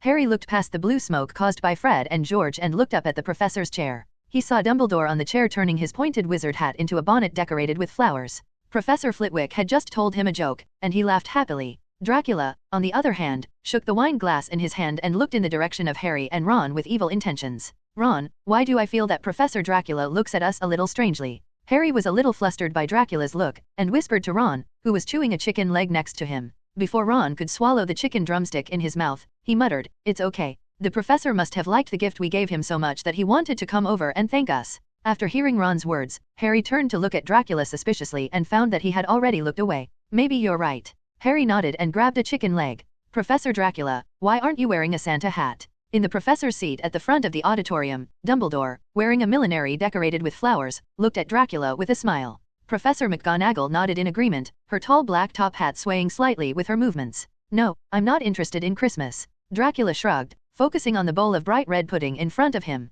"Come on, Professor Dracula, it always has to be more in line with the Christmas atmosphere." Professor Flitwick stood on a tall chair and helped Dracula choose one with a paper hat hidden inside, colorful flowers and firecrackers. As Professor Flitwick waved his wand, the colorful flowers in front of the professor's chair burst into thick pink smoke. A pink paper hat covered with small white hearts emerged from the smoke. "Oh, what a vibrant color scheme." Professor Flitwick seemed a little surprised at his luck and looked at Dracula. "Do you have any idea of wearing this hat as a Christmas hat?" Looking at the pink paper hat, Dracula waved his hand in disgust. "It's not necessary. I thought about it carefully and I feel like I can actually wear a hat." Then, Dracula stretched out his hand toward the door of the auditorium. Oxio. Within a moment, a brown leather peaked hat that looked brand new flew in from the door of the auditorium and landed directly in Dracula's hands. Seeing this hat, Dumbledore was slightly startled, and then showed a helpless expression. "Ah, don't let me know who it is. Flying from the 8th floor to the 1st floor will make me afraid of heights." The brand new brown pointed hat complained loudly, claiming that he must report to the principal that he was flying casually. "Come and curse the wizard who summoned it." Then, it saw Dracula looking at it with a half smile. "Ahem, Lord Earl, it turns out it's you," the Sorting Hat said sarcastically. "What did I just say?" "Oh yes, I mean the gentleman who can call me from the 8th floor of the castle to the 1st floor. The level of spell casting is really high. I must report the truth to the principal so that he can be put to good use." "You react quite quickly," Dracula said playfully. "Of course, I am a magic hat that combines the will of the 4 founders and has my own thoughts." The Sorting Hat tilted back, as if it was raising its head proudly. Hearing the sound of the Sorting Hat, other professors looked over. "Is this the Sorting Hat?" Professor Flitwick, who was next to Dracula, opened his eyes in shock. "Merlin's beard, how come it has become so clean? I can't recognize it at all. Has this hat been reincarnated? Doesn't even have a patch." Professor Ketleben walked over with a cane and his wooden legs, looking at the brand new Sorting Hat curiously. Hearing the shocked words of the professors, the Sorting Hat drooped again. "Those are all symbols of my many vicissitudes. What is the difference between me and those ordinary hats now?" "Quiet down, hat." Dracula grabbed the tip of the Sorting Hat and picked it up. "Christmas is here, but I didn't buy a Santa hat, so I had to use you instead." "Wait a minute, I'm a magic hat. How can you compare me with those ordinary Santa hats? And you can obviously make one yourself." At this moment, the Sorting Hat saw Dracula's finger, the cold flames dancing on the sky. He changed his mind and said, "But of course what I created is not professional enough. It is an honor for me to be used as a Santa hat by you." Dracula then took back the flame on his finger, put the Sorting Hat on his head, and got into the Christmas atmosphere. Just then, the Sorting Hat started muttering. "Well, it's difficult, very difficult. I think there are enough." "What are you muttering about?" Dracula interrupted the Sorting Hat's remarks and asked with a frown. The Sorting Hat then realized that this was not a sorting scene, but a Christmas party. "I'm sorry, Lord Earl. Occupational disease, occupational disease." When the issue of occupational diseases was mentioned, Dracula suddenly became interested in what the Sorting Hat wanted to say. When you had an occupational disease just now, just read it to me which college you want to assign me to. He said to the Sorting Hat, I would like to see which founder I have the most similar ideas to. Isn't this good? The Sorting Hat said in embarrassment. It's okay, just say it. You can say whatever you want. Dracula comforted. Oh well. The Sorting Hat took a deep breath, brewing the emotions deep in the brim of the hat, and then shouted out, Azkaban. Hearing the crisp Azkaban from the Sorting Hat's mouth, the air in the professor's chair became quiet for a moment. The professors looked at the Sorting Hat in surprise. Their eyes wandered between Dracula and the hat on his head, with expressions of extreme astonishment. After being the principal for so many years, this is the first time I know that our Hogwarts has a fifth branch. Dumbledore was the first to speak, and said happily, then let us congratulate Professor Dracula for becoming the first Aziz as a member of Caban Academy. Your promotion to the Dean of Azkaban will be just around the corner. Dumbledore led the applause. Professor Ketlaban, who had only one arm and half a leg, saw the excitement and walked to Snape's seat with a cane. Severus, if you ask me, now that Azkaban is a branch, you Slytherin students don't have to go through the process anymore, you can just be escorted directly to Azkaban. He happily used his remaining words. A hand patted Snape's shoulder and he laughed loudly, I have to go to Azkaban for 7 years, how troublesome it is. As a Hufflepuff of the older generation, Professor Ketlaban was naturally happy to bring some discomfort to Slytherin House. After all, Slytherin has a long history of looking down on Hufflepuff's little wizards. Snape had a dark face, but given Professor Kettleburn's 60 or 70-year experience as a professor, he, a young man in his 30s, couldn't just choke back. Listening to the teasing of the professors around him, the corners of Dracula's mouth twitched. Are you feeling itchy again and want to experience the feeling of being burned? He took off the Sorting Hat from his head and said with an unkind expression, Don't think I don't know, you are probably still thinking about what I have given you. I want to clean up this matter and take the opportunity to take revenge. Uncle. Lord Earl, I don't have one, the Sorting Hat said in an aggrieved tone of being wronged. This isn't Christmas, I just want to be humorous and liven up the atmosphere. Okay, the Christmas banquet does lack some entertainment programs to liven up the atmosphere. Dracula looked at the hat in his hand and raised a malicious arc at the corner of his mouth. Then I am going to perform a performance for everyone present. I need you to cooperate with me in the show about the Sorting Hat walking through a ring of fire. Dracula turned the Sorting Hat with one hand. In his panicked expression, he casually snapped his fingers with the other hand, and a ring of burning flames appeared in front of the Sorting Hat. Wait, Lord Earl, I still have something to say. The Sorting Hat lowered his voice in a panic and said to Dracula, I did this for a reason, and it involves the 4 founders. It deliberately controlled the sound so that only Dracula could hear it. Dracula's eyes moved. The next moment, the ring of fire in front of him suddenly disappeared, and the Sorting Hat stopped spinning, hanging listlessly in Dracula's hand. This hat just needs to be scared from time to time, otherwise it can cause all kinds of troubles. He smiled at the curious professors around him and elegantly put the Sorting Hat on his head. Now my Santa hat is completely in place. Professors, hurry up and eat. The main course will be taken away in a while. When all the other professors looked away, Dracula touched the brim of the Sorting Hat with his hand. It's time to start. Let me see what the reason you came up with this time is good. He put on the hat and began to communicate silently with the Sorting Hat through its legilimency ability as a bridge. My lord, it's so difficult for me. The Sorting Hat's voice rang in Dracula's mind, and it began to complain as soon as it came up. It's not that you don't know that your life has lasted 1,000 years. Apart from sleeping, there are 700 or 800 years of time. Even if you deliberately let go of the occlumency, it is impossible for me to judge which founder's temperament matches the temperament of this long 1,000 years. So I'm making things difficult for you. Dracula asked in his mind as he stuffed a mouthful of blood pudding into his mouth. Not really, the Sorting Hat said sincerely, it's just that I'm not capable enough. I will definitely work hard to improve. Actually, I thought you would randomly create a college for me, at least to cope with it. Dracula laughed. I want to do this too, but there is no way, said the Sorting Hat. 1,000 years ago, the 4 great founders of Hogwarts injected their thoughts into my body, giving me unique abilities. Students can be assigned to various colleges based on their talents and qualities. But the will of the 4 founders has always stayed in my body, and their memories and feelings for you, Count Dracula, have also existed for a long time. If the above are only secondary, then what really makes me feel what troubles me is another point. Founders' minds can quarrel. Wait, you're saying that the thoughts left behind by Salazar and Godric will quarrel? Dracula suddenly became interested and didn't even eat the pudding in front of him. He sat upright and prepared to listen carefully to the Sorting Hat's story. That's true. In fact, when I was placed on your head, the remaining wills of the 4 founders wanted me to sort you into their respective houses. You know, Ravenclaw has always been interested in you, have a strong impression, and Gryffindor and Slytherin have always wanted to prove who is the wizard friend who has the greatest influence on you. The 3 of them are true. Dracula chuckled and shook his head, with a look of reminiscence and nostalgia in his eyes unconsciously. At that time, he was far from the formidable vampire count he would become, and the 4 founders of Hogwarts were all just fledgling young wizards. 4 like-minded wizards and a vampire friend who joined halfway. The 5 of them walked together on the frozen black lake, which was his youthful memory from thousands of years ago. After unconsciously recalling it for a long time, Dracula suddenly thought of a question. Why haven't you mentioned Helga? Doesn't she want me to be sorted into Hufflepuff? He asked the Sorting Hat in his mind. My lord, please wake up. The Sorting Hat couldn't help complaining. Look at any of you that has the qualities of integrity, loyalty, honesty, or fear of hardship.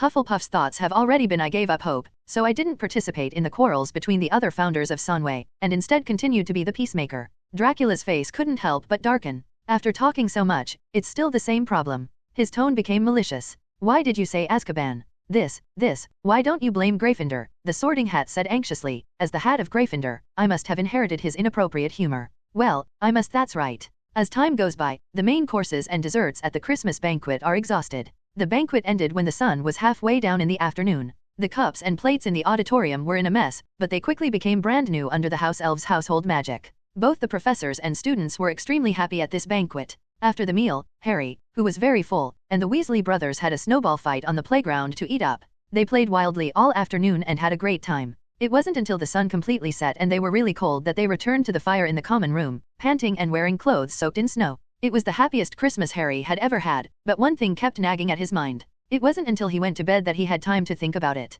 The shining silver invisibility cloak that seemed to be woven with water, and the person who gave him the invisibility cloak. Harry took the invisibility cloak out of the plain package again and let it flow through his hands, feeling smoother than silk and lighter than light. There was also a note in the package, telling him in beautiful and elegant handwriting that this invisibility cloak used to belong to his father and asked him to make good use of it. Use it well? Harry's heart was pounding. No matter how you think about things like invisibility cloaks, they are used to do bad things. It can be said to be a great weapon for sneaking around and walking in the castle at night. Who on earth was so keen on making him violate school rules, and even sent him such a magical prop? Suddenly, Harry's eyes lit up and he felt excited inside. He suddenly realized that by putting on this invisibility cloak, the entire Hogwarts was completely open to him. If he and Ron want to go out for a night out in the future, they won't be discovered by others. Wearing the invisibility cloak, they could go anywhere and Filch and Snape would never know. Harry secretly made up his mind to leave as soon as he said it. While his roommates were sleeping, he put on his invisibility cloak and tiptoed out of the dormitory. In an abandoned classroom, many worn-out tables and chairs were piled up against the wall, showing large dark shadows in the dim candlelight. An upside-down waste paper basket in the classroom spilled out many tiny scraps of paper, which were buried in the thick dust on the ground. This place probably hasn't been cleaned in a long time, but in front of the wall facing the entrance, there is something placed that does not seem to belong to this classroom. It seems that someone put it here temporarily because there is no place to put it. This is a very majestic mirror, reaching the height of the ceiling, with a gorgeous golden frame, supported by 2 claw-shaped feet at the bottom. There were 2 silver-haired figures standing in front of the mirror. One looked very old, and the other looked much younger, but their actual ages were exactly the opposite. Can you tell me why you called me here, Principal Dumbledore? Dracula glanced sideways at the image of the world in chaos and chaos that was playing in the mirror, and his expression shifted unnaturally. One step away from the mirror. Also, isn't the Mirror of Eris the last stage of the magic stone you arranged? Why did you move it to this abandoned classroom? Dumbledore stood in front of the Mirror of Eris, looking at the image in the mirror in a daze. Before Harry goes to the restricted area on the 4th floor, I still need a test to see what Harry wants most deep down in his heart. He said softly, this is about whether he can make good use of his unique have the advantage to gain the power to defeat the old enemy. So you made Professor Snape stay up late at night and cooperated with Filch on night patrol in the castle, just to lure Potter to this classroom and let him discover the Mirror of Eris? Dracula asked in surprise. Rode. Inexplicably, he felt some sympathy for Snape, a tool man. Dumbledore nodded slightly, his eyes still fixed on the image in the magic mirror. Seeing Dumbledore's focused look, Dracula became interested. A ray of transparent energy quietly emerged from his fingertips and wrapped around the runic characters engraved on the Mirror of Eris. Then, he slowly stared at the mirror that was not stained by dust. Several figures appeared in the mirror one after another, including a middle-aged man with brown-red hair and a beard, a girl with the same hair color, and an elegant woman. The 3 people looked intimate, and it could be roughly seen that probably Dumbledore's family. But what surprised Dracula was that there was another young man who was some distance away from Dumbledore's 3 family members. He had blonde hair, a pair of turquoise eyes, and a wild smile on his handsome face. He looked at the old man opposite the mirror with an evil smile. Just when Dracula was still waiting to take a closer look, the image in the mirror suddenly disappeared. Professor Dracula, I think it is not very polite to peek into other people's privacy, right? Dumbledore turned to look at Dracula and said softly, ahem, I was a little curious for a moment. Dracula, who was caught on the spot by Dumbledore for peeping, stiffened and coughed awkwardly. But then he couldn't hold it back and asked, so, who is that blonde-haired young man? His relationship with you seems to be very unusual. Dumbledore paused for a moment, his expression suddenly becoming a little lonely. He is just a young man who was intoxicated by summer. Dumbledore's unusual behavior made Dracula more and more curious. He took a step forward, ready to continue questioning about the blonde young man. At this moment, Dumbledore seemed to have discovered something, and he used a transparent barrier to hide the two people's figures on the other side of the mirror. Conversation. Dracula frowned and looked at the ajar door of the classroom. There was no one there, except for the sound of very light and almost inaudible footsteps, slowly moving towards the abandoned classroom. There were two slimy, greasy voices fading away from the corridor. They were Filch and Snape. With his superior hearing, Dracula sensed someone sneaking into the abandoned classroom where he and Dumbledore were. The light in his burgundy eyes was flowing, and he gradually saw a little wizard wearing an invisibility cloak, slowly walking to the mirror of Erist. This is Potter. Dracula looked at the slightly blurry figure under the invisibility cloak in confusion, and frowned at Dumbledore. The invisibility cloak on Potter is the same as Ignatius Pavur. What does Lear's one have to do with it? Under normal circumstances, invisibility cloaks are woven from the fur of invisible beasts, or made of runes similar to the illusion spell. These invisibility cloaks have no effect on Dracula, and he can easily turn them around. See-through. However, the invisibility cloak on Harry is different. Dracula didn't notice Harry wearing the invisibility cloak immediately, so he transferred his magic power to his eyes. However, even so, Harry's figure was still unclear. Yes, this is the legendary Deathly Hallows. Dumbledore said calmly, as if it was just an ordinary piece of clothing. Harry's father once lent it to me to study for a while, and now it is the property has returned to its original owner. What a generous move, Dumbledore. Dracula shook his head slightly. He arranged the levels and the Deathly Hallows, and even used things like the Mirror of Erist to test his character. When did the magical world degenerate to this point? Not only does no one dare to pronounce his name, but a dark wizard has to be defeated by a poor child who has lost his parents. He stared into Dumbledore's eyes and his voice grew colder. I almost forgot, Professor Dracula, you are not only a vampire, but also a true count. Dumbledore was stunned for a moment, then smiled and shook his head. What do those noble spirits say? Do you want you to treat women and children preferentially? I remember that in my time, it was grace, dignity, and responsibility. Dracula crossed his arms and said casually, even if I don't care about these so-called aristocratic spirits, it doesn't mean that I am willing to push this kind of thing to a kid who just entered school.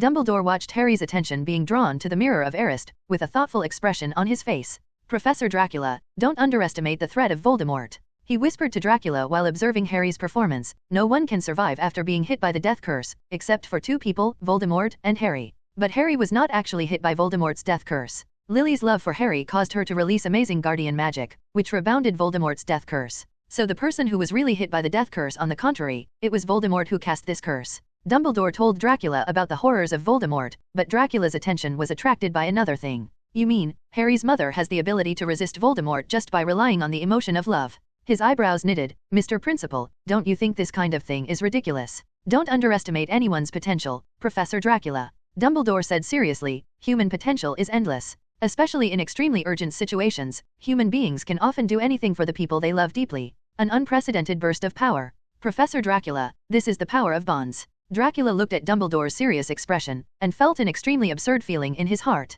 Is it Dumbledore who is old and confused, or has he been sleeping for 100 years and cannot keep up with the times? When did a wizard's potential become so great that he could use his emotions to control his own strength? If that's the case, don't those passionate couples and affectionate mothers and children have the ability to pose a threat to the combat power of the great wizard level? This can be said to be extremely unreasonable, because Dracula knew that the gap in strength between wizards and wizards was sometimes like a chasm, insurmountable. Therefore, Dracula did not agree with Dumbledore's explanation for Harry's survival from the death curse, and he would rather find the answer himself. Skip this question, I'm not interested in studying the emotional life of your wizards. Dracula said disapprovingly, tell me why you think Voldemort is still alive after being struck by his own death curse. Dumbledore shook his head helplessly. Actually, I initially thought that Voldemort was really dead, and I felt relaxed about it for a long time, until I discovered that the curse on the position of Professor of Defense against the Dark Arts still existed. You should understand that one of the conditions for the existence of the curse is the survival of the spellcaster, and a series of events such as Quirrell's arrival this year and the coveting of the Philosopher's Stone have just confirmed this point.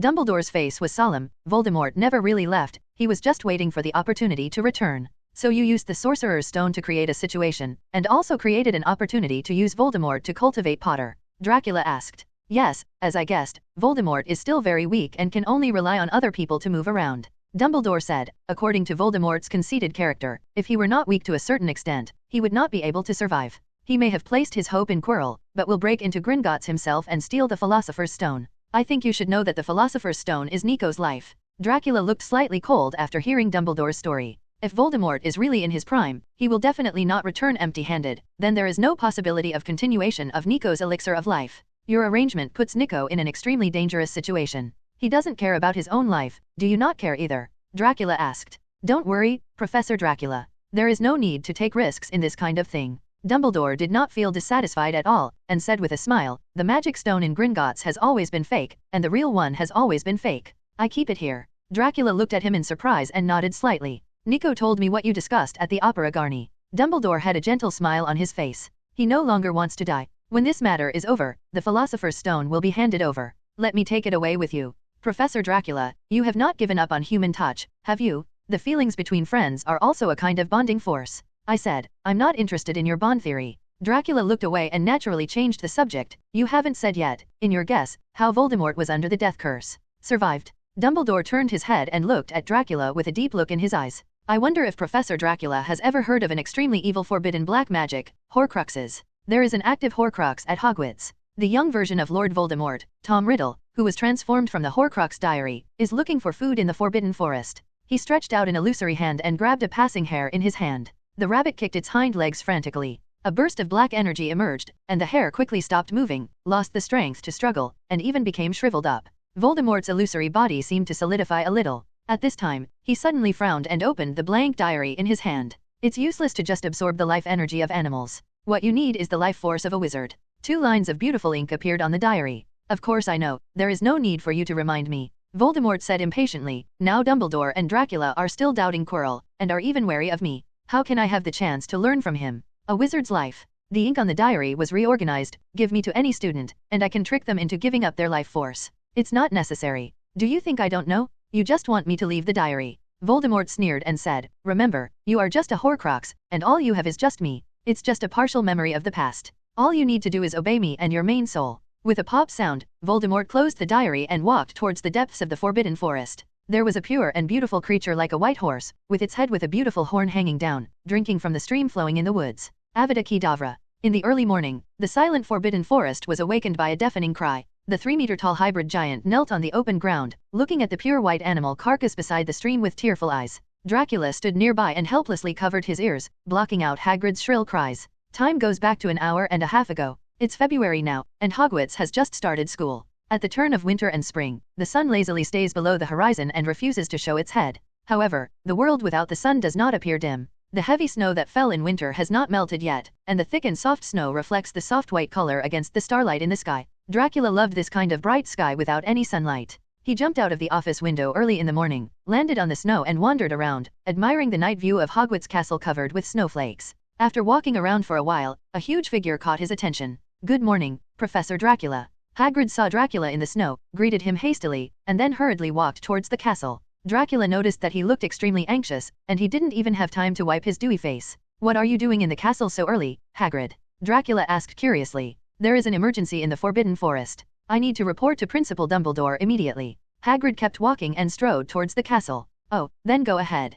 Dumbledore should be sleeping at this moment. Remember to knock on his door hard and don't let him sleep to death. Dracula was not interested in what happened in the Forbidden Forest, but he was interested in how to use it. He had some ideas about waking up the old principal. If he doesn't want to wake up no matter how hard you knock on the door, I'll be happy to help. He floated in the air as if he had wings, walking side by side with Hagrid, his black and red robes floating behind him. At the same time, he picked up a snowball from the ground that was about as big as Hagrid's head. I can fly directly to the roof of the main tower of the castle and smash the snowball through the window of the principal's office. This way Dumbledore will definitely wake up. Dracula said seriously. Well, it's not that urgent. Hagrid looked at the snowball the size of his head and couldn't help but feel his heart for Dumbledore. That means there are traces of suspected vampires in the Forbidden Forest. In order to protect the little ones, for the safety of wizards, I must inform Dumbledore of this matter as soon as possible. Dracula's floating figure suddenly stopped in place. Hagrid turned around in confusion and saw Dracula standing on the snow with a gloomy expression. He couldn't help but shudder. Otherwise, it's better not to disturb Mr. Principal, Hagrid. Dracula threw the snowball aside casually, letting it shatter into scattered snowflakes on the ground. Let's go directly to the Forbidden Forest to catch the rebellious vampire. Wouldn't it make the principal more worry-free? He snapped his fingers, which was extremely clear in the silent night. The next moment, Hagrid felt a dark moon crash into him and pass through his huge body. When he opened his eyes again, he was already near the Forbidden Forest. Hagrid looked at the familiar shacks and vegetable gardens next to him, as well as the deep forest in front of him, and was deeply shocked. He ran for a long time with 2-meter-long strides before approaching Hogwarts Castle, and now Professor Dracula brought him back to where he was in an instant. He felt a little on the verge of tears. What kind of magic is this? Hagrid wiped the liquid on his face that was either dew or cold sweat and asked. Just think of it as disembodiment. Dracula said casually, let's go, take me to find traces of vampires. Hagrid was taken back to the Forbidden Forest in an instant, and now he was too lazy to spend dozens of minutes running back to report to Dumbledore. It was not worth it, so he took Dracula into the Forbidden Forest as if accepting his fate. Professor Dracula, look at this poor rabbit. Walking deep into the Forbidden Forest, Hagrid found a shriveled hair body beside a bush. Its blood has been completely sucked dry. All that's left is shriveled flesh and skin. I can't think of any animal other than a vampire that would do this. Dracula frowned and let the hare's body float in midair, observing it carefully. This was not done by vampires. He shook his head. There are no wounds on the hare's body. Vampires cannot suck the animal's blood out of thin air. Are there any other magical animals that can drain blood without causing wounds? Hagrid racked his brains to recall the magical animals he had seen, but he had no clue. Otherwise, ask Professor Urborn. He has been a professor of care of magical creatures for 60 years, so he might have other opinions. Dracula said nothing, staring at the complete body of the hare with his burgundy eyes. Hagrid, how many days has this hare been dead in your opinion? He asked suddenly. Judging from the body, it should be 2 or 3 days old. I have been a gamekeeper for so many years, so I can't make a mistake. Hagrid confidently patted his chest and assured. As soon as he said this, Hagrid seemed to suddenly realize something and looked at the hare's body in astonishment. How can the body of this hare be kept for 2 or 3 days? He said in shock, this is wrong? In this season when food is scarce, other carnivores in the Forbidden Forest will definitely drag away and eat such a body when they see it. Let alone 3 days, it is impossible to keep it even for 1 day. That's what I want to say. Dracula nodded lightly, so the most likely possibility is that this rabbit actually died under the curse of black magic. Therefore, the surrounding animals instinctively dare not approach this kind of rabbit. A corpse with an evil aura attached to it. Professor Dracula, you mean, the evil creatures in the Forbidden Forest are not vampires, but dark wizards? Hagrid looked around and asked in a low voice. It's just a guess. Dracula said, look for other dead animals that have lost their blood. Hagrid took the lead. Using his familiarity with the surrounding environment, he traveled deep into the Forbidden Forest and found many shriveled animal carcasses. Seeing the tragic death of so many small animals, his expression was very sad, and this sadness reached its peak when he came to a stream deep in the Forbidden Forest. On the bank of the stream, a pure white horse-like creature with a single horn on its forehead fell on the pebble beach. The stream flowed through her golden front hooves and soaked the pure white mane on her neck. Even though 2 or 3 days had passed and her whole body had become shriveled, her hair was still so bright white that the surrounding snow seemed to have turned gray. This is a sacred unicorn. Hello, everyone! As we wrap up this video, I want to share a quick note. I have a Patreon account. If you'd like to support me and enjoy on-demand audiobooks, you can become a Patreon member. Alternatively, you can check out my Google Drive link, which has 500+ novel audiobooks available through my Ko-fi or Patreon shop. I appreciate your support.